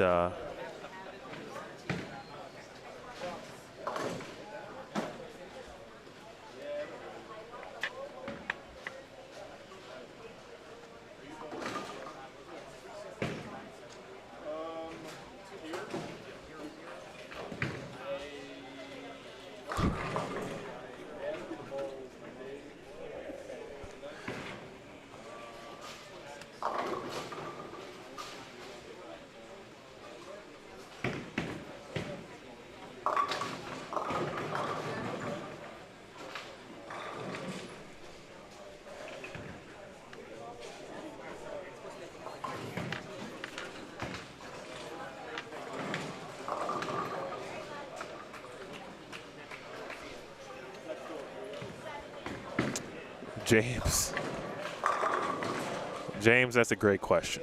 I saw someone else comment about that earlier. I don't know. I'm gonna go to the rules on that because Aaron essentially apologized for walking up on Jason over to the left. But if it's one lane courtesy, then that would have been the proper move for Aaron.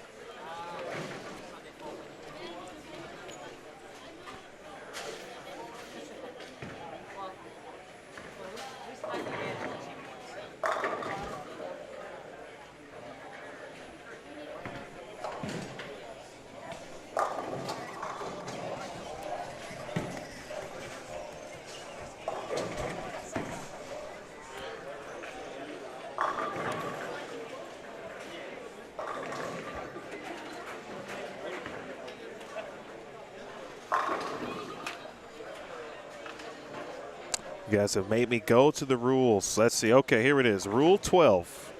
Lane courtesy is extended to 2 lanes on each side of your pair. So, yes, it is essentially a PBA type. Or PWBA. Seems like the double jump is, or the 2-lane courtesy is only in play at the professional level. But I like what Steve has in the rules here. Where was it? Rule 6 states that everyone bowling in the New Mexico Open is considered a professional and as such are expected to act as professionals. Hence, and thus, the lane courtesy extended to 2 lanes.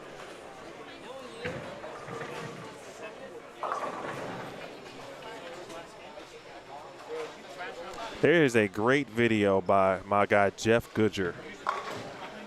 I'm gonna have to find that.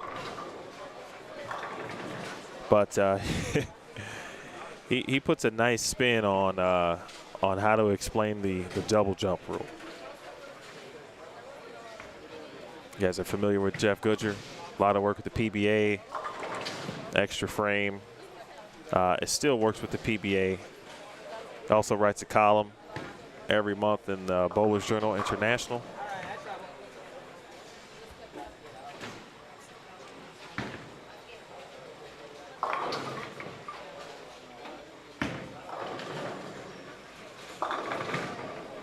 All right, Sean. I'll tell you, where was Sean at? Hey, man. He might find himself in a position that you never know at the end of tomorrow.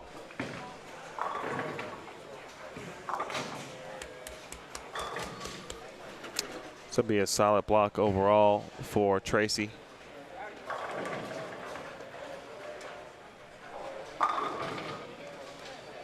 Williamson finally getting some carry.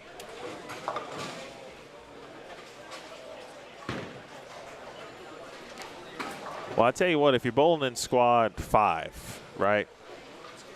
And so you're bowling there, you know what you're going to need theoretically. You know what numbers you'll need to post. And if you get to game 8, you can see some lanes have opened up a little bit. You can put up some scores certainly in the back half of a block. But if you can figure something out on the fresh,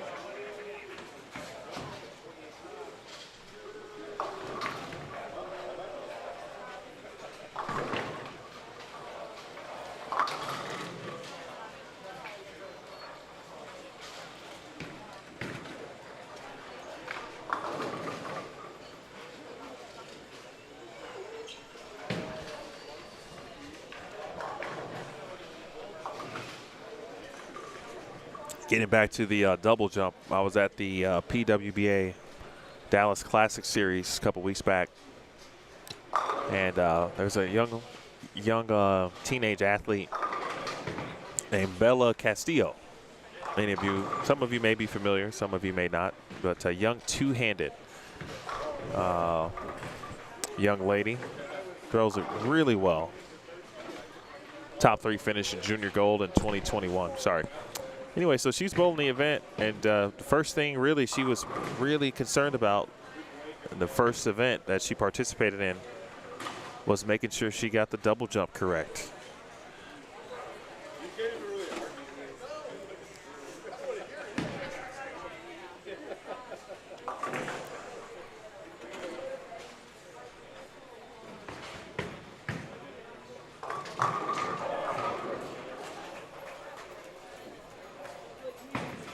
We certainly hope to have you back next year, James.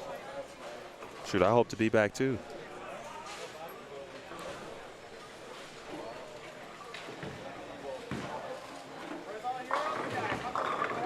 We'll check in on Nathaniel Duran.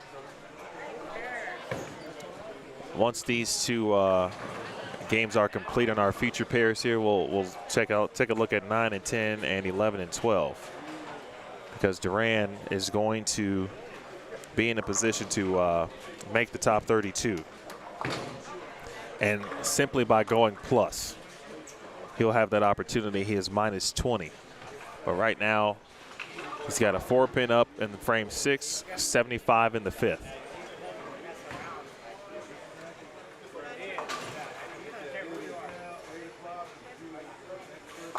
Quality shot there from Williamson.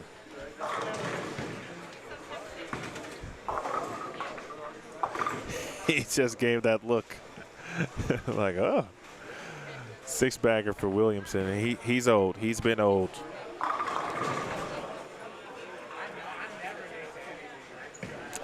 I do agree that it's probably the best lane courtesy. You know, but the only times I see it in a non-professional setting is almost zero, right? Even at league, you probably have more arguments about lane courtesy at league than you do at a tournament. Some people in league need 5 lanes.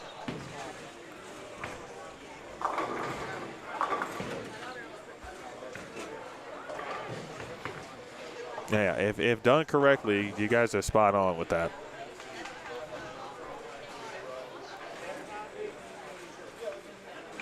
But you get that person in league who, you know, you're up on lane 5 and they're up on lane 12, and they're going to turn around, put their ball on the rack and start over.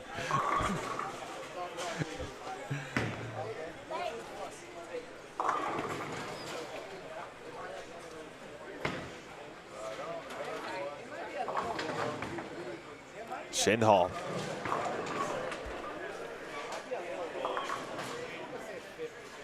Or Shin Wolf, excuse me. Getting way left. Getting some time in on that left lane.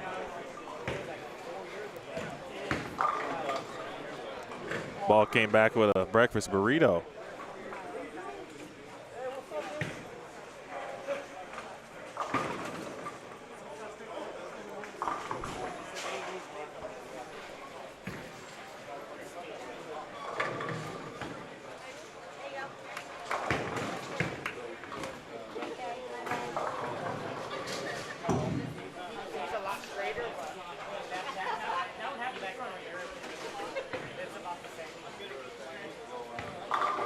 Nice way to end it for Tracy Novak.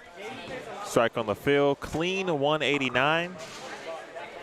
I don't know if there was a wager between the Novak family. But Steve got his work cut out for him.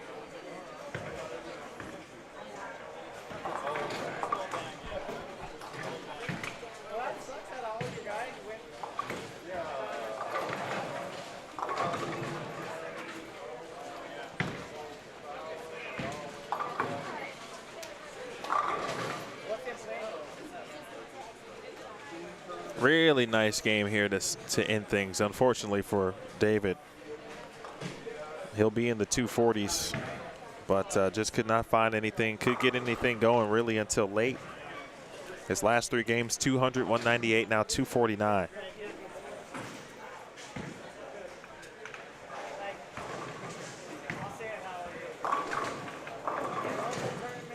Just ran.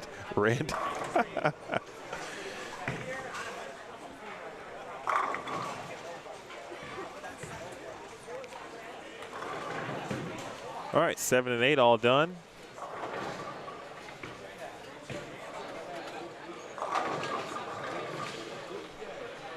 Well, Nathaniel's going to have his work cut out for him here. He can only get to 193, so at best he's looking at a block of minus 27. Jason Shinwolf, I saw him watching. Oh, good messenger there. Duran on the right of your screen. Some clipped the 4-pin. Shinwolf was watching a sweepers. That's got a hook and hook a lot. He's waving it, the big wheel.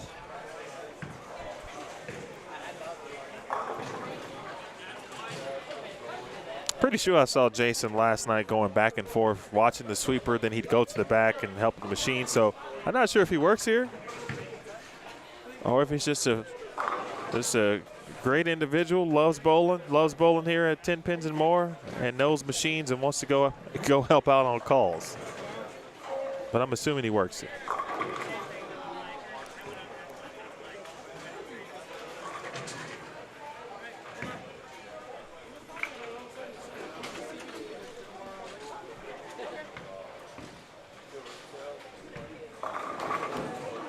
James, he is throwing a Black Widow pink urethane. And now we will check in specifically on that pair.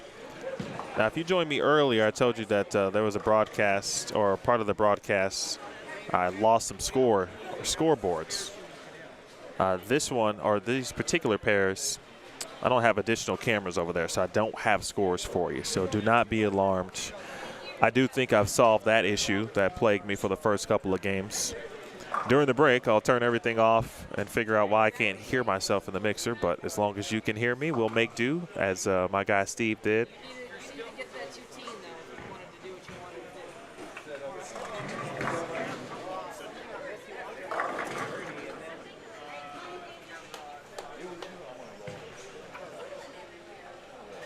So Duran, he's got 107 in the 7th, a strike in the 8th frame.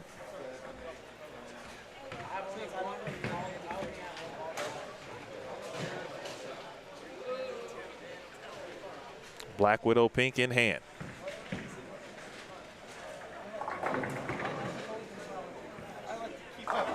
All right.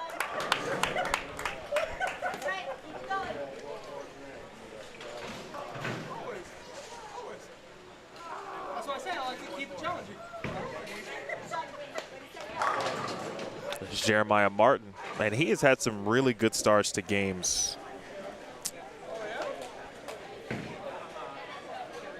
I'll tell you, I've seen at least probably 3 games now. He probably had 230, 240 out there. And a couple of splits or 2 in open frame. And just like that, the New Mexico Open comes out and gets you.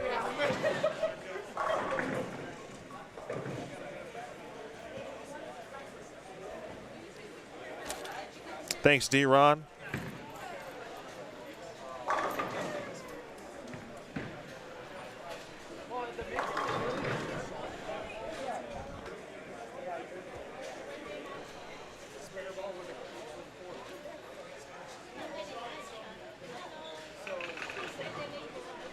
D-Ron, I'll get your opinion on this here if you don't mind.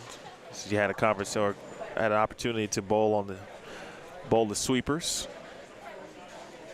Get your thoughts on what you've seen. I don't know how much you got a chance to watch today. What you saw versus what you bowled on, if it looks similar, etc.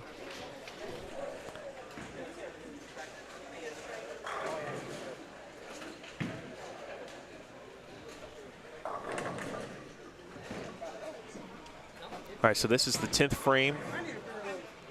AJ Martinez on the left. This is, I had Emil, Lauren on the right, and Lauren, who started her day with 203. Last 3 games, she's gone 198, 208, and now one more, and she'll be in the 220s.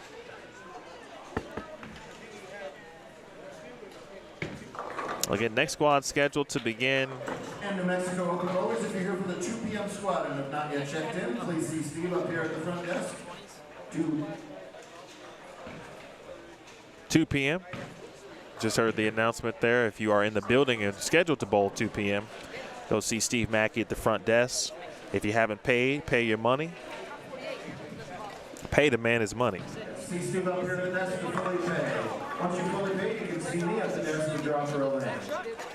8 squad bowlers, once you're done your 8th game, please completely fill out your scorecard and turn it on into me, also up here at the front desk.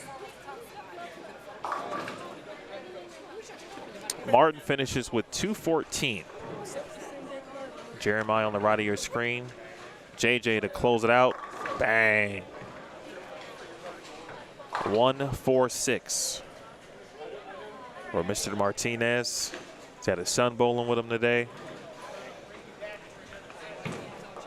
Adrian Hare. Oh, and another 8-pin. Wow. And Adrian was 5th at minus 68, and she can't get to plus either. Best she can do now is 173. Nice job by Lauren, 226. All right, Duran needs 190 to have a chance. Oh, a late trip with the 10.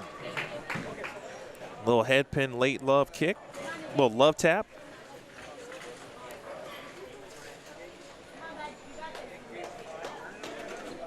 That's big. Again, Nathaniel at minus 20. His game's 161, 180, 209, 210, 181. Game 6, he had the front 8. Finished with 257, 182 in Game 7. And one more here to put him in the 190s. If he gets them all, he could be in the books at minus 27 and have a chance at making this top 32. Hook a little. Oh, and more carry. Boy, the carry machine is running.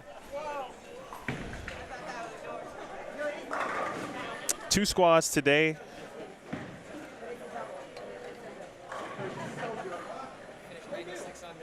Yeah, we're up 2 squads today, 3 tomorrow. And then you get your 1 chance during your squad, bowl your 8 games, post a score, and hope it's good enough for the top 32. And match play, the bracket begins on Sunday morning. Uh-oh, hook. Well, not the way Nathaniel wanted to finish that one. So he's going to finish at 183, or with 183, excuse me. And now that's going to be minus 37. And you anticipate it to be close. You certainly feel better about minus 27. But nonetheless, pretty solid bowling overall there by Nathaniel. Rose City, no re-entries in this tournament. It's one of the rare events like this where you see 10, 12, 13,000 on top that does not have a re-entry squad, or at least one. I asked Steve about that. It's intentional. Hey, you come in, you bowl your one, you get 1 shot. It's like Eminem. Do not miss your chance to blow. This opportunity comes once in a lifetime, yo. That's it. Bowl your 8 games and you're done, and hopefully it's good enough. Entry fee is $270 cash, I believe it was $280. I think he said $285 or so. Credit card.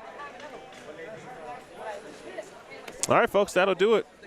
Squad 1 officially in the books. We made it through. I got some little technical things to see if I can fix during the break, so I'm going to go and do that. The next squad is scheduled to begin at 2 p.m. Mountain, 3 p.m. Central, 4 p.m. Eastern Time. Again, 2 p.m. Mountain, 3 p.m. Central, 4 p.m. ET. And don't want to leave out my people on the Pacific time zone, 1 p.m. PT. That's our next squad. Mike Miller is out right now with the lane machine. The lanes will be opened. Oh, I'm sorry, oiled. The lanes will be open. That's funny. So that's our next squad. So be on the lookout. I'll give you an update in about 30 minutes to give you a time on, if we're not starting at 2, about how long we will be. I'm guessing if it's not 2:15-ish or so. I appreciate everybody tuning in. Come on back. We've got more for you. Big thanks to Steve Mackey, of course, Dana Miller-Mackey, and the entire staff here at Tenpins More. Want to thank all of our sponsors.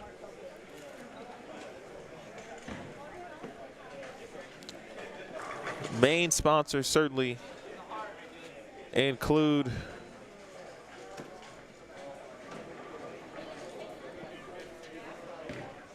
Pabst Blue Ribbon, Petrie, New Mexico, Principal.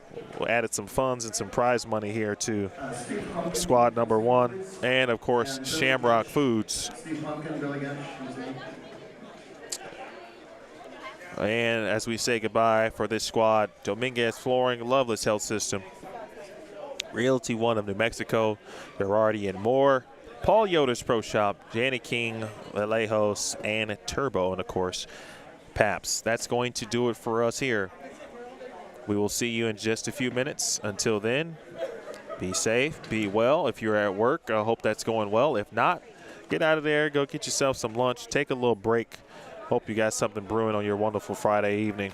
Come on back and spin Squad 2 with me, Steve Mackey, and the rest of the crew. So for Steve, Dana, Jeff Hemer, Mike Miller, and everyone here at Tenpins and More, my name is Emil Williams Jr. We say so long for now. Squad 1 in the books, the 18th New Mexico Open. You watched it live and you watched it only on Bowl Stream TV. We'll see you soon.